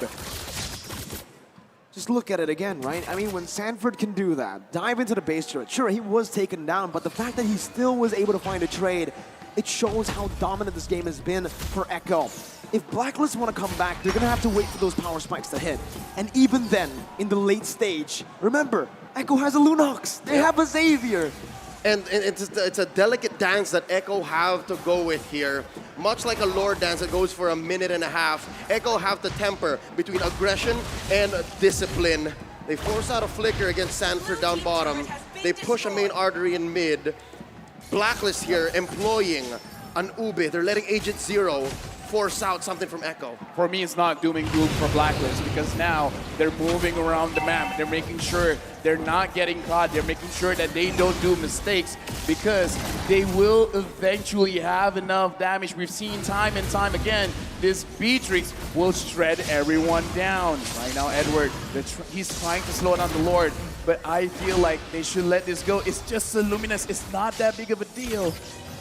But if they let this go, what can they fight for, right? They're going for trades right now. You can already see it, but Sanji's going to be able to clear out the mid lane. They traded for a tier 1 down below. For the first Lord of the game, though, I think Echo are more than happy. As a byproduct, the waves are going to be much stronger, right? Empowered minions. Lord's going to march on through top. Lord is set to spawn in the upper half of the map. And this does open up something for Agent Zero and Oheb to push down bottom. But Echo still 4K ahead. And now they're also going to push up top. Oh no, I see what's happening here. They're setting up again for the potential split. Oh man. Again, there's so many things to worry about if you're Blacklist International, right? Not only just the 5 members, but how they're playing. You're not just going for team fights, not just for picks, not just for sieges, but also for backdoors, for split pushes. Oheb with one dawning light gets chunked to half HP. With Lord marching down on the top side, it is going to be acting as a distraction as Sanji is going to be taken to a quarter of his HP. Ooh. Lord taken down as Blacklist International are able to micromanage the waves for now. Mid lane going to be pushing in. Benny with the chaos. Oh my goodness, that damage on this Venus is insane. Sanford zoning the other members away, but so far it's an amazing defense by Blacklist International. They force Agent Zero to come back home. He can't force the issue down bottom in the inhibitor. LaFell, what's the answer here? Lord coming in about 2 minutes. Again, you just gotta wait it out, because right now what Blacklist did, they got a lot from the Lord coming in from Echo, actually, because they see, all right, you're going for this objective. They managed to get 2 turrets down in bottom. That's a lot of gold steal, but Oheb here with like below 50% HP. This is pretty bad. They gotta wait for Echo to overextend, and hopefully they can fight back. That's a small dinosaur. Wise not tanky enough. The time journey buys him time, but it only cancels out CC, not damage. Carl TZ with the Appraiser's Wrath. Haji trying to fight desperately, but the split connects, and it takes him down. Yaoi in the midst of the base finds Oheb low. Edward gets a trade. I'm in the top lane. Sanford recalling. Echo looking for the siege into the base turret. Blacklist still able to defend. 2 for 1, and Agent Zero was not able to do anything up top. Oheb didn't fall, so there's some silver lining here. Signs of life from Blacklist International. Yeah, because again, the name of the game is the turrets right now. Edward going for Sanji, and he's doing a lot of damage. And this is why I say, if Blacklist, they're pressured, we gotta look at Edward. He is the one that could potentially give them this game victory. If Blacklist can pull Echo around, come here, take the bait. My name is Haji. My name is Oheb. Don't you want me? Let Edward have the space. to try and potentially push, get some gold, get the items, and then try to win the team fight. And this brute force breastplate in Edward's arsenal is going to be super key. He's going to be super important in maybe quelling 2 or 3 members of Echo, if Echo do send 2 or 3 members. I think Echo is just playing their game here. 6K ahead, making a jockey for this Luminous Lord. If they do take this Lord for free, which is likely, oh Lord, that's very quick, they're definitely going to get at least 1 inhibitor. That was like, what, as fast as securing a buff? That was... Even faster, Even honestly. faster than securing a buff, yeah. Oh my goodness. Blacklist International. Oh, Edward gets spotted out. That cancels the recall. Edward running for the hills right now. Pops in a final blow. Gonna be able to dash for a bit longer. Sanford looking for the chase. Not able to find it. Agent Zero survives. But still, it's Echo who utilizes that to set up in the bottom lane. Looking at this, again, like, I'm still pulling out hope because Blacklist can do a lot. But as we said before the game, Echo, they're scaling. It's not like they're gonna, you know, drop in terms of damage. They're just getting stronger and stronger, and now Wise getting pressured. The Mystic Field locking him down. As Wise tries to get out, but Sanford flickers forward, baiting out a time journey. The mid lane, base server is gonna fall right now as that's gonna be the siege coming in. Sanji flickering out. Edward did not use the final blow. That was a prediction by Sanji that did not work out, but it's still Echo who are marching, who are knocking on the base of Blacklist International. Bottom side, reverse time, bringing Sanford back, but split gets him out of there right now. Edward still not popping a final blow just yet, charging up his dashes. And still, it's Echo who are playing it so well, disciplined. Top lane inhibitor at half health, waves crashing in through bottom. They're waiting for a wave in the mid. Echo here might get punished, look at Yaoi. That's the immortality popped in. Edward trying to split this side, but Yaoi gets out of the detonus. Welcome. Edward trying to find an opening, but will be caught in the Mystic Field. Immobilized and poked down. Echo now onto the purple buff. 2-level lead for Carl Teasy against Wise. He takes it away and he walks out. Carl Teasy just ate a face full of Nibiru's passion and walks away from it. Does OM need any more items? I'm wondering if there's enough in the next 2 or 3 minutes because this Lord coming in, it's just Luminous, all right? Just a Luminous Lord. A minute from now. Looking at the items right now, Blade of Despair, Malefic Roar, as well as the Hunter Strike. In my personal opinion, this is enough. But now, how do you dish out the damage? Because you have enough damage necessary to take down Echo. Because looking at the lineup, the only one that you're going to have problems with is Sanford, as well as Carl Teasy, because they do have the Blade Armor, and the Blade Armor does hurt going up against a Beatrix. So Beatrix is going to have a little bit of problem there, but the main problem is staying inside the fight. I kind of feel like at this point, maybe OHEB has to wait for every single item, including the Haas Claw, to stay alive, because the problem is not about dishing out the damage, it's about staying alive. And how do you stay alive against a lineup that finds angles and forces you to respond like this, even without committing? And that's what 8K gold buys you ahead of your opponent now. 15 minutes in, about 5 seconds away from this Lord. It's interesting to see that Blacklist, it seems like they're jockeying for position. Should they contest this? This one, I kind of feel like they got to go for a 4-1, but now Wise eating someone. Again, OHEB's gonna be chunked low from across the map. The snipe not connecting. Yaoi dodging away with the sprint. That's Edward jumping to the back line, but it's not enough damage to take Sanji down. He doesn't even pop the flicker. The Petrify was used already. A lot of resources spent. Sanford now jumping in, donning light, taking Venus to have a half HP. Wise looking for the opening. Edward gonna be caught in the Mystic Field once again as he jumps out with eye for an eye. Venus taken low by Benny and Sanford, who's now on Wise. Bringing him back, immobilizing him. Sanford jumps in again! He finds it! Venus forced to run away. Haji standing his ground, but Carl Teasy jumps in. The flicker out to safety as Wise is being caught by the Mystic Field. Echo looking to march down. Benny with damage. Appraiser's Brad connecting as well. Yaoi finding the kill onto Wise. Yaoi getting out. Sanford immobilizing him. 5 members strong, 2 members down from Blacklist. Just 3 defenders for Blacks International. They still have Haji, Sanji pushing in. Look at Edward, forcing out a winter truncheon. The mortality bot as well. Edward gonna be stunned up, immobilized, everything. He's not moving. Edward will fall. He buys the mortality in time, but he's gonna fall again to the damage coming through. The time journey saves him, but the Appraiser's Wrath kicks the Queen down. Haji locked out of Mystic Field. The dawning light outranging the real world inflation. Sanford finds a double. Echo, they haven't just broken the code. They have shattered it! 4-0 for the Orcas! The age of the Orcas is now! Echo are your M4 World Champions! Winning the game, getting the checkmate, setting everything up. Right now, Echo from the Philippines is your official M4 World Champions! These young men have worked their lives, committed, sacrificed so much, and now at the top of their game on the world stage, they dare to be great, and now they can say they are. What a performance once again. Stunning, masterful, class. All the good words that you can use cannot describe how dominantly they were able to take down not just any team, the defending world champions, the Filipino MPL champions. And to date, we still don't have a back-to-back champion. History will still continue having different champions every single year. Echo dominating M4. The new era from the Philippines led by the best in the world, Carl Teasy.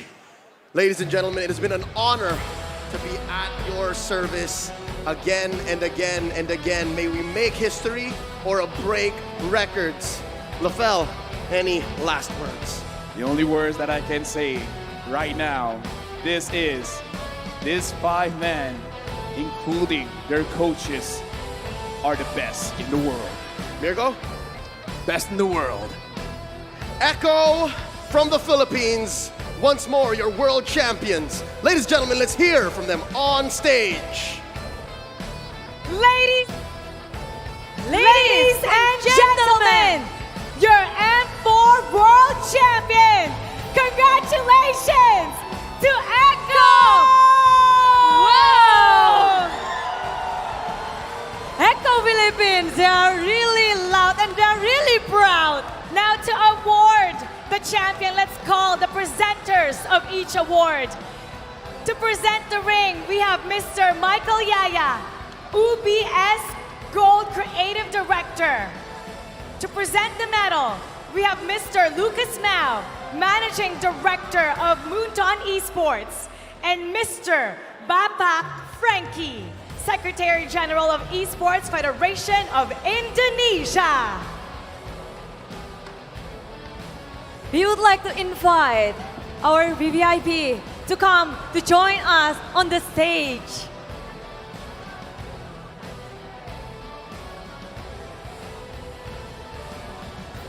Echo has done it. They are the world champion.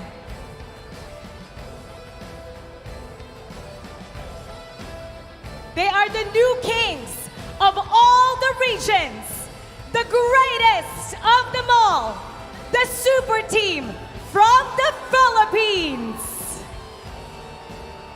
Look how proud they are and how happy they are right now. They will be receiving lots of gifts, lots of fortune from this M4 World Championship. Echo, you may now receive your medals and your rings.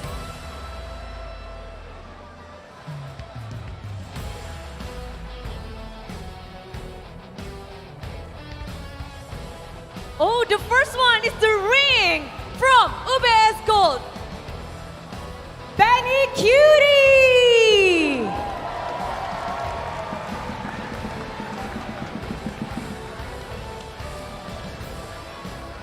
And also the medal, Sanford!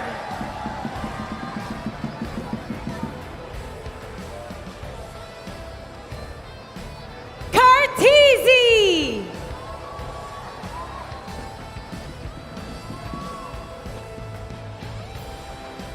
JP!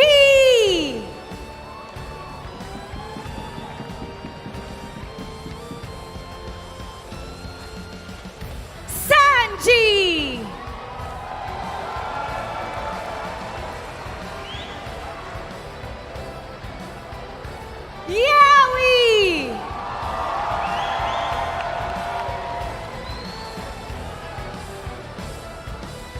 two-time champion Carl Teasy,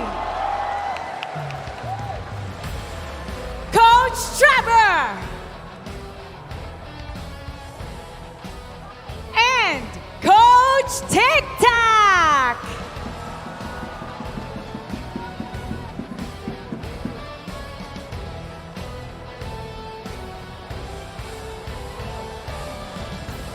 We also have Miss Sophie Guo, Moonton Regional Esports Head, to present the Finals MVP Awards with Mr. Michael Yaya.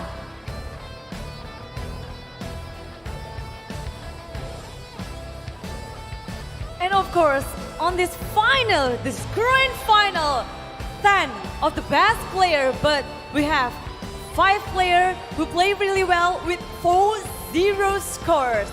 And only one stands on top of them. Champions will also get a Champions Tour by the Ministry of Tourism.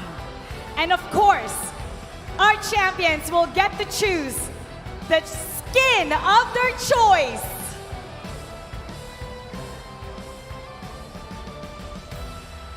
Yes, after they fought really well on this grand final, everyone is really doing the best. But once again, only one stands on top of them all. We got the final MVP of M4.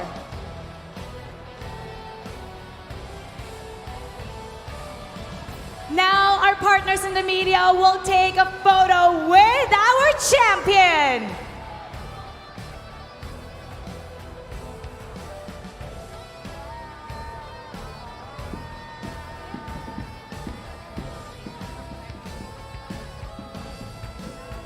This is the moment for ECHO Esports, ECHO Philippines,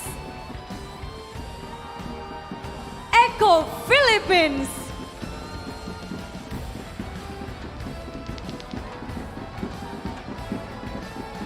A big hand for our champion. They dare to be great. They have shown the greatness. ECHO!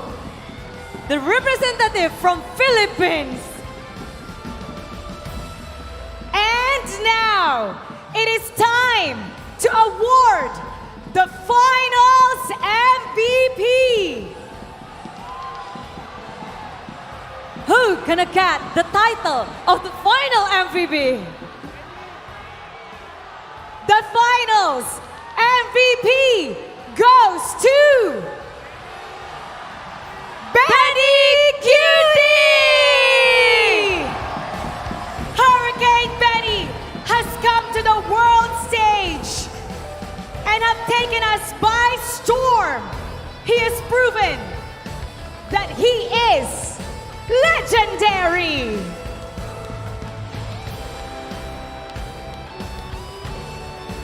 Benny Cutie's first trophy, and he has won the biggest prize of them all, the World Championship and the Finals MVP Award.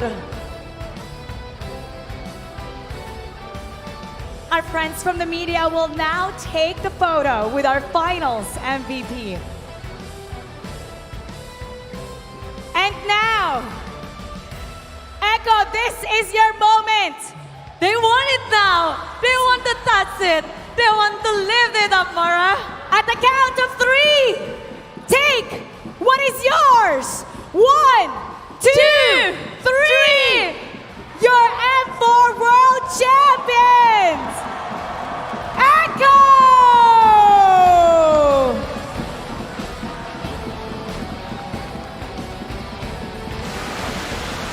Congratulations!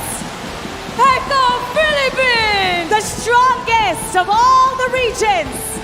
The strongest team of all! They're loud, they're proud. ECHO Philippines. Everybody, when I say ECHO loud, you say ECHO proud! ECHO loud! ECHO proud! ECHO loud! ECHO proud! One more time, ECHO loud! ECHO proud! We'd like to hear from our Cutie, ikaw ang naging finals MVP. You're the finals MVP, the greatest player of all. How do you feel right now? Nararamdaman ko po sobrang saya. Tapos, hindi ko pa mapaliwanag eh. Gusto ko pong umiyak na ayaw lumabas. Kaya, ewan ko, sobrang overwhelming lang siguro sa akin lahat ng pumapasok sa utak ko, sa puso ko. Yun, hindi ko na alam sasabihin. He is so overwhelmed. He is so happy. He feels like crying, but he can't express his emotions right now. He is speechless. Carl TZ, the only player who has done this 2-time world champion. Wow! 2 How do you times! feel? Parehas lang po. The same. It feels the same as Benny Cutie. Yawi, you're holding tears back right now. What's going through your mind? 4 zeros. Di na po kami first round exit. Ngayon kami na po pinakamalakas sa buong mundo. They're not just first round exit now. They're the strongest team in the world. I have to hear from the youngest one, Sanji Sanford. Para sa nagbunga po lahat ng pag-aarap ko, ay ng mga paghihirap ko, tsaka mga sacrifices. Para sa papa ko talaga to. This is for his father. All the hard work has finally paid off. Sanji. Sobrang saya kasi first time ko lang mag-worlds tapos ito agad kinalabasan. It's his first Worlds. And now, this is the result. One more time, everybody. Give it up for your M4 World Champion, Echo!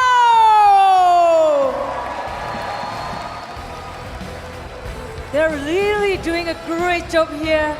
Pinas lang malangkas. And for everybody watching online, MLBB has prepared an Easter egg for you to celebrate this wonderful moment. Enter M4 in the chat box and you'll get the M4 Champion seal. Collect the seals and exchange them for the M4 Final Avatar Border. Hashtag Mobile Legends Bang Bang. Hashtag MLBB M4 and Dare to be Great.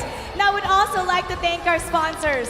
M4 is powered by Moonton, presented by TikTok, the official content partner, and supported by Secret Lab, the official gaming chair. We have Esports Stars, our analytical partner, and we have Gang, our official merchandise partner. We have Miwas, our media partner, and last but not least, the Ministry of Tourism and Creative Economy of the Republic of Indonesia. Thank you, everybody, for giving us your support. It's been such a wonderful journey. Keep supporting Mobile Bang Bang, and we'll see you in the Philippines for the next world stage. This is Mobile Legends Bang Bang and for World Championship. Dare to be great!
my best life. They've been talking, told me on me, but you know they'll never win. I'm controlling all my victories, and something has gotta give. Cause this is just what I made it now, made it now. You can't ever, ever, ever break us down, break us down. I'll be reaching for the stars, promise I'll be what they not, and I'll never, ever, ever, ever stop. Won't never stop, yeah.